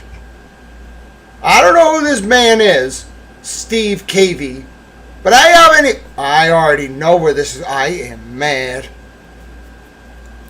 This man has my attention. He's a public official. He's made me mad. I'm a journalist, and I have questions. And that's it. You know what this means. There's only one song that's appropriate for a moment like this. He's going to gaslight Chief McNamara. That's it. I'm defending her honor. I'm playing the song. There's nothing what anyone can do to stop me. This is America. Hashtag America. This is my art. This is my towel art. How you like them apples?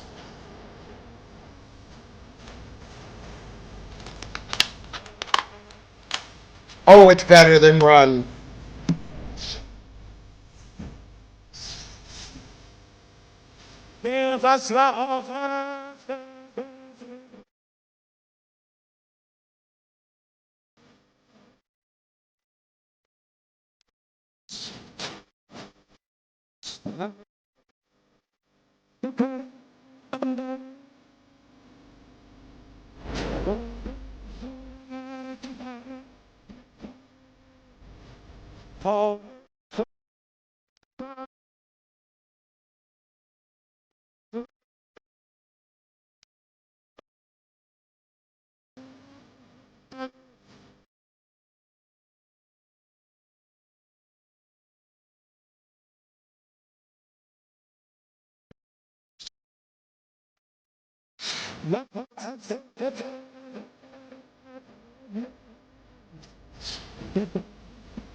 And again, they used Faulkner's testimony, which I would suggest is not accurate, but rather than the actual video. How's that? What you so bad?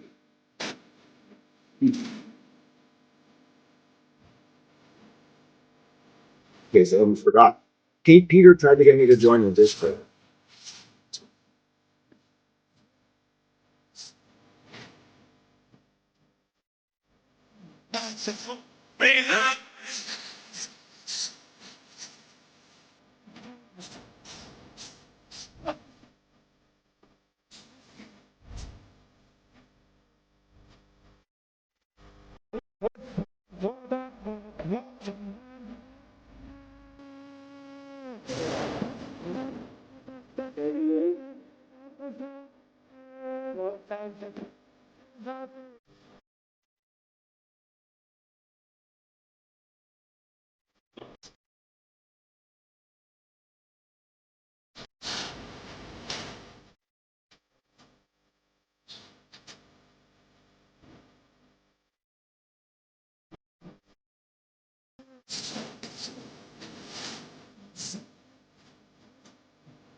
You know, microdots is good. Okay, he has a very more professional style. I like to make art.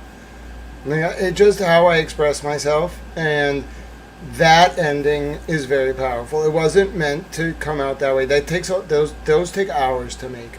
I actually like cut. First of all, most of that's my footage.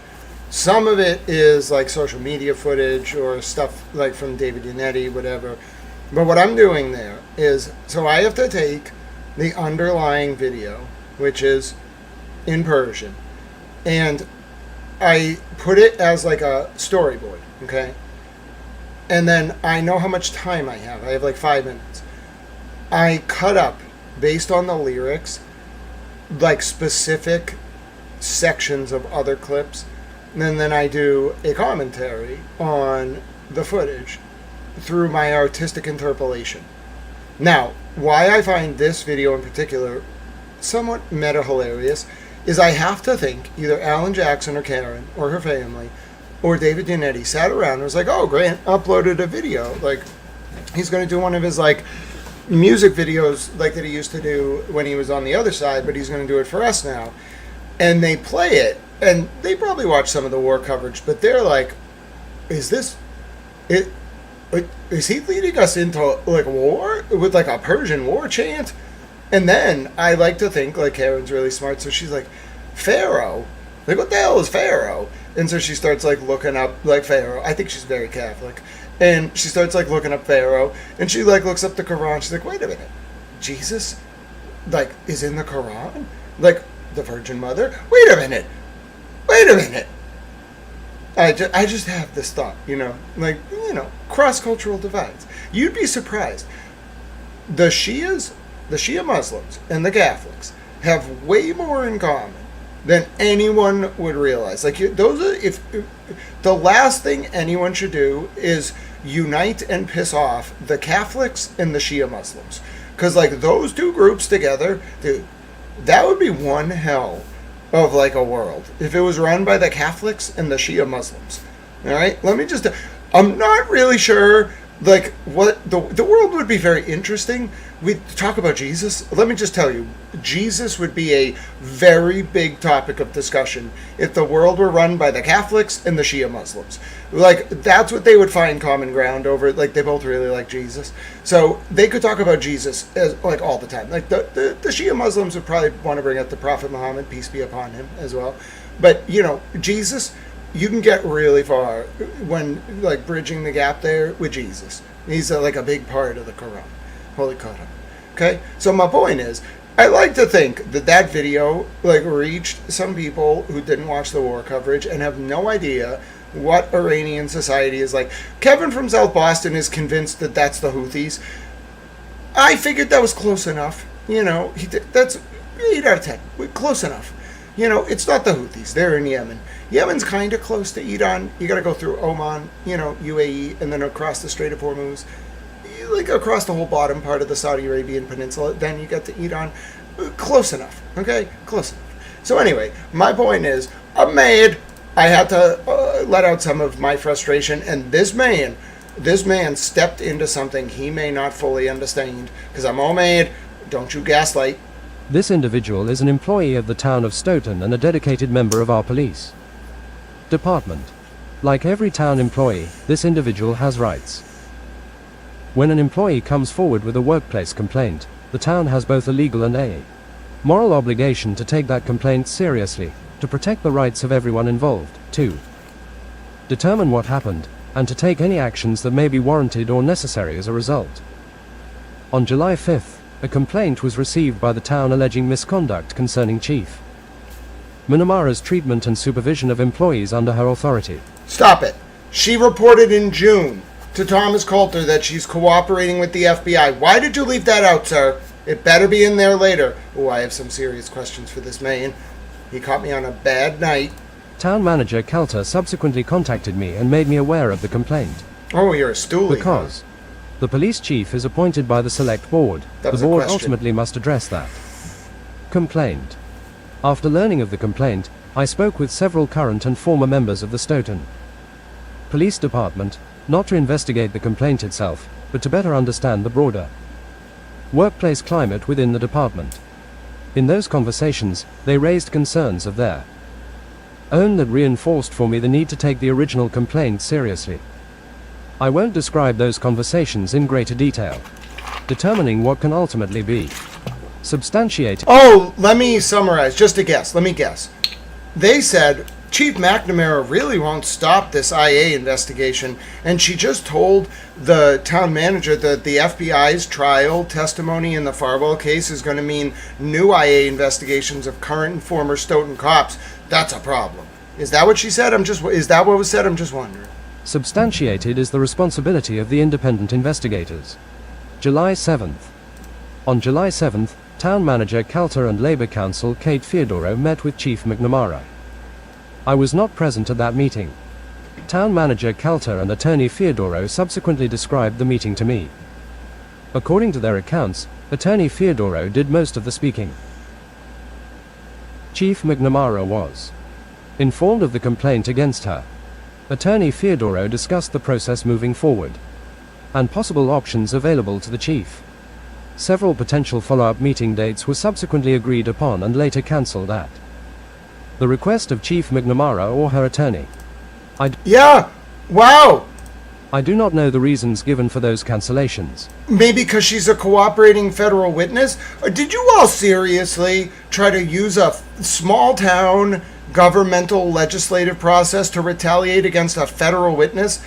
Oh, these people are going to get railed. The government, the federal government, the FBI must hate these people. Some of these people in Stoughton and Kennington. And they're Democrats, by the way, most of them. Do you think Maine Justice has any sympathy for a bunch of ridiculous towny Dems in ultra blue Massachusetts where they're arresting Dems left and right? Ask the mayor of Lawrence. No. My understanding is that Chief McNamara began taking sick leave on July 7th. During this period, the town's Labor Council and Chief McNamara's attorney remained in communication. Hi, Explorers. So good to see you. Good evening. July 17th. On July 17th at 3:13 p.m., a written proposal outlining options for Chief McNamara, along with the town's recommended course of action, was sent by Town Council and Labor Council to Chief McNamara's attorney. The document established a deadline of noon on July 20th for a response. It also outlined the process the town intended to pursue if an agreement was not reached by that deadline. July 18th. On July 18th, while this matter was already underway, the Select Board received another document that I had not previously known existed: the Stoughton Police Department Organizational Climate Assessment, Results of Findings 2024. The assessment had been commissioned by Chief McNamara and was conducted approximately 2 years before the events I am discussing today. It documented concerns and employee experiences within the Stoughton Police Department. I was not aware of the assessment when the original complaint was received on July 5th. I first received it on July 18th. I was both surprised and dismayed that I had never seen the assessment before then. After receiving it, I reviewed my email and the quarterly... Is this separate from the 2024 IA investigation into Farwell, which is still not public? Receiving I think it is. I reviewed my email and the... So you're telling me they did a separate... They found out she was doing another IA investigation, so they did a climate study to use against... Oh, these people were... I can't believe they went forward with retaliating against her, if that's what happened. After she openly said, I'm cooperating with the FBI. What, did they think she was lying? Receiving it, I reviewed my email and the quarterly department head reports available to me and could find no reference indicating that I had previously been informed that the assessment had been commissioned or received. Nor could I find anything in those records indicating what actions, if any, had subsequently been taken in response to the assessment's recommendations in the years after its receipt by the police department. I also want to be precise about what this document does and does not establish. Steve Cavey, state, the 2024 climate assessment does not prove the allegations made against Chief McNamara in July 2026. It does not resolve the complaint now under investigation, and I am not presenting it as though it does. This is... So people throw around the term Darvo so much. This is worse than Darvo. This is pretextual smearing, in my opinion. Not this summary, but the way this is laid out. It's like someone heard Chief McNamara was going to cooperate and do an IA investigation, so they thought years ago, let's try to do as much as we can so that when it comes out, we can make it look like she was the bad guy. Do you really think that? Do you think anyone thinks Chief McNamara is the problem here? No one's going to buy that. Why would you even try to sell it that way? But by the time I received it, I had already been informed of the July 5th complaint and had heard directly from current and former members of the department who independently described serious concerns of their own. If those concerns are about anything but police officers sex trafficking children in Stoughton, then maybe they're the problem. Listen, my list of questions for this man, and by the way, who's this guy? What's he running for? Like some obscure state rep position? Okay. Let's have a little talk with the leadership, and let's find out what the leadership thinks about this. Because I don't think they want to catch any political strays in this. Nobody wants to catch political strays regarding the Stoughton Police Explorers program. Trust me about that. So, yeah, I'm a little concerned. I have some grievances, and I'm going to petition the government. I want redress. I have grievances. Very serious grievances with this man. Serious concerns, as Judge Cannoni might say. Learning that concerns of a similar nature had been documented approximately 2 years earlier through an organizational climate assessment was significant too. Me. Importantly, the assessment was not created in response to the current controversy. It existed long before any of the events now dominating the public discussion. Taken together, the original complaint, the accounts I had heard directly from members of the department, and now a pre-existing organizational assessment documenting related concerns, I believed there was more than sufficient reason for the town to take the complaint seriously and have the allegations examined through a fair and independent process. That's it! That's it! This man has made me very mad. I don't know Chief McNamara. I've never spoken to Chief McNamara. You know what I do know a lot about, though? Every document in the federal government's motions regarding the Matthew Farwell case. You know what else I know about? The 2023 Stoughton Police Department Internal Affairs investigation. You know what else I know about? Chief McNamara's civil complaint. I, sir, am driven by the facts. Whatever this is, listen. If you don't know the name Shannon O'Brien or Cedric Sinclair, you should look up my reporting about what happened there. This is child's play, okay? And I have a little message. I have a little message to whoever is coordinating all of this, okay? I have no idea who it is, okay? But clearly, I heard a little rumor, Bunny Tellmom said that there's this rumor out there that certain people, they want Towel to stop talking. I don't know who it could be. I have no idea who could be behind all of this, or at least coordinating some of it. I just can't tell. Maybe you all can figure it out. I don't know, but I'm just going to play this song for you. Person said that about your lovable, wonderful Towel. I think I want to play a song while that tweet is up on the screen, because you know what? I was raised in a beautiful country called the United States of America.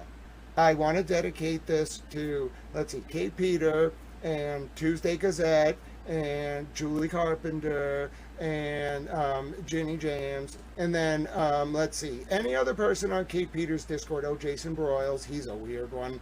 And then, not Biff and Boomer. They're gonna flip, Biff and Boomer flipped, federal indictments are imminent. But, everyone else that is Kate Peters' friend, I have a message to you and your Shrek-based odd cult leader. Okay, ready? Let's do it.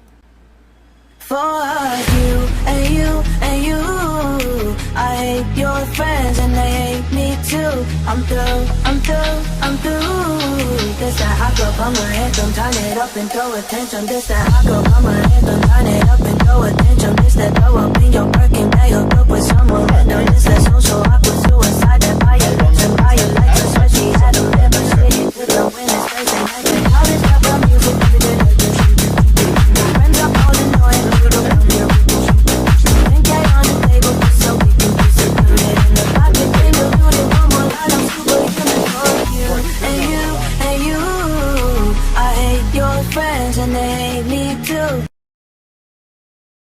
That was a good song. Shout out to Patserback for that excellent compilation. Let's see. I think absolutely Chief McNamara is going to be protected, because this is, in my opinion, just the way this is written. I know what I'm looking at. Ladies and gentlemen, it's making me all mad. All right, let's continue with our read along though, so then we can continue. We got more motions to read. Who knows how long this is going to go. Hashtag Late Night with Towel. Let's continue. Have the allegations examined through a fair and independent process. July 20th. At 8:35 a.m. on July 20th, the Select Board met in executive session. That was the first meeting at which the Select Board as a body was formally informed of the situation and its status. By the noon deadline that day, no response to the town's proposal had been received from Chief Minamara's council. Then, at approximately 1:45 p.m., the town received Chief Minamara's personnel complaint concerning town manager Calter. Shortly afterward, members of the press became aware of what was happening. From that point forward, to the best of my knowledge, the major events that followed have largely unfolded in public. Where we are now. I'm sharing this chronology because I believe the people of Stoughton have a legitimate interest in understanding how we arrived here. That is I'm not sharing. That is not how we arrived here, sir. Sir, do not piss on my leg and tell me it's raining. I'm mad. There are serious allegations concerning Police Chief McNamara. That's true. There are serious allegations concerning Town Manager Calter. That's true. Both sets of allegations deserve fair and independent examination. And then why didn't you detail anything about Calter? Prejudged.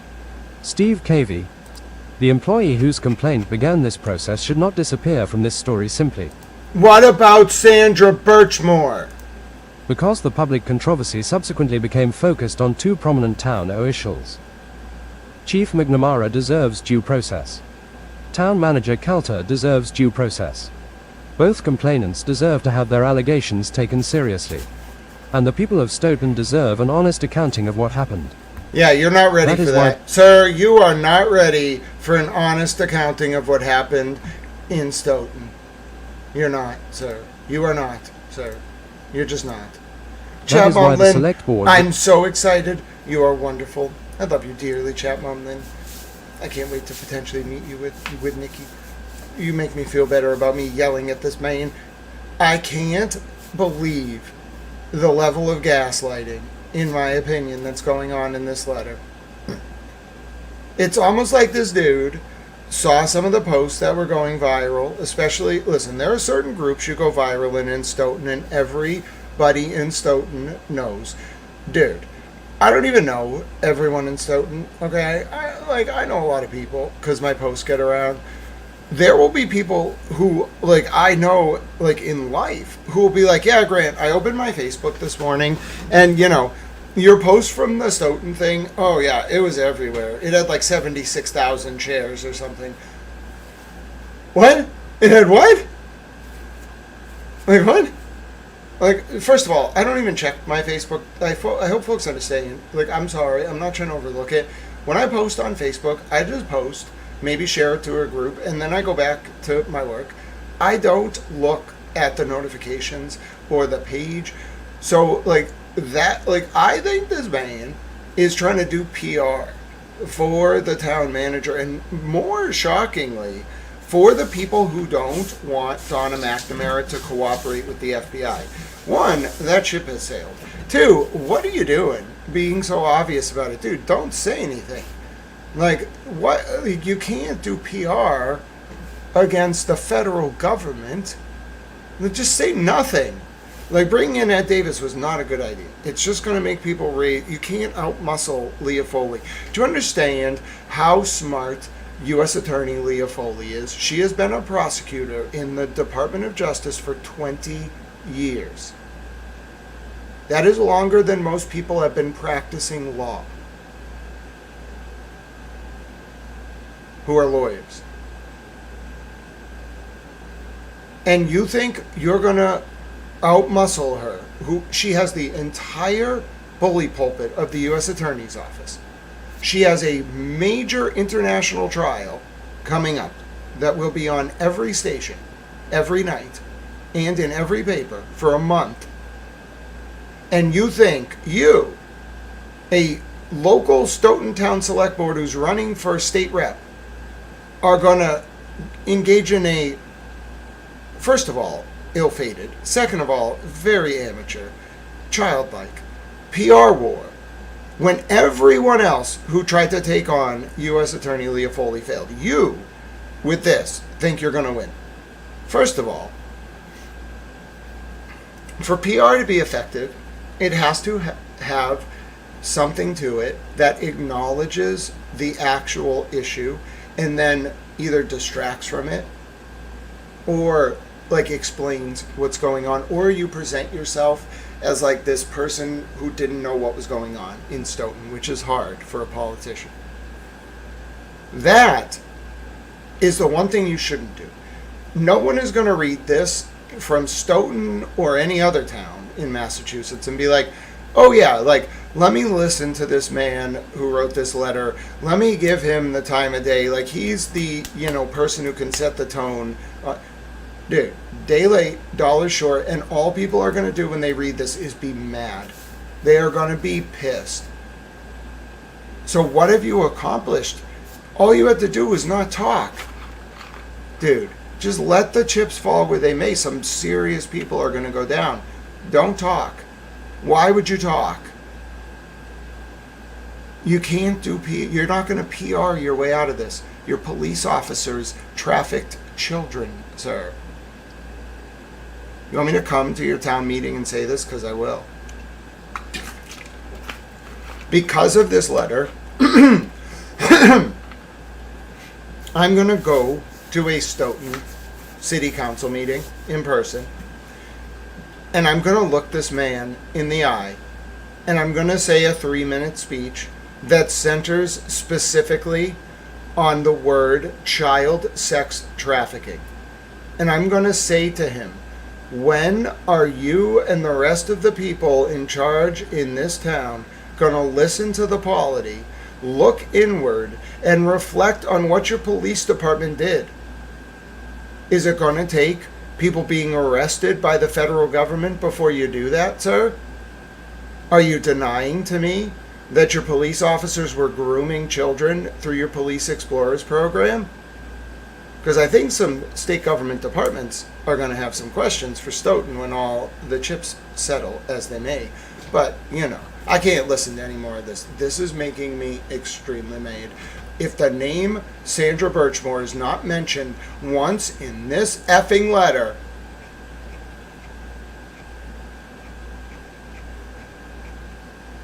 are you kidding me? Say Sandra Birchmore. Oh, now you've really made me mad.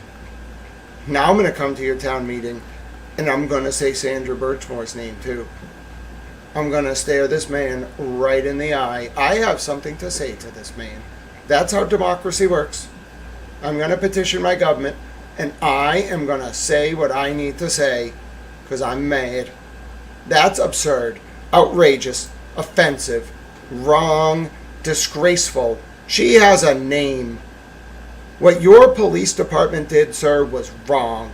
It was wrong, and everybody from coast to coast, from continent to continent is aware of it. So own up to it, or we'll put a scarlet letter on you by court order. I'll bring back scarlet letters for people who enabled child sex traffickers directly, indirectly, or through omission. Getting all mad? Sandra Birchmore's name was not in that letter once. You should be ashamed of yourself. The entire political leadership of Stoughton should be ashamed. They should repent before God.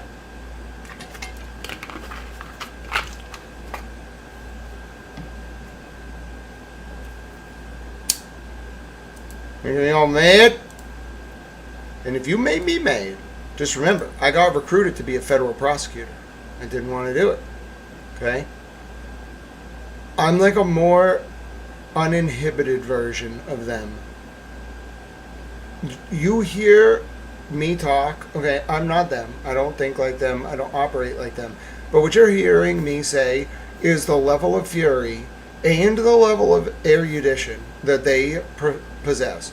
And they can do this. They might not roar. People are so used to, in this modern age, people roaring with words. No, they like to roar a very different way.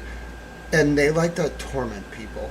Like when they get a bad guy or girl who hurt kids, oh dude, they want that person to suffer worse than the kid. And they know how to make it happen. So, I don't know what to tell these people. Like, what are you doing? Like, what are you doing? Like, the town of Stoughton needs to have like a serious conversation. I thought we were already at this point. Apparently we are not. Apparently the town of Stoughton needs a little towel. All right? Every municipality needs to have a good one-on-one with towel every now and again. Ask around, seriously. Be like, oh yeah, Grant's coming to town. Is he coming to town about business permitting? No, he wants to yell about child sex trafficking in our police department. Oh, you should be very concerned. If you said business permitting, I was going to tell you, yeah, you should be concerned. Oh, that? Yeah, no, you don't stand a chance. Just don't say anything. Just let him yell. He's going to be really mad. Ask around. I'm not kidding. I've been to a lot of municipalities.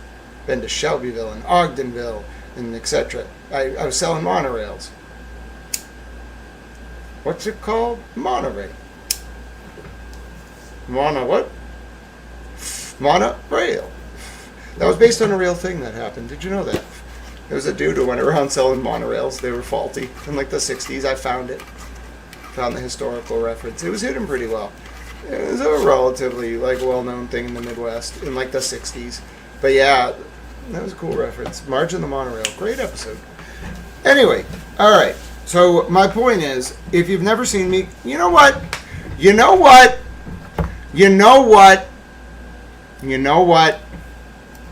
I might have a special treat for you. So we're at 31 minutes of this this document. I got to make a note of that. You know what? Why don't I play a night? You know what? I'm going to do it. And normally I wouldn't do this. I think I have it, like, just saved. I'm going to show you what it's like when Towel gets mad and goes to a city council meeting. Now, this was a younger Towel, okay? Now, you might say I had a very big beard, which is true, okay? Now, I was very, disabled, but I was not the same man I was today. I'm going to show you what it's like when I go to a city council meeting and I'm made.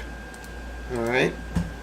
I just want to give you a little preview. Now, some of you are going to be like, that is not you, Grant. Some of you may actually not believe this is me.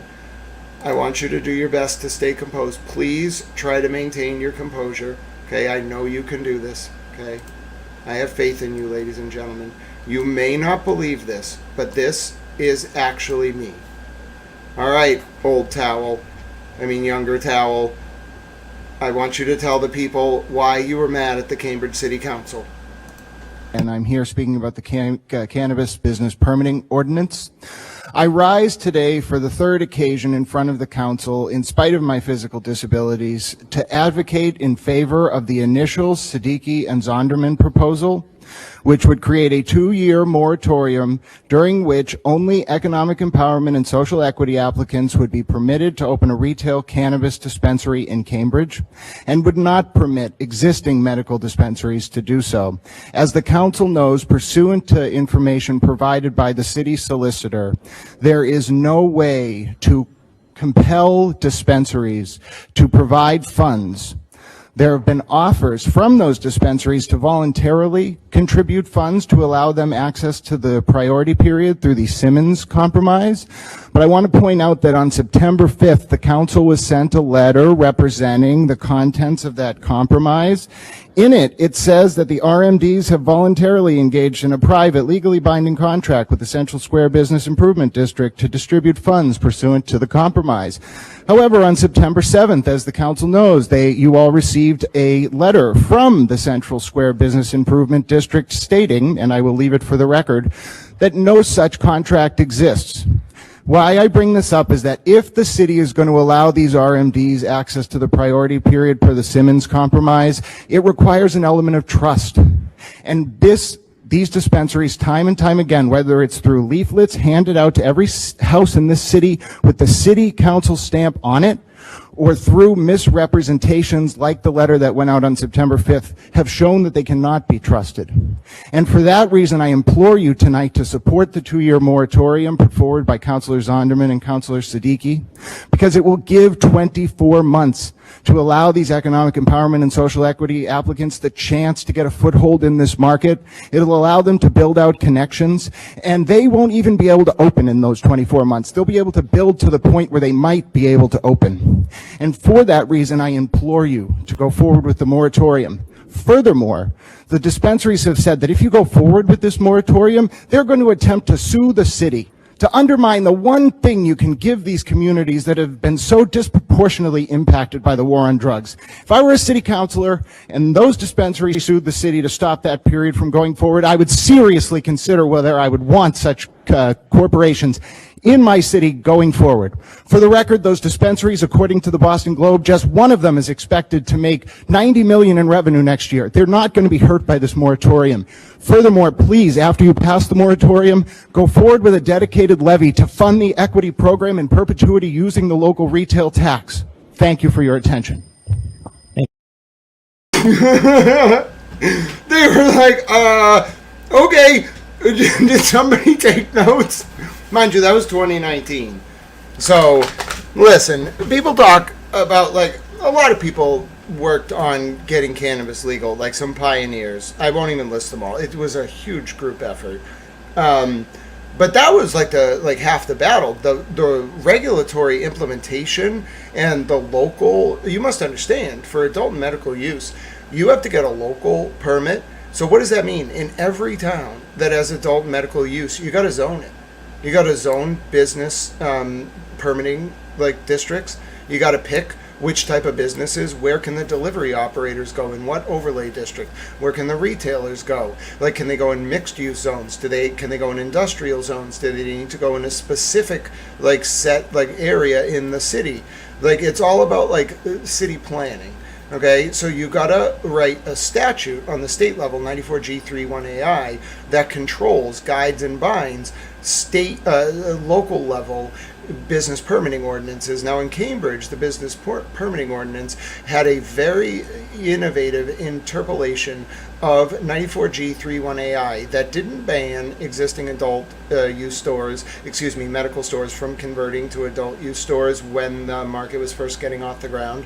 What it did was delay them for the purposes of allowing local mom and pop stores to get like a leg up in the market. So push out the big corporations, give the small mom and pop a chance at what's called first mover advantage. You only get, in economics, you only get one chance at first mover advantage. So if you give the first mover advantage to local companies, you can edge out corporations by entrenching local market economies in the supply chain before the market matures.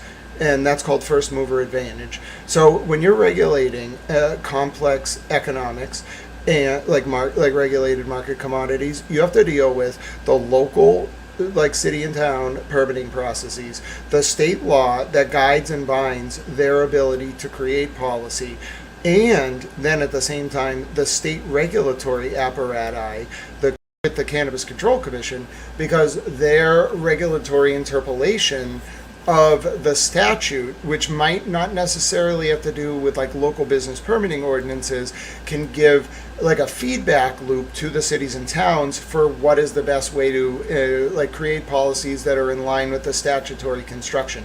Now, all of that working together creates a market economy. And if you don't know how to do that, like I would strongly urge you not to get involved with policy setting.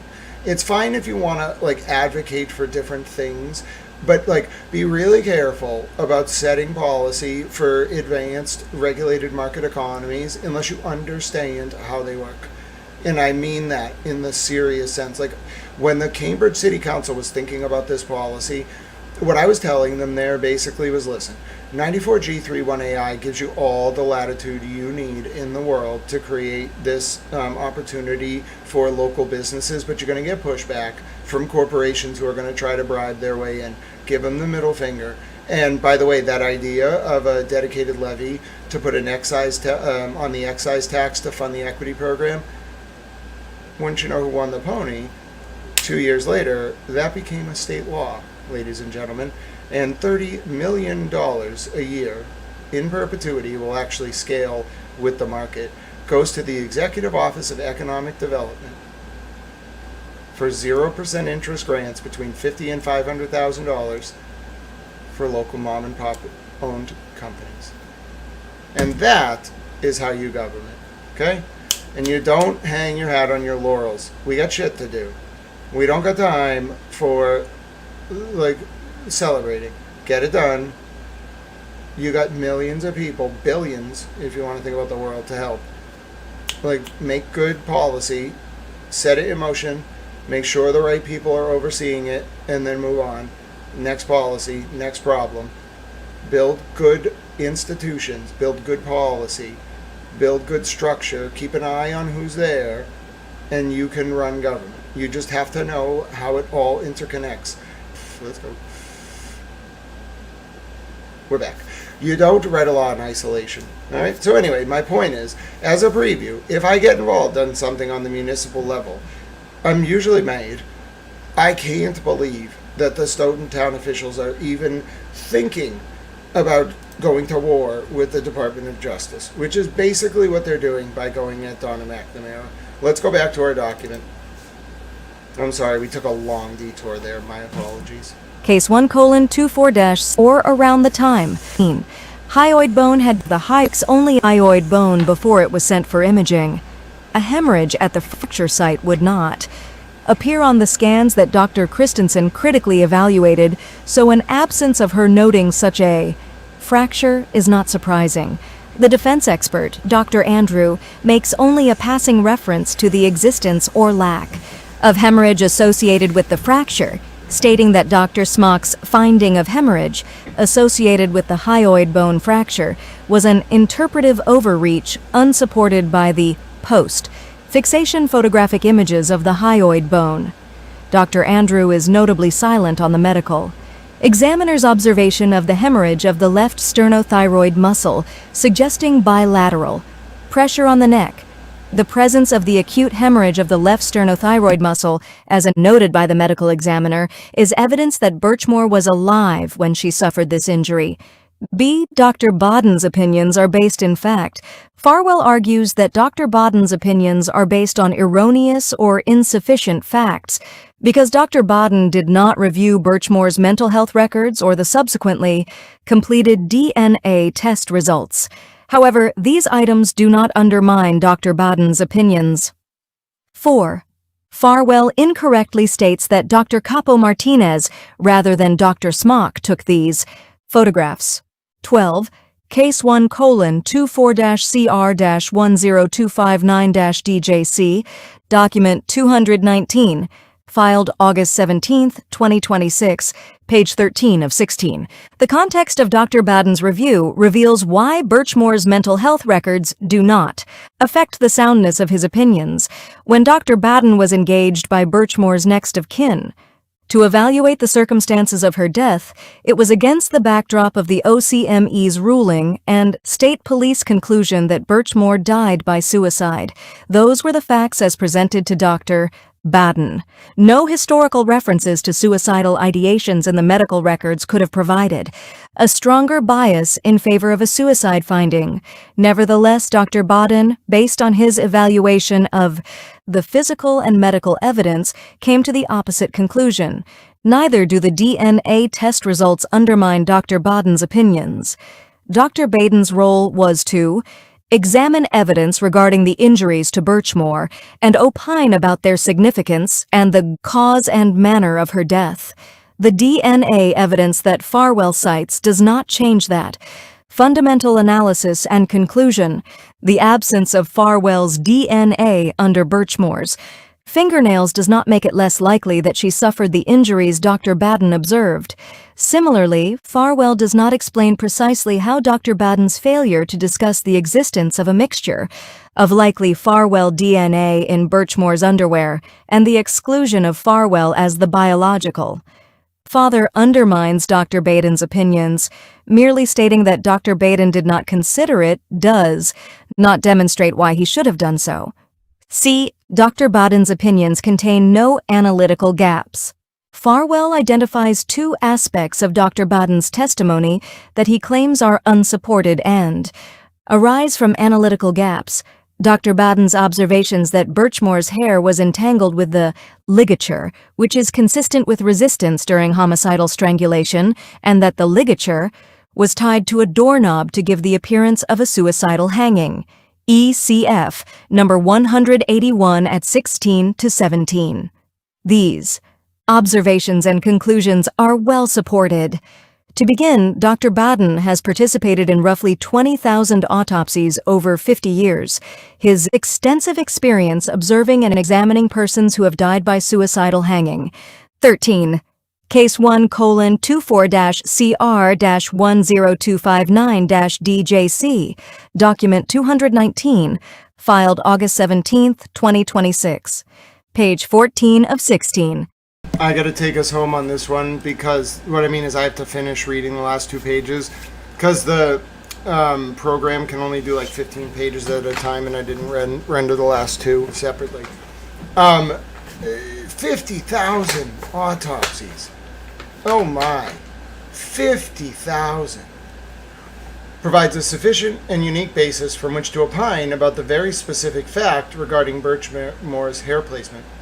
Here, Farwell, too, cites no medical literature on the subject, and other than concluding that Dr. Baden cannot rely on his experience alone, Farwell fails to explain why such robust professional experience is insufficient. The court should also reject Farwell's attempt to exclude Dr. Baden's opinion that the ligature was tied around the doorknob to give the scene the appearance of a self-harming hanging, because that conclusion is a reasonable inference from his well-supported opinion that Birchmore died by homicidal strangulation. ECF number 181 at 17. If Birchmore was killed by strangulation, either manually or with a ligature, the ligature would not have been in the position depicted in the scene photos that Dr. Baden reviewed. Accordingly, Dr. Baden can testify that the ligature was moved to the doorknob, giving the scene the appearance of a self-harming hanging. See Mooney, 315 F3D at 63, holding that an expert may testify regarding inferences from the evidence. D. The probative value of Dr. Baden's opinions far outweighs any risk of undue prejudice. Applying Rule 403's balancing test, the court should decline to exclude Dr. Baden's expert testimony. The cause and manner of Sandra Birchmore's death are critically important disputed facts in this case. Dr. Baden's testimony is based on half a century of relevant professional experience and a review of physical and medical evidence in this case. Notwithstanding Farwell's attempt to pick apart the basis for Dr. Baden's opinion, Dr. Baden's summary report and the government's disclosure demonstrate that he applied the requisite level of intellectual rigor in forming his opinions. Accordingly, his opinions reflect a reliable methodology applied to the facts, not merely a patina of science, and the court should hold that the probative value is not substantially outweighed by danger of unfair prejudice or confusion. Fed Rule Evidence 403. 2. The court should deny the motion to exclude Dr. Baden's expert testimony without conducting an evidentiary hearing. The court should deny Farwell's motion without conducting an evidentiary hearing. The First Circuit has repeatedly held that a trial court need not conduct an evidentiary hearing in order to fulfill its gatekeeping function. See Crater, 93F 4th at 591. See also Philippos, 849 F3D at 470, 71. Here, Dr. Baden's report, the government's disclosure, and the parties' briefing provide a sufficient record from which the court can apply Daubert and rule that Dr. Baden's expert testimony is admissible. Conclusion: for the foregoing reasons, the government respectfully requests that the court deny defendant Matthew Farwell's motion to exclude the expert testimony of Dr. Michael Baden, MD, and rule that his testimony is admissible without conducting an evidentiary hearing. Respectfully submitted, Leah B. Foley, U.S. Attorney, by Brian A. Fogarty, Elizabeth C. Riley, Tori B. Cummings, Assistant U.S. Attorneys. How was that? I did my best to read it. That was hard. That was a little hard. Just a little hard. We have to go on to our next document. Thank you all very much for being with me. My name is Grant Smith Ellis. Let's find out Case what this one is. 1:24-CR-10259-DJC, document 217, filed August 17, 2026. What is 217? Oh, I don't want to resubmit the form. That'll make me pay again. Hold on. Let me find document 217, if you would be so kind. So that was 219. Alright, let's see. Is 217 going to be one of these? I bet it's this one. This is probably going to be 218. No, I nailed it. 217. Alright, let's begin. This is another one from the U.S. Attorney's Office. Page 1 of 5. United States District Court, District of Massachusetts, United States of America versus Criminal number 2, 4-10259-DJC, I think you nailed it, Pat Ray. It was a great motion. Matthew Farwell, defendant. United States motion in limine to exclude inadmissible evidence of defendant's commendations or accomplishments. The United States respectfully seeks an in limine order to exclude evidence of the defendant. Matthew Farwell's prior good acts, commendations, or accomplishments in his law enforcement or military careers. The court should exclude the foregoing evidence because it is not admissible under Rule 405B, as it is not an essential element of the charges at issue, because it has an undue tendency to suggest decision on an improper basis, commonly, though not necessarily, an emotional one. The very definition of unfair prejudice in the advisory committee notes to Rule 403, and because it would invite jury nullification by way of encouraging the jury to overlook the charged crimes on the basis that they are counterbalanced by all the good he has done in his career. The United States seeks this ruling prior to the start of trial because any reference to the foregoing evidence, including during voir dire or opening statements, could result in prejudice that the court would be unable to rectify simply by sustaining a timely objection. 1. Defense counsel extensively referenced Farwell's military service and accomplishments as well as his law enforcement commendations in their opposition to government's motion for detention, ECF number 106 at 5-9. On August 12, 2026, defense counsel indicated to the government that they had not yet decided whether they planned to reference Farwell's military service in their opening statement at trial. Defense counsel also indicated that they wish to question potential jurors during voir dire about their experiences with the military, thus the government is filing this motion now to bring these issues to the court's attention prior to trial. 1. Case 1:CR-10259-DJC. Document 217, filed August 17, 2026, page 2 of 5, legal background, Federal Rule of Evidence 405B, permits a defendant to introduce evidence of relevant, specific instances of his conduct only where the related character or trait is an essential element of a charge, claim, or defense, in the very limited circumstances when Rule 405B allows for admission of specific instances of conduct.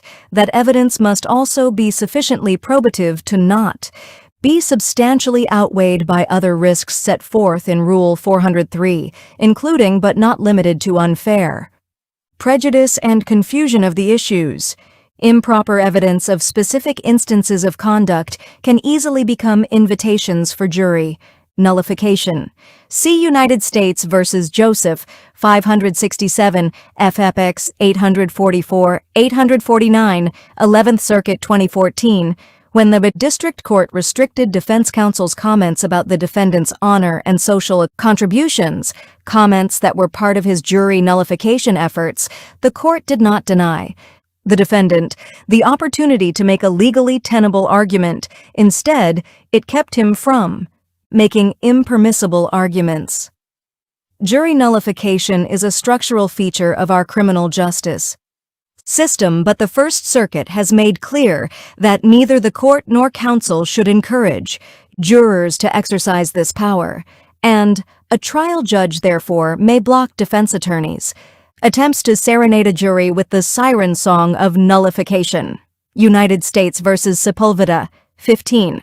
F. 3rd, 1161, 1190, First Circuit 1993. See also United States v. Bunchen, 626, F. 3rd, 2934, First Circuit 2010. Neither the court nor counsel should encourage jurors to exercise their power to nullify. United States v. Thomas, 116 F. 3rd, 606, 614, Second Circuit 1997. We categorically reject the idea that, in a society committed to the rule of law, jury nullification is desirable, or that courts may permit it to occur when it is within their authority to prevent. 2. Case 1:24-CR-10259-DJC, document 217, filed August 17, 2026, page 3 of 5. Argument. The United States anticipates that the defendant may seek to offer evidence of his prior good acts, commendations, or accomplishments in the military or as a former law enforcement officer. Evidence of specific instances of conduct such as prior good acts, commendations, or accomplishments is inadmissible because the character trait at issue, being a good person, police, officer, or serviceman, is not an essential element of a charge, claim, or defense in this case. See Federal Rule of Evidence 405B, United States v. Navedo Ramirez, 781, F. 3rd 563, 569, First Circuit 2015, affirming exclusion of defendant officers' performance evaluations, reasoning that the character trait that the evaluations purport to show general competence at her job as a police officer was not pertinent to the drug trafficking charges. United States v. Nazaro, 889 F. 2nd 1158, 1168, First Circuit 1990, ruling that district court properly excluded evidence of defendant officers' commendations because the traits which they purport to show, bravery, attention to duty, perhaps, community spirit, were hardly pertinent to the fraud and perjury crimes of which the defendant stood accused. United States v. Rios, 180 F. 3rd 262, Fifth Circuit 1999, affirming the exclusion of a defendant's military record because it did not fall under Rule 405B in trial for making false statements. Even if this evidence were admissible under Rule 405B, which it is not, Rule 403 operates to exclude it when assessing the probative value of evidence for purposes of the Rule 403 balancing test. Evidence of prior instances of conduct under Rule 405B must also be sufficiently related to and proximate in time to the charged conduct. United States v. Frank Hauser, 80 F. 3rd, 641, 648, First Circuit 1996. United States v. Berry, 814 F. 2nd, 1400, 1404, Ninth Circuit 1987. With respect to Farwell's military service in particular, not only is it entirely unrelated to the charges of obstruction, homicide, and causing the death of an unborn child, Farwell's military service was 3. Case 1:CR-10259-DJC, document 217, filed August 17, 2026, page 4 of 5, not close in time to any of the charged conduct. Farwell served in the military from 2004 to 2008, years prior to the time Birchmore enrolled in the Stoughton Police Explorers program in 2010. Thus, Farwell's prior military service in particular has almost no probative value, even if details around his military service were admissible under Rule 405B, which they are not. The court should exclude this evidence because its negligible probative value is substantially outweighed by a risk of unfair prejudice and confusion of the issues under Rule 403. The same is true for Farwell's law enforcement commendations. Their minimal probative value is substantially outweighed by unfair prejudice, suggesting jury make its decision on an improper basis, an emotional one. Courts have held that evidence or testimony regarding a veteran's service may be relevant to determine a defendant's moral culpability in the sentencing phase of a capital case. Porter v. McCollum, 558 U.S. 30, 43, 2009.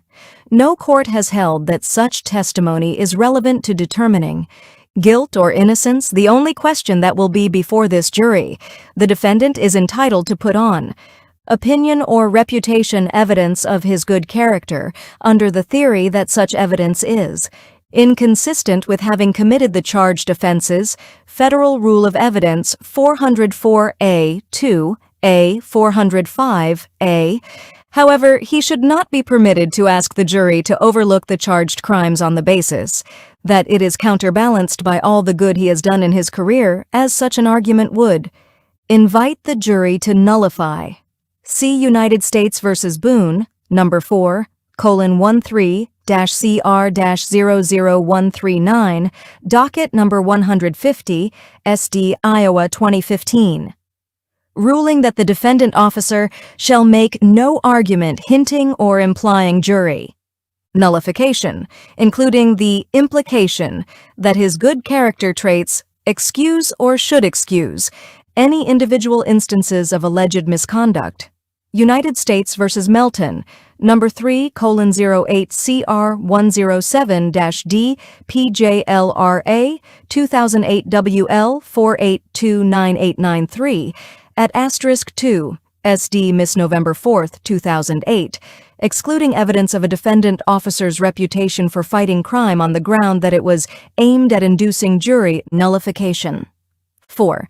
Case 1:24-CR-10259-DJC, document 217, filed August 17, 2026, page 5 of 5. Conclusion. Because the foregoing arguments suggest to the jury that it should acquit notwithstanding the defendant's guilt, accomplishments in his law enforcement or military careers. Respectfully submitted, Leah B. Foley, United States Attorney, by/S/Tory B. Cummings, Brian A. Fogarty, Elizabeth C. Riley, Tory B. Cummings, Assistant United States Attorney. All right, so does everyone understand? There will be a quiz on this, okay? Under the rules, you as a defendant can introduce your reputation in the community for good character, and let's be specific, there will be a quiz on this. That's going to be under 404A2A and 405A, okay? You're lucky TA Sarah is not here, there would be a quiz. So, under Federal Rule of Evidence 404A2A and 405A, you can put, oh, TA Sarah's here, there's got pop quiz. That's it. We're having a pop quiz. 70 billion bonus points to everyone in chat. You're all doing such a good job. We got a lot more work to do. That's it. We're having a pop quiz. TA Sarah's here. Okay. All right. We're going to have a pop quiz. So remember, but I got to give you the lecture before the pop quiz. Here's how it works. You can put your reputation at good character at issue as a defendant, okay, under 404A2A and 405A. But two things. One, if you do that, the government can rebut with evidence of your bad character, which they can't do. That's called specific acts evidence, unless you put it in issue first. If you say, hey, I'm a really good guy, they can rebut.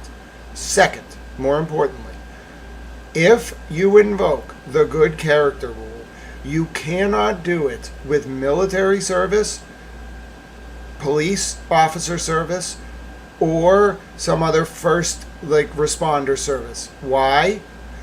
Unless it's an element of the charged crime, you being a member of that service or a public official or something like that. By putting it at issue, you are encouraging the jury to say that person did good things in their life. They served the country, so it doesn't matter if they killed Sandra Birchmore and her unborn baby or hurt her. I'm going to vote not guilty. That's called jury nullification. Jury nullification is where a jury votes not guilty despite the evidence. Okay? And that is not legal to argue. It is a function of our system, but you can't argue it. Why?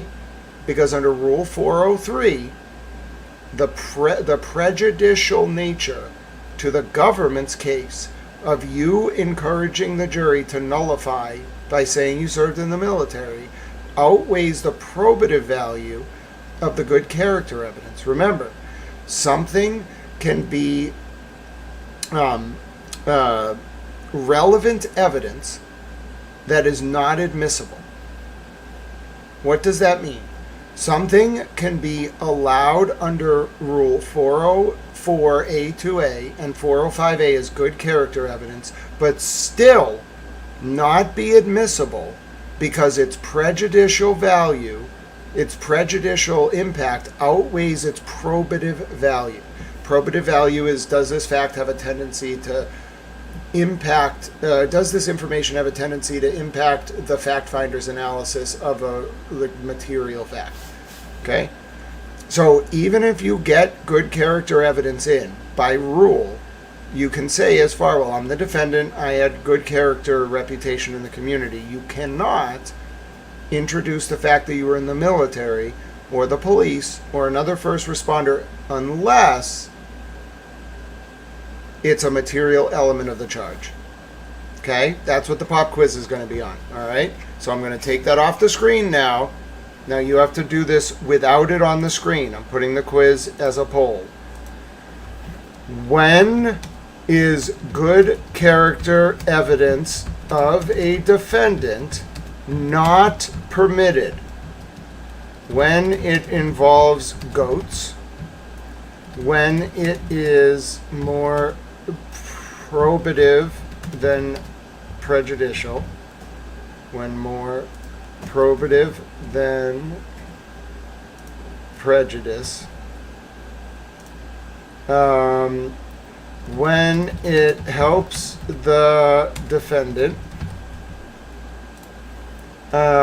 when more prejudice than probative. Okay, so this is when is good character evidence of a defendant permitted? When it involves goats, when it's more probative than prejudice, when it helps the defendant, or when it's more prejudice than probative. And the question is, when is good character evidence allowed? Okay? Here was an example where the government's saying it shouldn't be allowed, right? So you want to answer it the opposite. That's your pop quiz. All right, go. Now, TA Sarah's giving out the bonus points, okay? All right, so let's see. I don't know. This is a really tough one. When is good character of evidence of a defendant not permitted? Not permitted. So when should the court exclude the good character evidence? Think about the Rule 403 and 401 tests we just talked about. Do courts want to keep out things that are probative or things that are prejudicial? Things that are probative are helpful. Things that are prejudicial are bad. Okay?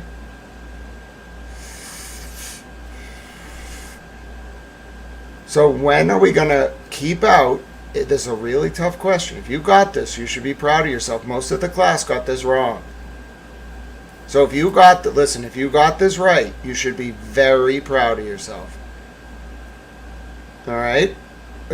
Almost 50% of the class got this wrong. I don't know if that's a failure on me as a professor or you all. But I thought, we had done an okay job. Apparently we didn't. So, TA Sarah, would you like to talk it through for the class? My thumb hit the wrong button. The answer, ladies and gentlemen, okay, after we do like 20 to 30 votes. They come in quick because it's a small class.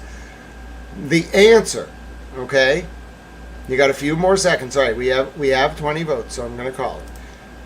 Your choices were, when is good character evidence of the defendant not permitted?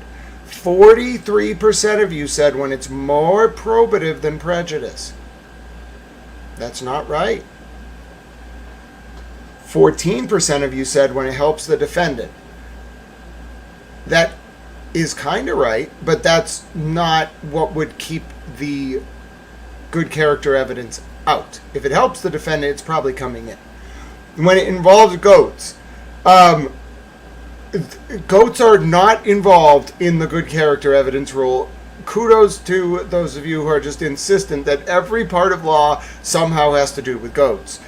The actual answer was when the evidence is more prejudice than probative, and only 38% of you got that.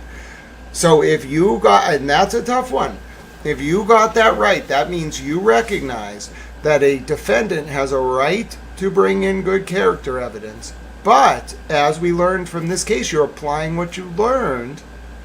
When the evidence of the defendant's good character is more prejudicial than it is probative, it stays out, even though they have a right by rule to raise the good character evidence. All right, excellent job. 700 billion bonus points to everyone in chat. Good job, T.A. Save. All right, next one. Moving on. You got to listen. This is how we do it here. You just got to be ready to go. Bang, bang. Case 1:24-CR-10259-DJC, document 217, filed August 17th, 2026. Wrong one. Page 1 of 5. United States District Court. Case 1:24-CR-10259-DJC, document 217, filed... Oh, I just downloaded that one twice. Case 1:4-CR-10259-DJC, document 214, filed August 17th, 2026, page 1 of 9, United States District Court, District of Massachusetts, United States of America, versus criminal number 24-10259-DJC, Matthew Farwell, defendant. Government's response to defendant's motion in limine to exclude argument or testimony, drawing improper conclusions from complex DNA mixture evidence. The United States of America by Leah B. Foley, United States Attorney, and Brian A. Fogarty, Elizabeth C. Riley, and Tory B. Cummings, Assistant U.S. Attorneys for the District of Massachusetts, opposes the defendant's motion to preclude the government from accurately presenting to the jury the state of the evidence in this case. The defendant argues that the government should be limited to presenting the DNA evidence consistent with the way his retained expert characterizes it, because the trial court's role as gatekeeper is not intended to serve as a replacement for the adversarial system. The government must be able to present the evidence and argue its significance to the jury. Here, the government has a good faith basis to believe that DNA evidence will include the defendant as a contributor to DNA mixtures on various pieces of evidence, including the portion of the ligature from which Birchmore was hung. Farwell's DNA is included on these items with strong statistical significance. Typo incoming. The government to introduce that. Plans to introduce that. Typo, page 1 of 9. Government's response to defendant's motion in limine to exclude argument or testimony, drawing improper conclusions from complex DNA mixture. First full paragraph, which is a very strong paragraph. Line 1, 2, 3, 4, 5, 6, 7, 8, 9, 10, 11. Line 11, word 1, 2, 3, 4, 5, 6, 7, 8, 9, 10, 11. Word 12 should be plans. Evidence and draw the jury's attention to it during argument. Case 1:24-CR-10259-DJC, document 214, filed August 17, 2026, page 2 of 9, background, criminalist testing. On May 1, 2026, the government provided notice that it would call Stephanie Waite, Forensic Scientist 4 at the Massachusetts State Crime Laboratory, MSPCL, to testify about her testing of various items for the presence of biological fluids. Waite will testify that, on or about March 5, 2021, the MSPCL received items from investigators at the Massachusetts State Police, including a sexual assault evidence collection kit collected from the body of Birchmore. On February 26, 2021, the underwear that Birchmore was found wearing on February 4, 2021, and the ligature from which she was found hanging on February 4, 2021. Waite will testify that sperm cells were detected on 2 distinct portions of Birchmore's underwear and were submitted to the DNA section of the crime laboratory. Waite may testify about how long sperm cells can survive within the body and how long they can persist on an item of clothing. She will not opine about when or how they arrived in either location on Birchmore's underwear specifically. The government will present evidence that the defendant visited Birchmore at her canton, apartment multiple times in the month before she died, including on January 29, 2021, after which Birchmore discussed having anal sex with the defendant in the future given that she was on pelvic rest due to her pregnancy. DNA evidence.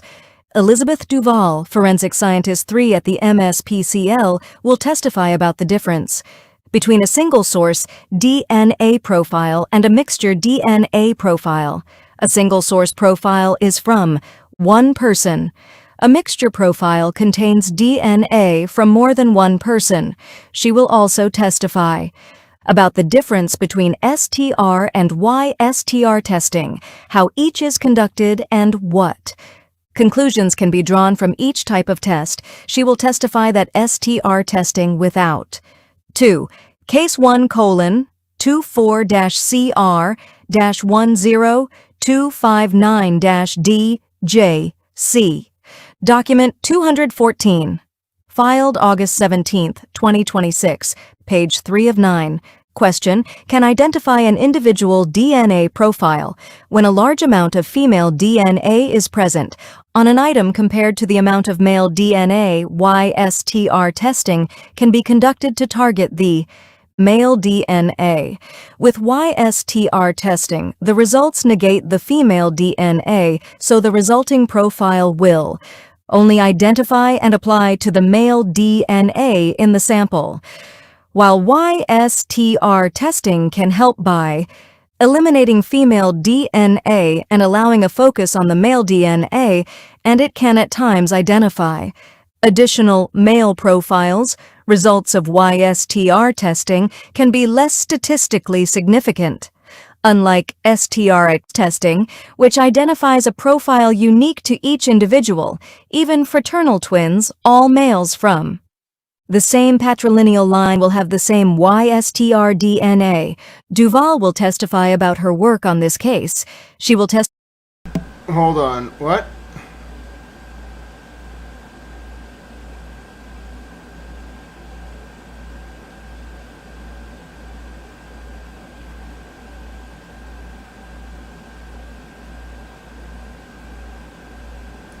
Boom. Farwell's Farwell nor his brother. They are not the fathers.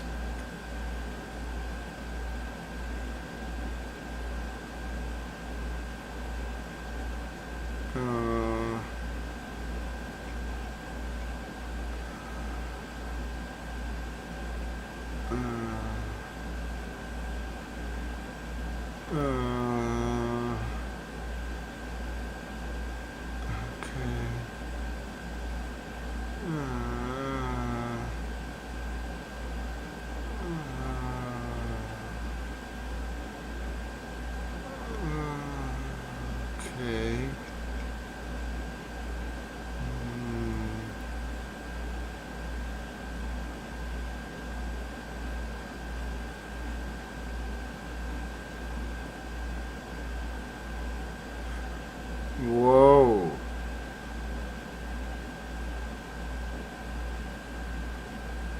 Four male contributors on the strap. So this doesn't give us what I thought it gave us at first, which is the father. Because it doesn't tell us it doesn't tell us anything about the father.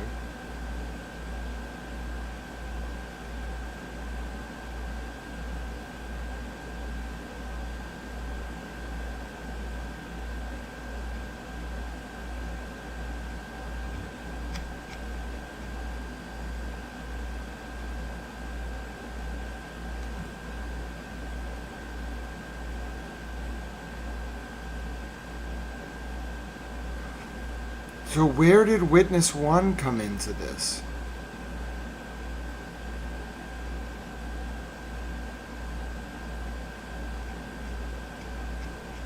Who is the father? Oh, they're being very close hold with who the father is. Because this should tell us. And it doesn't. It doesn't. It doesn't. So just remember, if Farwell is... all males, when they use the YSTR testing, if it excludes Farwell, it excludes his brother. If it includes Farwell, it could also be his brother, but that's only for the YSTR testing. And then they don't tell us anything about who the father is. This is very complicated. Testify that stain J2 collected from.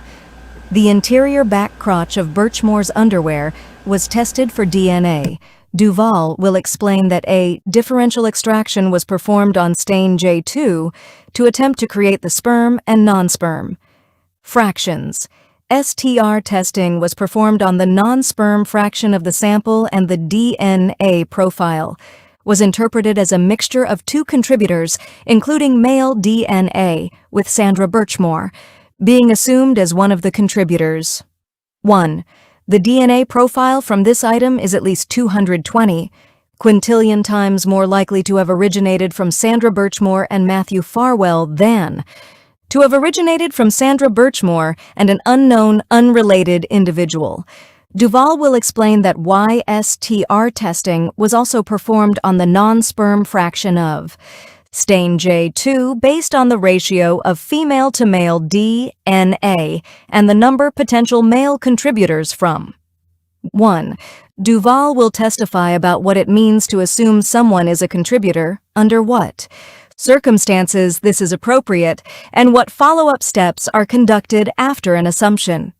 Typically, if a sample is taken from an item that one would expect a person's DNA to be on, such as an intimate sample or their undergarment, there is a reasonable scientific expectation that their DNA will be present on it, and they will be assumed as a contributor. Once assumed, the forensic scientist will still manually look at the assumed profile to ensure that there is sufficient information for him or her to be assumed.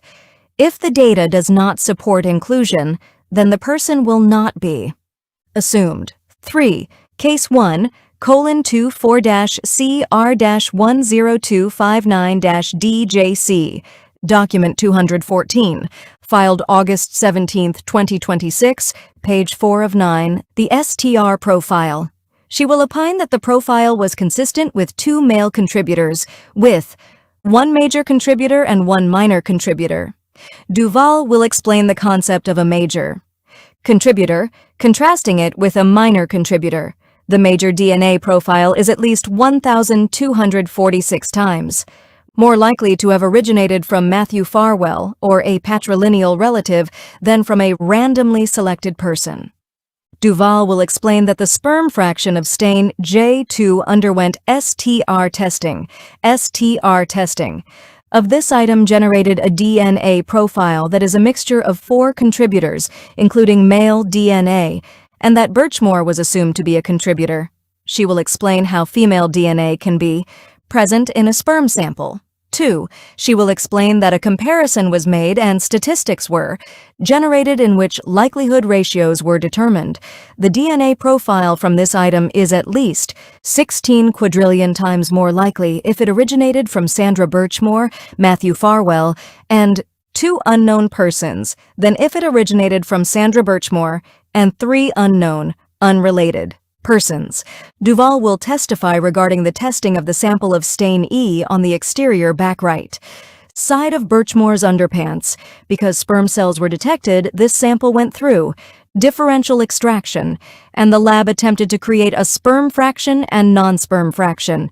STR testing on the sperm fraction generated a profile interpreted as a mixture of 3 individuals, including male DNA. The DNA profile from this item is at least 5.5 quintillion times more likely to have originated from Matthew Farwell and 2 unknown individuals than from 3 unknown, unrelated individuals. 2. Differential extraction is not always a clean separation, and there can be carryover cells from one fraction to the next. 4. Case 1 colon 24-CR-10259-DJC. Document 214, filed August 17, 2026 at page 5 of 9. Duval will describe the testing of the sample of the portion of the ligature found tied around Birchmore's neck. She will explain that STR testing was performed and discuss how it was performed. STR testing of this item generated a DNA profile that is a mixture of 4 contributors, including male DNA, and Birchmore was assumed as a contributor. The DNA profile from this item is at least 6.2 trillion times more likely to have originated from Sandra Birchmore, Matthew, Farwell, and 2 unknown individuals than from Sandra Birchmore and 3 unknown, unrelated individuals. Duval will explain how and why YSTR testing was performed on the portion of the ligature. YSTR testing generated a profile that is a mixture of at least 4 male contributors. A major contributor was observed. The minor profile is not suitable for comparison due to the quality of the profile. The major DNA profile is at least 158 times more likely if the profile originated from Matthew Farwell or a patrilineal relative than if it originated from a randomly selected individual. Argument: the court should not preclude the government from presenting DNA evidence to the jury, simply because it is inconvenient for defendant's theory of the case. Indeed, if the defendant believed that the opinions of the government's DNA experts as noticed were not the product of reliable principles or methods, his remedy was to file a motion under Daubert v. Merrill Dow Farms, Inc., seeking to limit or exclude their testimony. See Daubert v. Merrill Dow Farms, Inc. 509 U.S. 579, 596, 1993. But instead, the defendant has moved in limine asserting that this expert testimony was improper under Rules 401 and 403. Defendant did not file a Daubert motion related to the government's DNA experts because he had no basis to do so as these experts. Opinions are the product of reliable principles and methods. See Federal Rule of Evidence 702. 5. Case 1:CR-10259-DJC, Document 214, filed August 17, 2026, page 6 of 9. The government intends to prove beyond a reasonable doubt that the defendant murdered Birchmore between 9:14 and 9:43 p.m. on February 1, 2021, and that he used the ligature to stage her death as a suicide. The DNA results are important and well-supported forensic evidence that will be introduced by an undisputedly qualified witnesses. The defense argument. By an undisputedly qualified witness. Typo. Page 6 of 9, line 1, 2, 3, 4, word 1, 2, 3, 4, 5, 6, 7, 8, 9, 7 through 9. Actually, 1, 2, 3, 4, 5, 6 through 9. By an undisputedly qualified witness or by undisputedly qualified witnesses? Results should be interpreted and presented to an expert as his expert sees fit is unpersuasive, vigorous cross-examination and presentation of contrary evidence rather than precluding a party from presenting its evidence is the traditional and appropriate means of attacking disparate views. See Dauber v. Merrill Dow Farms, Inc., 509 U.S., 579, 596, 1993. In fact, the trial courts should not determine which of several competing scientific theories has the best provenance. See Millward v. Acuity Special Products Group, 639 F. 3rd 11, 15, First Circuit 2011. Ruiz Troche v. Pepsi Cola of PR Bottling Company, 161 F. 3rd 77, 85, First Circuit 1998. Here, the defendant's theory of the DNA evidence is not just competing, it is, at least as represented in prior hearings, flawed. In a previous hearing in this case, defense counsel misstated the DNA findings to Magistrate Judge Kelly. Defense counsel stated what the government knows because obviously this was provided to the defense in discovery is that there is a probability that Mr. Farwell or someone in his paternal line was a contributor. And as the government well knows, Mr. Farwell and his twin brother were frequent visitors to Ms. Birchmore's home. Transcript of April 28, 2026 detention hearing at 6:14 to 19. The defendant's argument may have been accurate if only YSTR testing had been performed on the item. However, at the time of that hearing, Farwell had results of the STR testing, which revealed that the defendant, and not anyone in his patrilineal line, was found to be included in the mixture on the ligature from which Birchmore hung. In fact, the defendant's unique 6. Case 1:CR-10259-DJC. Document 214, filed August 17, 2026, page 7 of 9. Profile 3 was included in the mixture on the ligature to a degree of strong statistical significance. While the government was able to correct this assertion at the detention hearing and ensure that the magistrate judge had the full state of the evidence, it bears highlighting that it was the defendant, and not the government, that failed to use appropriate scientific language in a prior hearing and ultimately mischaracterized the DNA evidence.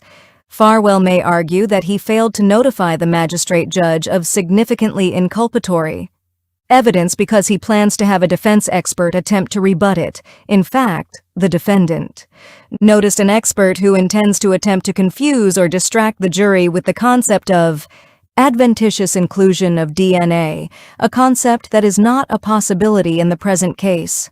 Adventitious inclusion can cause a non-contributing person's DNA profile to statistically appear in a complex mixture because a person with whom they share alleles, like a close relative, is included in the mixture and pulls them in.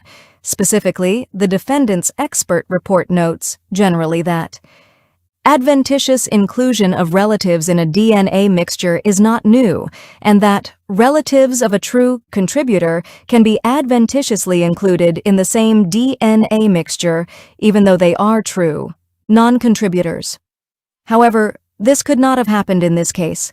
There is extraordinarily strong statistical support for the fact that the defendant is included in the DNA mixture on the ligature and on Birchmore's underwear. The articles cited by the defendant's expert stand for the proposition that because there is such strong support for the defendant being included, his patrilineal relatives may be adventitiously included when they are true non-contributors. The defendant's presence in the DNA samples found on these items are nowhere near the low numbers that one may see if someone's sample were included adventitiously.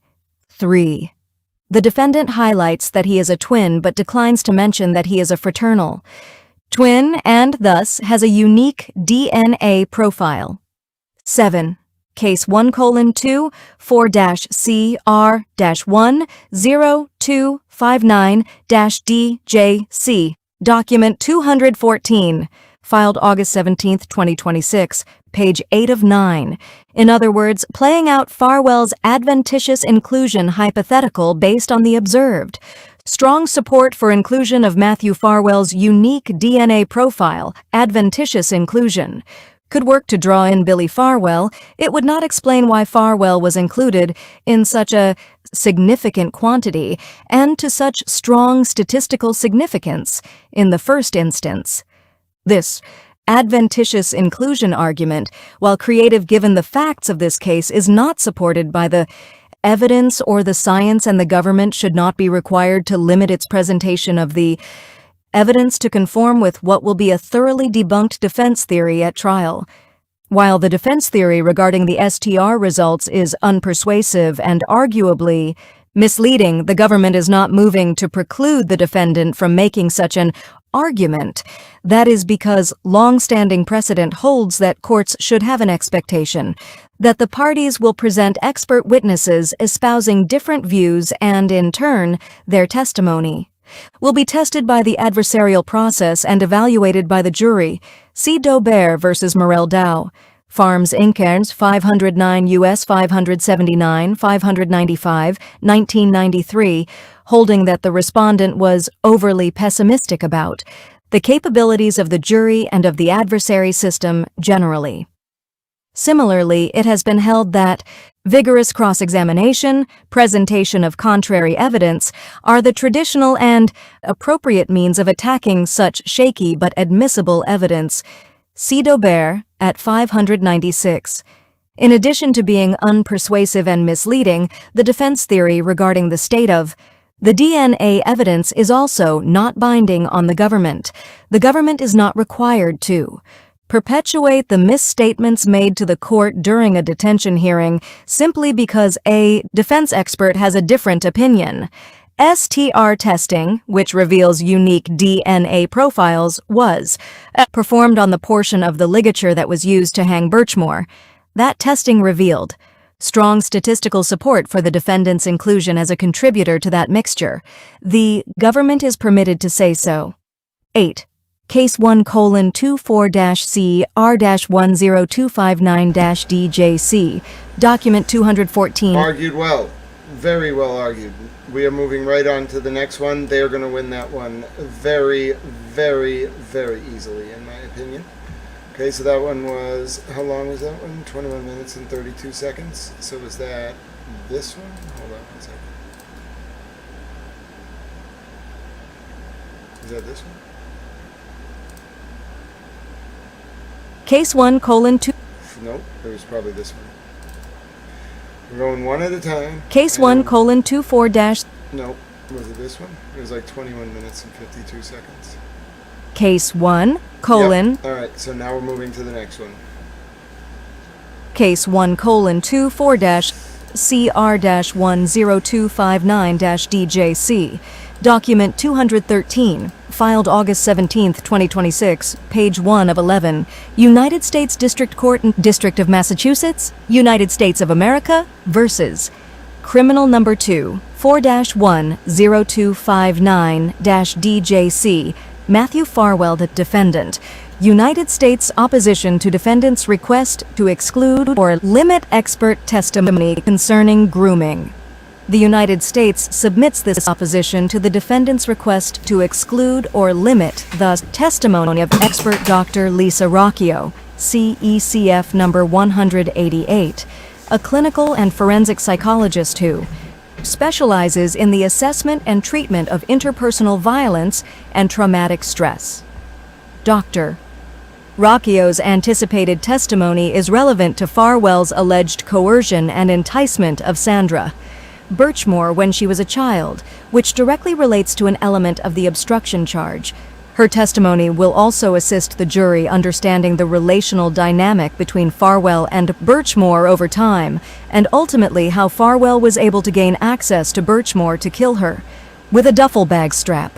The significant probative value of Dr. Rocchio's testimony is not substantially outweighed by a risk of unfair prejudice. For these reasons detailed below, the court should deny the defendant's motion.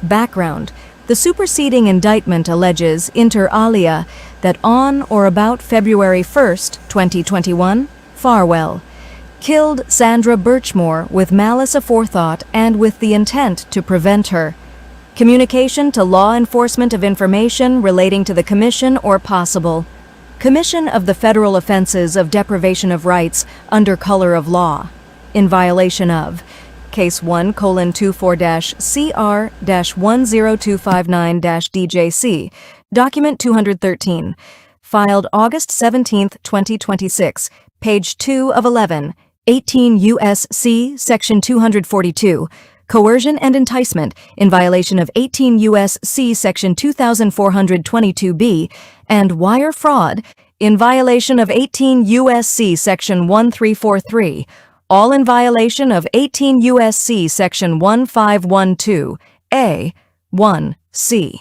For count 1, the government must prove beyond a reasonable doubt. First, on or about February 1, 2021, the defendant killed Sandra Birchmore with malice aforethought, willfully, deliberately, maliciously, and with premeditation. And second, that the defendant did so with the intent to prevent a communication about the commission or possible commission of a federal offense, to wit, deprivation of rights under color of law, coercion and enticement, or wire fraud, to a federal law enforcement officer. The government intends to introduce at trial evidence showing that Farwell coerced and enticed Birchmore when she was a child, and that he did so under color of law, contributing to his motivation and intent to obstruct justice by killing her. Specifically, the government will introduce evidence showing that, among other things, when he was a police officer and Birchmore was a child, Farwell coerced and enticed Birchmore, engaging in sexual activity with her before she was old enough to consent. Farwell met Birchmore after her mother enrolled her in the Stoughton Police Explorers program to help her establish structure and interact with role models. Birchmore's mother was a single parent facing significant health issues. She died shortly after. Birchmore turned 18 years old. Farwell began grooming Birchmore for sexual exploitation first by friending her on Facebook and tutoring her at the local library when she was 15 years old. 1. Farwell developed a seemingly platonic relationship with her, then a sexual relationship that included boundary testing acts like touching and digital penetration, and then he engaged in sexual. 1. Farwell and Birchmore's text messages, as well as Birchmore's contemporaneous medical records from 2013, corroborate this fact. 2. Case 1:CR-10259-DJC, Document 213, filed August 17, 2026, page 3 of 11. Intercourse with Birchmore, taking her virginity when she was 15, and he was a 27-year-old police officer. As Birchmore reached the age of 16, Farwell continued to exploit their unequal power dynamic to control her. 2. He sought to track Birchmore's location through her cell phone. Whoa, do you see? Whoa! Whoa! Whoa!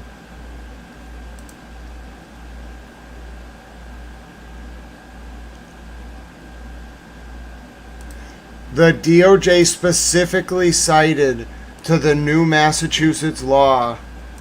That's wild. Which one is this one? This is the response to the motion in limine regarding Ratio. Alright. Alright. That's a big deal. Hold on one second. I'm Tao.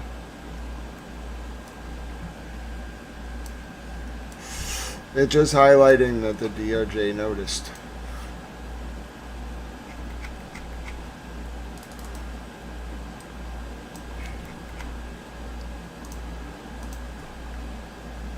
Interesting footnote in the new DOJ Sandra Birchmore and Matthew Farwell case today. Source, and this is page 3 of 11, and I'm going to go to the drive, get the note, and then I'm just going to post it. We're working hard on Towel News tonight, ladies and gentlemen. It is past midnight. I don't know how you've managed to keep me awake. I'll do whatever I can, though, to make sure we get through these documents. I am a Towel.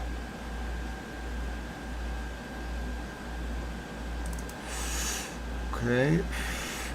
This one is the government's opposition to defendant's request to exclude, and then it's the grooming. It's this one. Okay, so I gotta grab this document. Hold on one second. Gotta grab that. Gotta grab this. And it's page 3 of 11. Okay, and then I got the screenshot, and then I'm done. Whew. That was an important law. It took them years to pass it on the state level.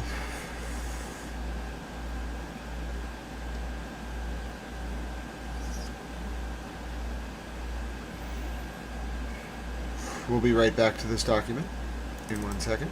Alright, and post, and done, and let's go. Confronting her on multiple occasions through text message when she disabled that function. Farwell also asked Birchmore to participate in rape fantasies, incest fantasies, and underage sex fantasies. Their relational dynamic included the concept of sex as punishment, anal sex, and choking. Between 2019 and 2021, there are no fewer than 20 text messages from Farwell to Birchmore in which Farwell references and glorifies the act of choking Birchmore. On May 1, 2026, the government provided notice of its intent to call Dr. Rocchio as an expert at trial. The government's trial brief includes a summary of Dr. Rocchio's opinions, ECF, number 179 at 39 to 46. As described in the notice, Dr. Rocchio is a blind expert. She never met or treated Birchmore, and she has not reviewed any of the discovery in this case, nor interviewed any of the potential witnesses. Her anticipated testimony focuses on the concept of grooming, a series of deceptive tactics, strategies, or modus operandi that are used by perpetrators for the purpose of sexually abusing a child. This includes, but is not limited to, how perpetrators of sexual abuse select victims with vulnerabilities and how they build and maintain trust and attachment. Dr. Rocchio will also testify about the impact of grooming and sexual abuse on young victims and the labeling and disclosure of such abuse. Addendum 2. Massachusetts has since passed legislation that would have rendered Farwell's conduct from 2013 to 2015, when Birchmore was 16 and 17 years old, illegal, given Farwell's significant age difference and position of power, and trust as a police office. 3. Case 1:24-C R. Typo, police officer, footnote 2, page 4, last word, line 3, police officer. -10259-DJC, document 213, filed August 17, 2026, page 4 of 11. Argument: Dr. Rocchio's testimony is relevant to the federal crimes underlying the Section 1512 charge, as the jury will need to understand the nature and extent of the crimes Farwell sought to obstruct. Dr. Rocchio's testimony is highly probative in helping the jury understand how Farwell was able to create and maintain the relational dynamic he fostered with Birchmore, and ultimately, how he was able to put a ligature around her neck to strangle and kill her. The probative value of this testimony is not outweighed by a risk of unfair prejudice, particularly given Dr. Rocchio's status as a blind expert with no access to the victim, the evidence, or the witnesses in this case. Finally, there is no requirement that the government lay a foundation before offering Dr. Rocchio's testimony. 1. Dr. Rocchio's testimony is relevant. Dr. Rocchio's testimony on grooming is relevant to two of the federal crimes underlying Farwell's obstruction of justice, Farwell's coercion and enticement of Birchmore as a minor, and his deprivation of her rights under color of law, in order to carry its burden on the second element of Section 1512(a)(1). C. The defendant killed with the intent to prevent a communication about the commission or possible commission of a federal offense to a federal law enforcement officer. The government intends to present evidence that the defendant committed certain underlying federal crimes about which he intended to prevent communication, including but not limited to violations of Sections 2422B and 242. The government will therefore present evidence that Farwell, while he was a police officer, working in the Stoughton Police Explorers Program, sexually abused Birchmore when she was a child. He engaged in sex acts with her when she was under age 16 and had sexual intercourse with her in 2013 when she was 15 years old. The government will introduce evidence that, at times. 4. Case 1:CR-10259-DJC, document 213, filed August 17, 2026. Page 5 of 11. Farwell sought to track Birchmore's location through her cell phone and would become angry when she disabled that function. Farwell also introduced to Birchmore the concepts of sex as a punishment, rape fantasies, and choking.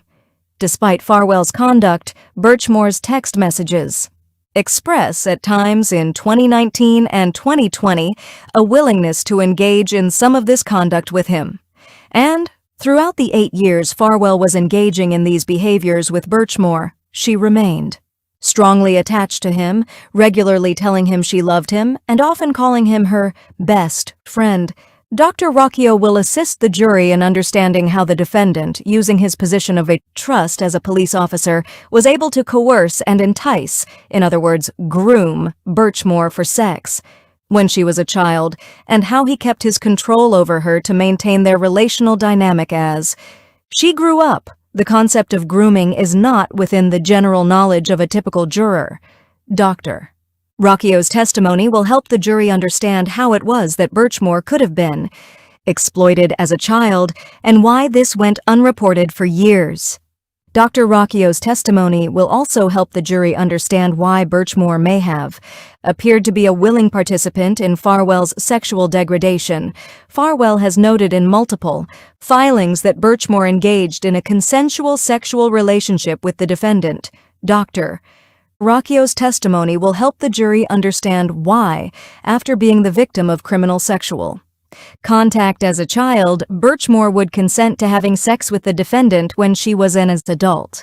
Next, Dr. Rocchio's testimony will help rebut Farwell's inevitable attacks on Birchmore's sexual history. Dr. Rocchio's testimony will help the jury understand how Birchmore became attached to a relationship that had harmed her, and how the defendant, by sexually abusing her, gave her a distorted sense of normal sexual behavior, which she then, understandably, initiated. 5. Case 1:CR-10259-DJC, Document 213, filed August 17, 2026, page 6 of 11, with others.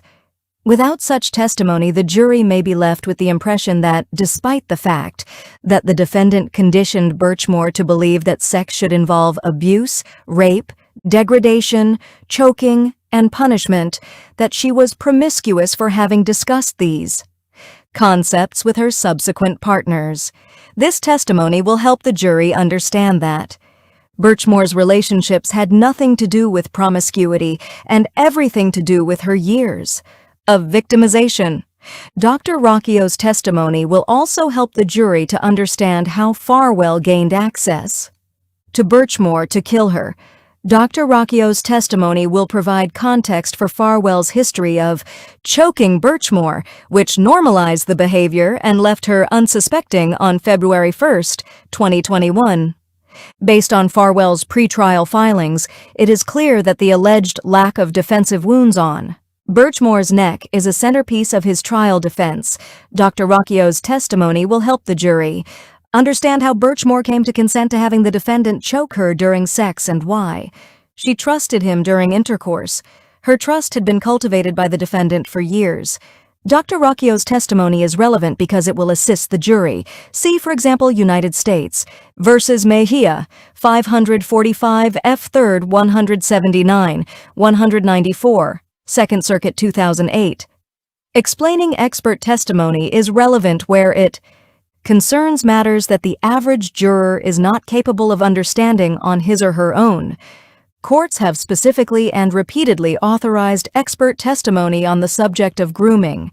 See, for example, United States versus Pires, 138 F. 4th 649, 667-69, 1st Circuit 2025, affirming admission of blind expert testimony on typical patterns and dynamics of recruiting and trafficking a child for sex. United States versus Alzanki, 54 F. 3rd 994, 1006, 1st Circuit 1995, affirming admission of a sexual abuse specialist who testified about general behavior of abuse victims.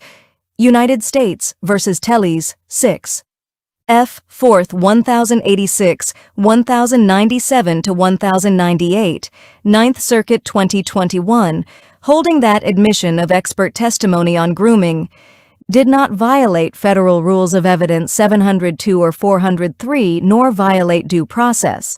United States versus 6. Case 1:24-CR-10259-DJC, document 213, filed August 17, 2026, page 7 of 11.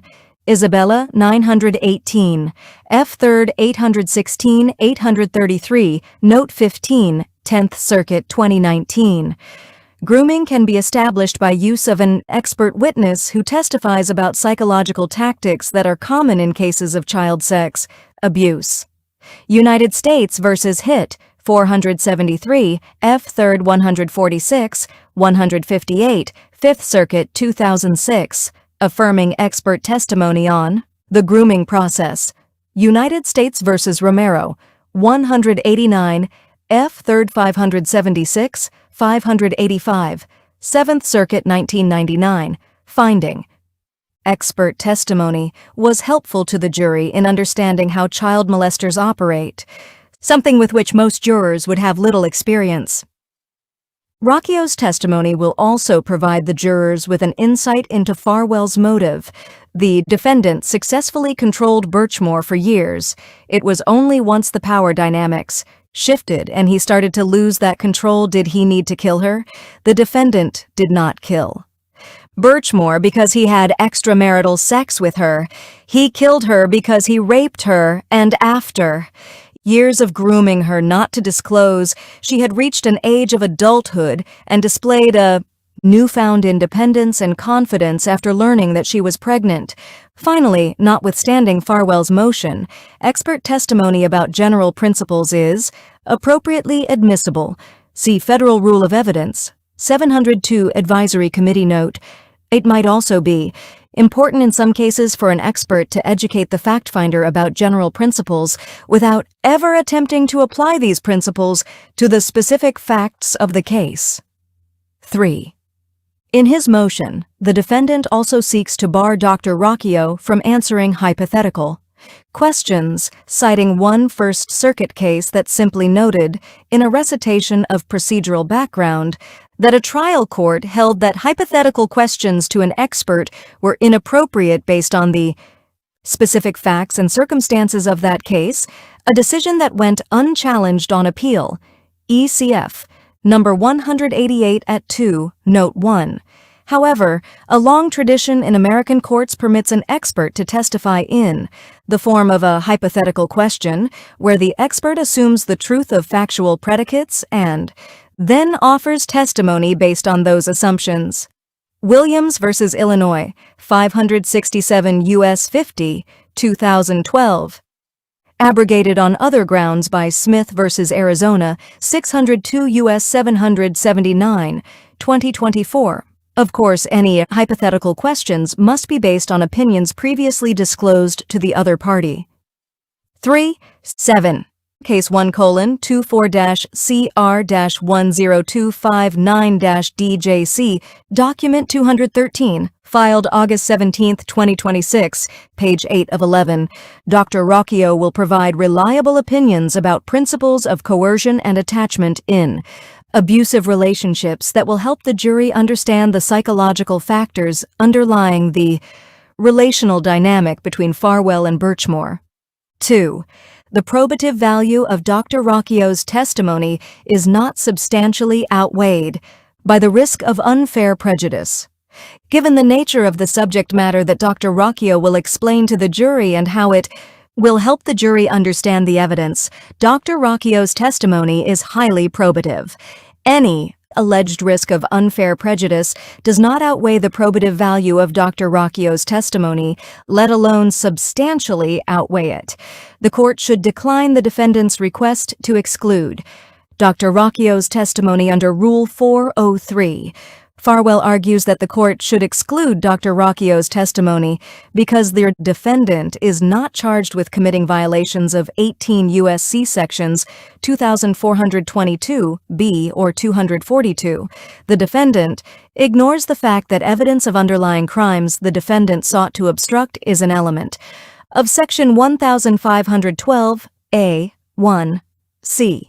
In addition, the cases that defendant cites in support of this argument, CECF number 188 at 3-5, are distinguishable. See United States v. Simpson, 910 F. 2nd 154, 4th Circuit, 1990, and United States v. Pyres, 138 F. 4th 649, 1st Circuit, 2025. Neither Simpson nor Pyres involved Section 1512 or any other charge that required a showing of intent to prevent a communication about another crime or crimes.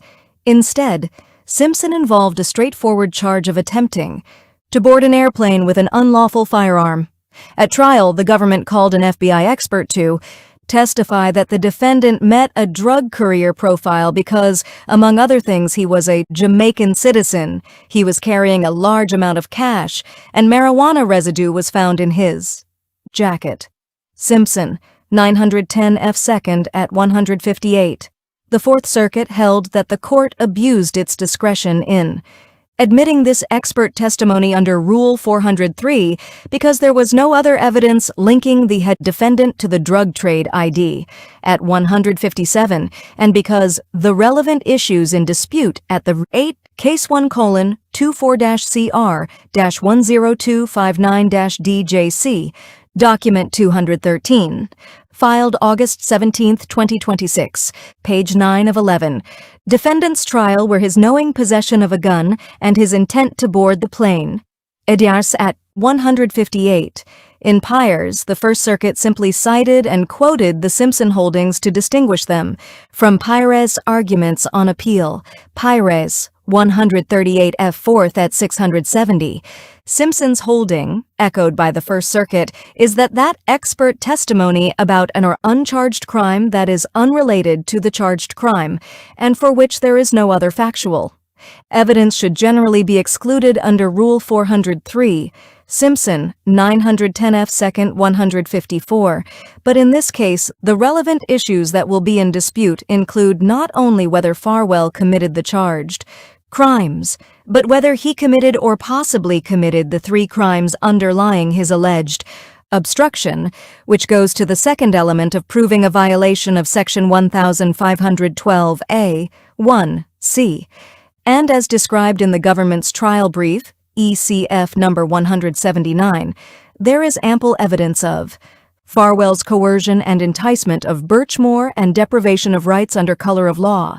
Therefore, Dr. Rocchio's expert testimony, which will help the jury understand these two underlying crimes, is unlike the expert's testimony in Simpson because it is probative of topics directly at issue in the trial. Pires, 138 F. 4th at 670.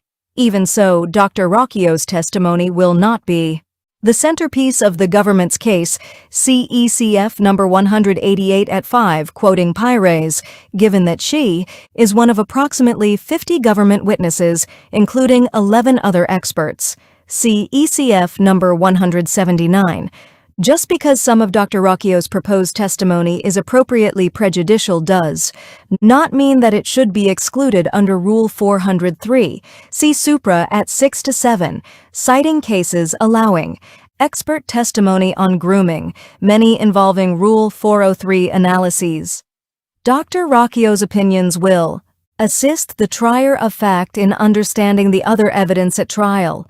The risk of unfair prejudice is mitigated by the fact that Dr. Rocchio is a blind expert who never met the victim or any witnesses, and who is unfamiliar with the evidence. She will not comment on specific qualities of 9. Case 1:24-CR-10259-DJC, Document 213, filed August 17, 2026, page 10 of 11. Birchmore or the defendant. The high probative value of this testimony is not substantially outweighed by a risk of unfair prejudice. 3. The government is not required to prove the crimes underlying Farwell's obstruction. In his motion, Farwell asks the court to require that the government to lay a foundation showing that Farwell sexually abused Birchmore or engaged in statutory rape of her prior to allowing Dr. Rocchio to testify. The court should deny this request as it has no basis in the law. Section 1512A, 1c, requires the government to prove obstruction beyond a reasonable doubt. The government is not required to prove beyond a reasonable doubt that Farwell committed the underlying Section 2422, B, 242, or 1,343 crimes.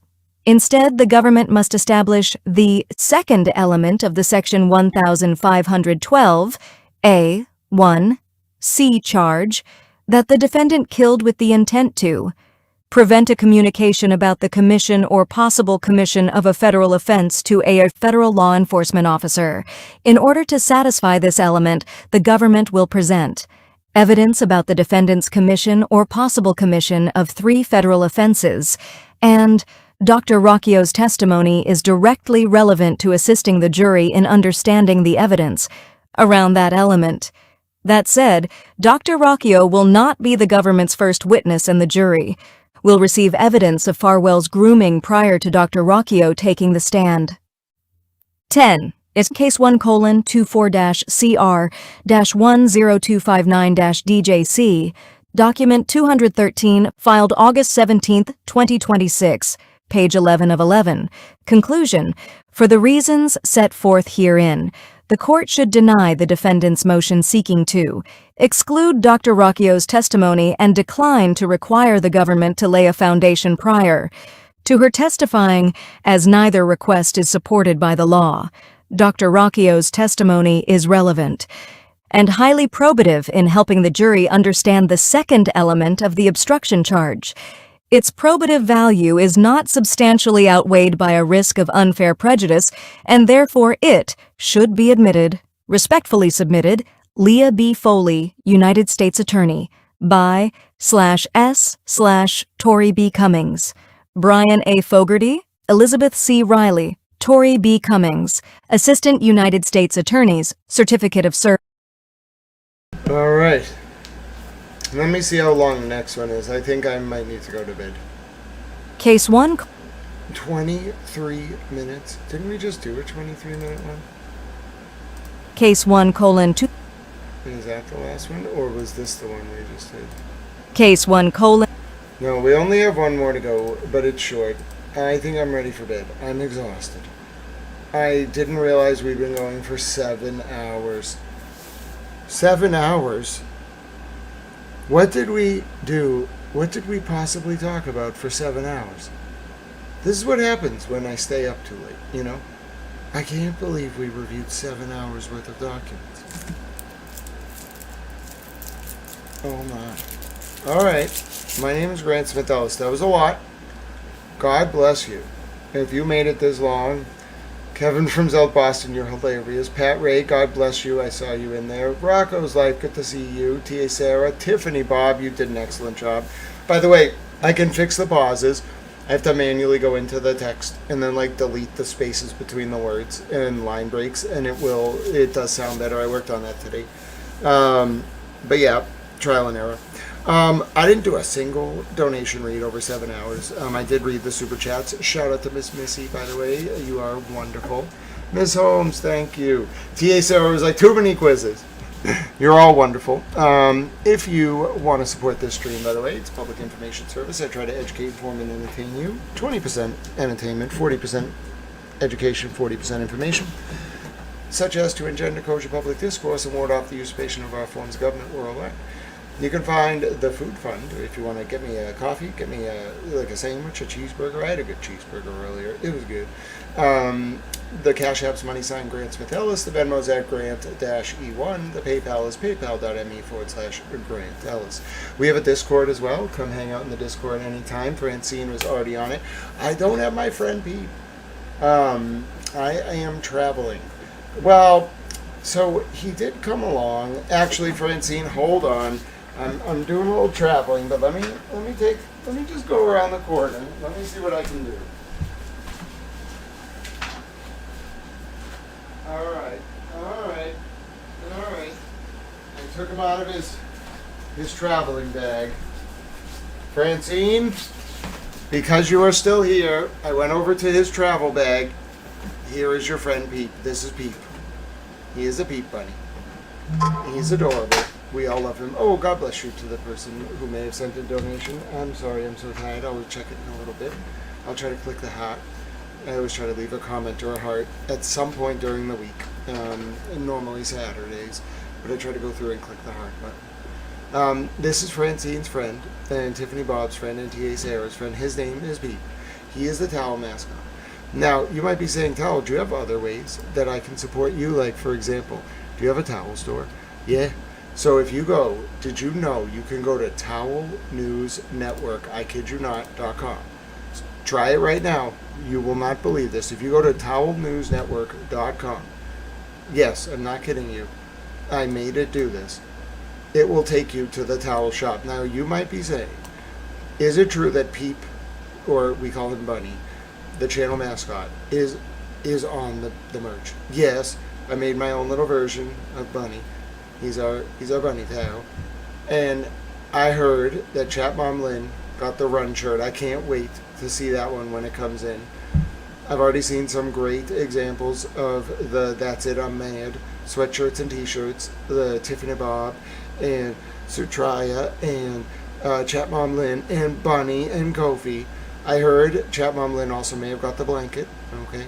And then I also saw, now listen, if you haven't seen the tea towel, I wasn't expecting it to be this cool, okay? I didn't realize, even myself, I didn't realize it was going to be this cool. So let me just show you what the tea towel looks like, okay? If you've ever wanted a tea towel, okay, with Bunny on it, we have them. I can't believe that it came out this good. I was stunned. I mean, they all came out really, really good. But this one in particular, I was just blown away. All right, let me see if I can find it for you. There was Pete before our little adventure. Where is it? Where is it? Where is it? Well, first of all, that's Kofi. Okay? I just want to tell you, that's Kofi. Okay? Well, that's Kofi's sweatshirt. That is Towel Mom Bunny. That is her dog. His name is Kofi. He loves his sweatshirt. He's a dog. He's actually one of our emojis because he's a Kofi. Okay? We love Kofi very much. Isn't that the greatest little towel dog you've ever seen? We love Kofi. Hi, Kofi. You're so wonderful. And so that's Kofi's sweatshirt. Now I want to show you... Oh, there it is. So this is from Soraya Wright. Okay? The very first, ladies and gentlemen, Towel News tea towel that arrived. Now, I thought a tea towel is like something you put under a teacup. I'm just not like very with it, I suppose, when it comes to these things. I just, design them. But anyway, look at how that looks on the oven. Oh my goodness. And then when you fold it over a little bit, the little bunny's ear is just below the fold so that it it's just great. I was absolutely thrilled. And also Kofi is wonderful. We love Kofi. So I didn't know that. First of all, I completely misunderstood what a tea towel was. I thought it was literally I just thought you put it under your tea saucer. So I was like, oh, that's kind of cute. And I was like, that's not a bad price. I didn't realize it was actually like a towel you can hang on your oven. That was great. I was so thrilled. And then, of course, Tiffany Bob has one of the most phenomenal. I think Tiffany Bob's. So here's Chat Mom Lynn's shirt. I thought it was absolutely wonderful. Okay, that's the Chat Mom Lynn shirt. I'm thrilled to see how that one came out. It's extremely high quality. Apparently, the shirt is very comfy, and I love the 4K print. I love how it came out. And I also love the shirt material. I haven't got one yet. I'm going to pick between the sweatshirt and the shirt.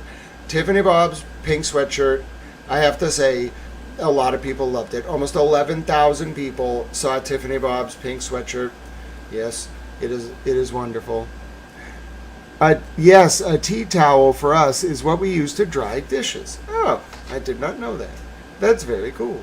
So, I thought it was a golf towel. Miss Missy, we also have a golf towel. I just wanted to say a shout out to Tiffany Bob because that pink hoodie, so I kind of can see what it looks like on the site. You can see the tea towel. So 7 people have got the tea towel. We're going to get some more tea towel pictures. But there is also a golf towel, okay? I don't know if anyone's got the golf towel. I kind of want to get the golf towel. It doesn't always update right away. It like updates me at the end of the week how many people picked each item to kind of tell me what people like. The blanket, I think someone did get the blanket. Somebody got the blanket. Now, you're not buying it from me, by the way. You're buying it from Bonfire, okay? So you can go to towelnewsnetwork.com, and it will take you to bonfire.com/store/towel-shop. Now, this is what Tiffany Bob picked. So if you're wondering, like, when I went on the site, I thought this one looked really good. This is kind of the one that made me... Now, I did this design myself. That's what I say. That's it. I'm made. And then you see how the bunny's eyes and teeth turn pink? That's not the color pink. I just set the design up so that based on the color you pick for the actual background, the bunny's teeth and eyes turn that color. So I didn't know the pink one was going to come out this good. I just kind of thought it was the most, like, it kind of made the teeth pop the most. So I was like, oh, that's a good one to set as the, like, main one. No, it came out even better than I expected. So, I mean, Tiffany Bob's feedback is that it's so cute. And also, Tiffany Bob says, I love my bunny hoodie. It's so cute and so fun and beautiful pink. And I couldn't be more proud to wear it in support of our towel. Grant Smith Ellis, he gives us the news and allows us to speak with open minds and stays out of the tire drama. It's my favorite street to hang out. Oh, look at that. Tiffany Bob is being the towel Vanna White. We all did such a good job. I'm so glad that you all enjoyed that. I also am thrilled that you enjoyed the Towel Girlfriend interview. Towel Girlfriend is sleeping. She's probably going to wake up soon. But we had a great interview. If you missed it yesterday, you can find the link on the channel. Nikki was very thrilled. She wanted to send her love to all of you. She was so grateful that she got to say hi to so many of you. She adores and loves so many of you, and I think she's made a lot of friends, just in general, over the time here in Discord and in chat, and you're all wonderful. So that was great. God bless you all. Aussie Cheryl says, feedback from us is that we would love a black towel hoodie. Okay, so here's the deal with black backgrounds. I can make them, but in order to do it, I have to completely change the text. I have to invert the gradient on the text. I have to invert it from black to white. I cannot make any of the current designs show up well on black. It absorbs so much of the lettering that even if I change the lettering color, it just doesn't look right. So my plan is to do a shift. I'm just going to invert the color from black to white and then redo the design so I can have a run of darker color sweatshirts and t-shirts. And when you go into the item, it may look like it's a sweatshirt. It's actually like t-shirts and v-necks and long sleeve. I found I can do Under Armour printed shirts. I have all, now those are obviously more expensive than like a t-shirt, but I can only pick 9 items per subcategory. So when I do a design, I have to limit what it will print on.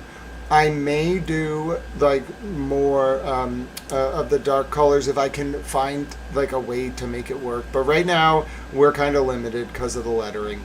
But this is also my first time ever trying to design things, so I'm so grateful that you all have been enjoying it. Yeah, I'm thrilled that the Bonfire store is high quality. I picked them because they're a sort of, how do I explain it? They verify their creators. So you have to kind of have a certain number of followers. I think it was 10,000 on YouTube or something. And then you have to wait 2 or 3 days. And I kind of got the sense that they had higher quality products because of their screening. And so it's apparently been a very good decision. So I'm thrilled. Yes, I agree. So Aussie, Cheryl and Amanda, I send my regards to the wonderful towel friends in Australia. I am going to sit on this tomorrow at some point. I need to recuperate. I'm doing some downtime. Today's stream is very intense.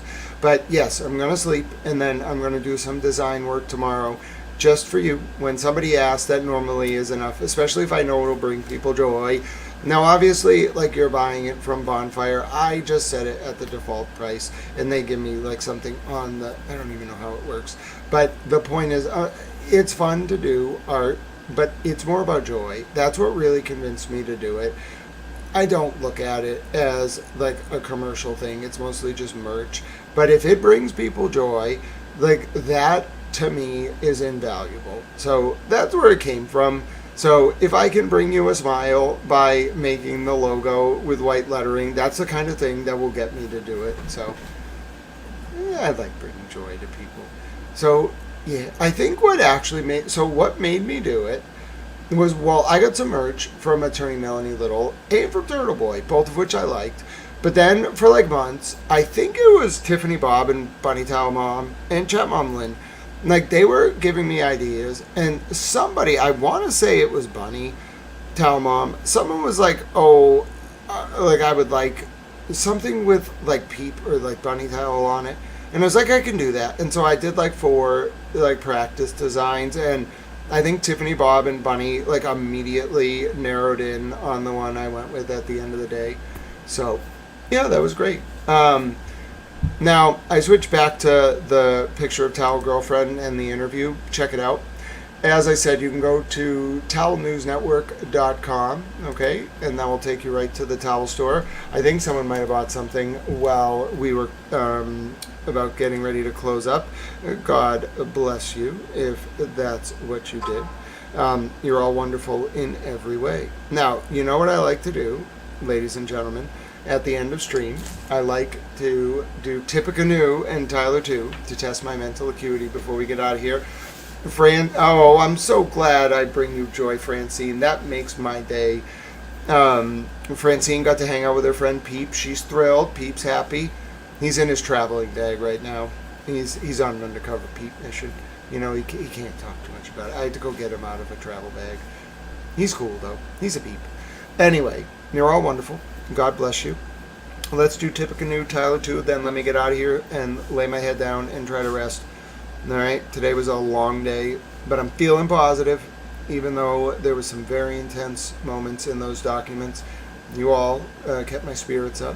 God bless you. God bless Sandra Birchmore. Clearly, U.S. Attorney Leah Foley's office cares a lot about Sandra and her unborn baby. Boy. There is no doubt in my mind. By the way, you notice what wasn't in that document? Wire fraud. And also an explanation of what Matthew Farwell coerced Sandra Birchmore to do. Coercion and enticement is, under the Mann Act, is trafficking. It's not coercing someone. I guess you could technically coerce someone to do an illegal sexual act that involves, like, you know, what Farwell did to Sandra when she was under 16.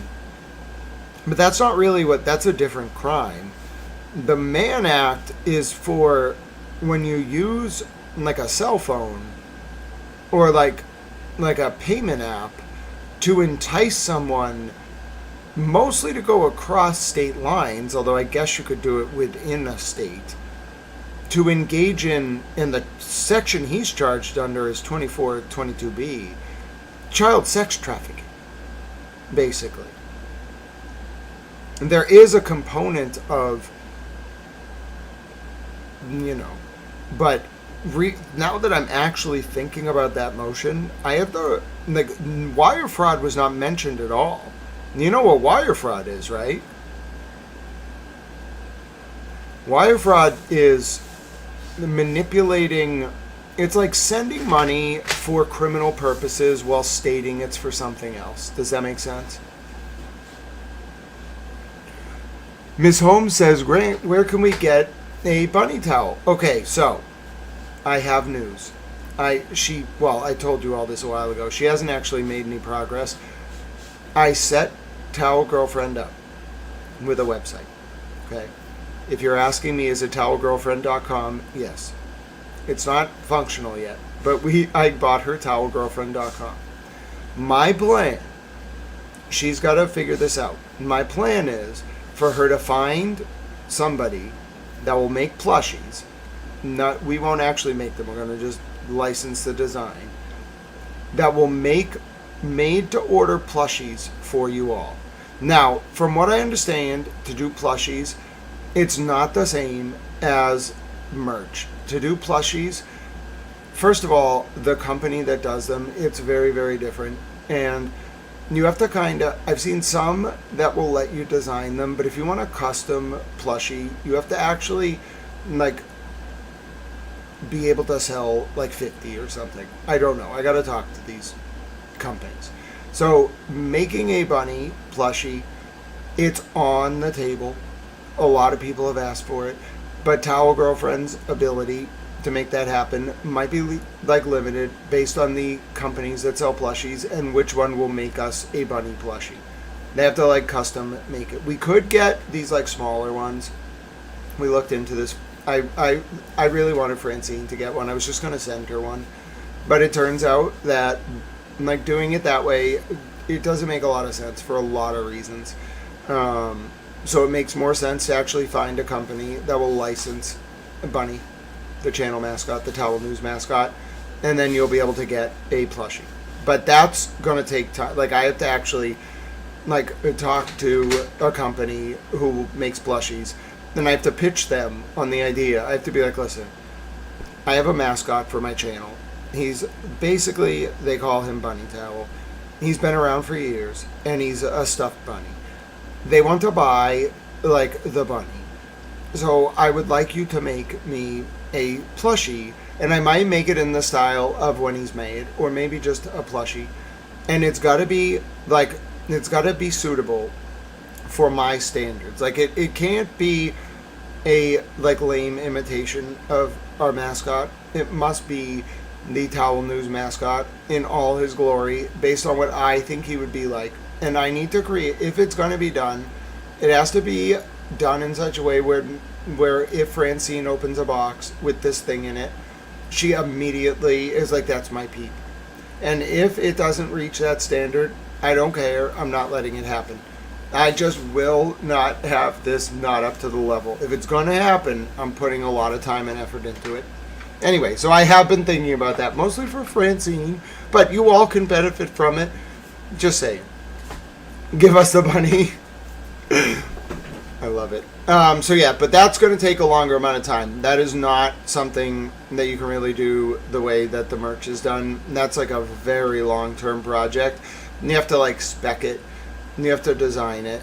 It really has. It's this collaborative project. But I think it fits. Amanda says, thank you for your coverage. Thank you for your support, Amanda. God bless you. God bless you all who stayed around to the end of Towel Stream. That was a long 7 hours today. Bringing us back to our war streams. Let's do Tippecanoe and Tyler 2. I've teased it for too long. Aussie, Cheryl, and Amanda says, Grant, you so need a stuffed towel bunny with crossed arms and the frown. No ifs or buts. I agree. That's what I was thinking. So, all right. Here is I think that's a great idea. That was actually my intuition. What if the plushie is that? I made that. I created that design. I folded his ear. Ladies and gentlemen, I think that might be the plushie. It won't say that's it unmade, but if someone will design me a plushie that has a little furry tail and an ear, a bent ear, and his little hands like this and little feet, and it can be done, I will get you plushies that are that. All right, I'm going to embark on a journey. God bless you again, Amanda. Thank you so much, all of you, for spending time with me today. You're all so wonderful. Allow me to, with Bunny up here, the wonderful Bunny, do Tippecanoe and Tyler 2. This is where we list the U.S. presidents in order to test my mental acuity at the end of stream. All right, here we go. Shout out TurtleBoy. President Washington. President Adams, President Jefferson, President Madison, President Monroe, President Adams Jr., President Jackson, President Van Buren, William Henry Harrison. I don't know 10. 11 and 12, Tippecanoe and Tyler too. So that's going to be Polk Taylor. Then it's going to be 13 is Millard Fillmore. And then Pierce Buchanan, Lincoln Johnson, Grant, Rutherford B. Hayes, Garfield, Chester A. Arthur, Cleveland, Harrison, Cleveland, McKinley, Teddy Roosevelt, William R. Taft, Woodrow Wilson, Harding, Coolidge, Hoover, FDR, Truman, Eisenhower, Kennedy, Johnson, Nixon, Ford, Carter, Reagan, Bush 1, Clinton, Bush 2, Obama, Trump, Biden, Trump. And if it's the first time you're ever here for that, you're probably like, did he really just do all of the U.S. presidents in 20 seconds? Well, yeah, but I skipped number 10. I don't know that one yet. I'm working on it. You know, it was hard enough to get William Henry Harrison, all right? Like, if you've been here for long enough, you're like, wait a minute. I remember when he used to start with, like, Pierce or, like, Lincoln. Like, those of you who really have been here a while, you're like, oh, yeah. Like, I remember when he added Pierce and Buchanan. That was a big day. Then some of you were like, yeah. And then I remember when he started, like, adding Washington. And then he started adding Adams, then Jefferson. Then all of a sudden, like, Madison was in there. Then he used to skip like 5, 6, 7, 8, like 9, 10, 11, 12. He'd like just start up again. And he thought Andrew Jackson was the 13th president for the longest time. And then eventually, before we knew it, he had like 45 of them in a row. And the only one he didn't know was number 10 on the list. It was really incredible.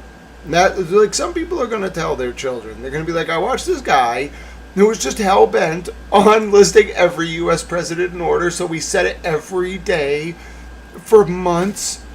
And then when, like, people ask, well, why did he do this? People are going to be like, well, he was testing his mental acuity at the end of streams. And then someone else is going to be like, no. The real reason was he wanted to memorize all the presidents so he could memorize all the Supreme Court justices they ever appointed. So when he was reading slip opinions, he could understand the political constellation and the way the justices thought, so he could read between the lines of their slip opinions for every court decision ever from the Supreme Court. And then someone else is going to be like, oh yeah, that sounds about right. So anyway, the lesson of this stream, among a lot of things, is don't give Towel caffeine after 5 p.m. It unleashes a monster. All right? It's just not good. It's not good. It's good in some ways, but it's not necessarily healthy for Towel. All right? So thank you all for watching with me today. This is Towel News. My name is Grant Smith Ellis. You know how to find more from me if you learned something today, if you benefited from this stream, if you want to pay it forward. I hope you'll consider a small act of service or kindness for those around you. How about a donation, for example, to our homeless vets or service members or their families? In the United States of America, there should not be one veteran or service member or a family member of same homeless against their will, or we have failed, ladies and gentlemen, as a society. They put their lives on the line for us, and oftentimes at the expense of their family. And the least we can do is pay it forward by ensuring that no veteran or service member or family member thereof is homeless against their will in the United States of America. Okay, they served us. They created the enabling conditions that allow us to do this work and to keep our system of government in check. And for that, do consider a donation today to a charity that helps our homeless service members or veterans. What about if you like our furry friends? Peep is not an animal. He's just a bunny towel. You know, he's a stuffed bunny. He's a stuffed, Peep. But anyway, what if you like animals and service members? Have you considered a donation to animal shelters that help our service members or veterans? A great way to help our furry friends. A great way to help our service members or veterans. Aussie Cheryl Linda says, Grant, we can't even name our first Prime Minister of Australia. How bad is that? Because when in school they didn't teach us. See, that's how it is in the U.S. They teach us like some of the presidents, not all. In England, they got to learn like all the kings, like and queens, all of them in order. Continuing on, what if you can't find such a animal shelter or charity that helps our service members or vets? Well, you could donate to an animal shelter in general. Great way to help our furry friends. They can't advocate for themselves, but you can help them. If you're in the UK, you may consider a donation to The Big Issue. Great way to help populations experiencing homelessness in the UK. They can't yell out on the street corner anymore to sell their newspaper, but you can donate and help them. It doesn't have to be a donation, though. It can be something as simple as smiling at someone on the street, reaching out to a friend or family member you haven't heard from in a while, or yes, giving away 200 tomato plants like Francis Frutrell did one time, and then having them designated as honorary towels during the outro forevermore. Yes, in that way, ladies and gentlemen, may we continue to pray that the current realpolitik shifts from one centered on preserving, expanding, and demonstrating our power to instead one centered on preserving, expanding, and demonstrating our capacity to engage in small acts of service and kindness rooted in unconditional love. Therein allowing us to live up to our Tau Eudaimonia, or Summum Bonum, our greatest good in the ancient Greek or Latin respectively, and thus bringing about a new digital epic defined by Aquarius the water bearer standing tall and carrying a peat bunny towel. I believe it's possible because of you all. God bless each and every one of you out there. Thank you for watching Towel News. My name is Grant Smith Ellis as it clicks past 1:11 a.m.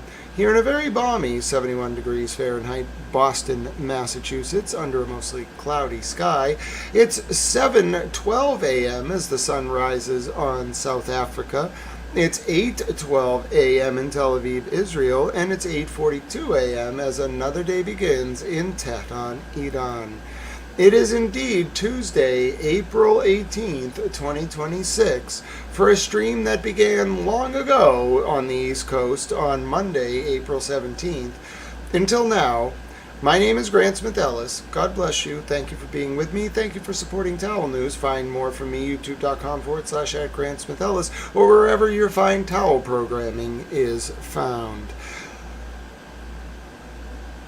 This was a tough stream. I'm glad so many of you were willing to pay attention to these intense matters of public concern and to honor Sandra Birchmore and what happened to her and her unborn baby boy. I appreciate all of you more than you know.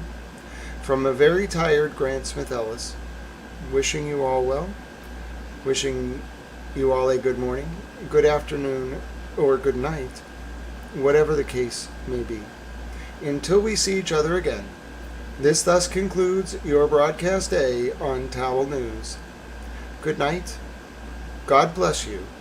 May God protect these United States of America, and may God protect us all. My name is Grant Smith Ellis. Thank you for being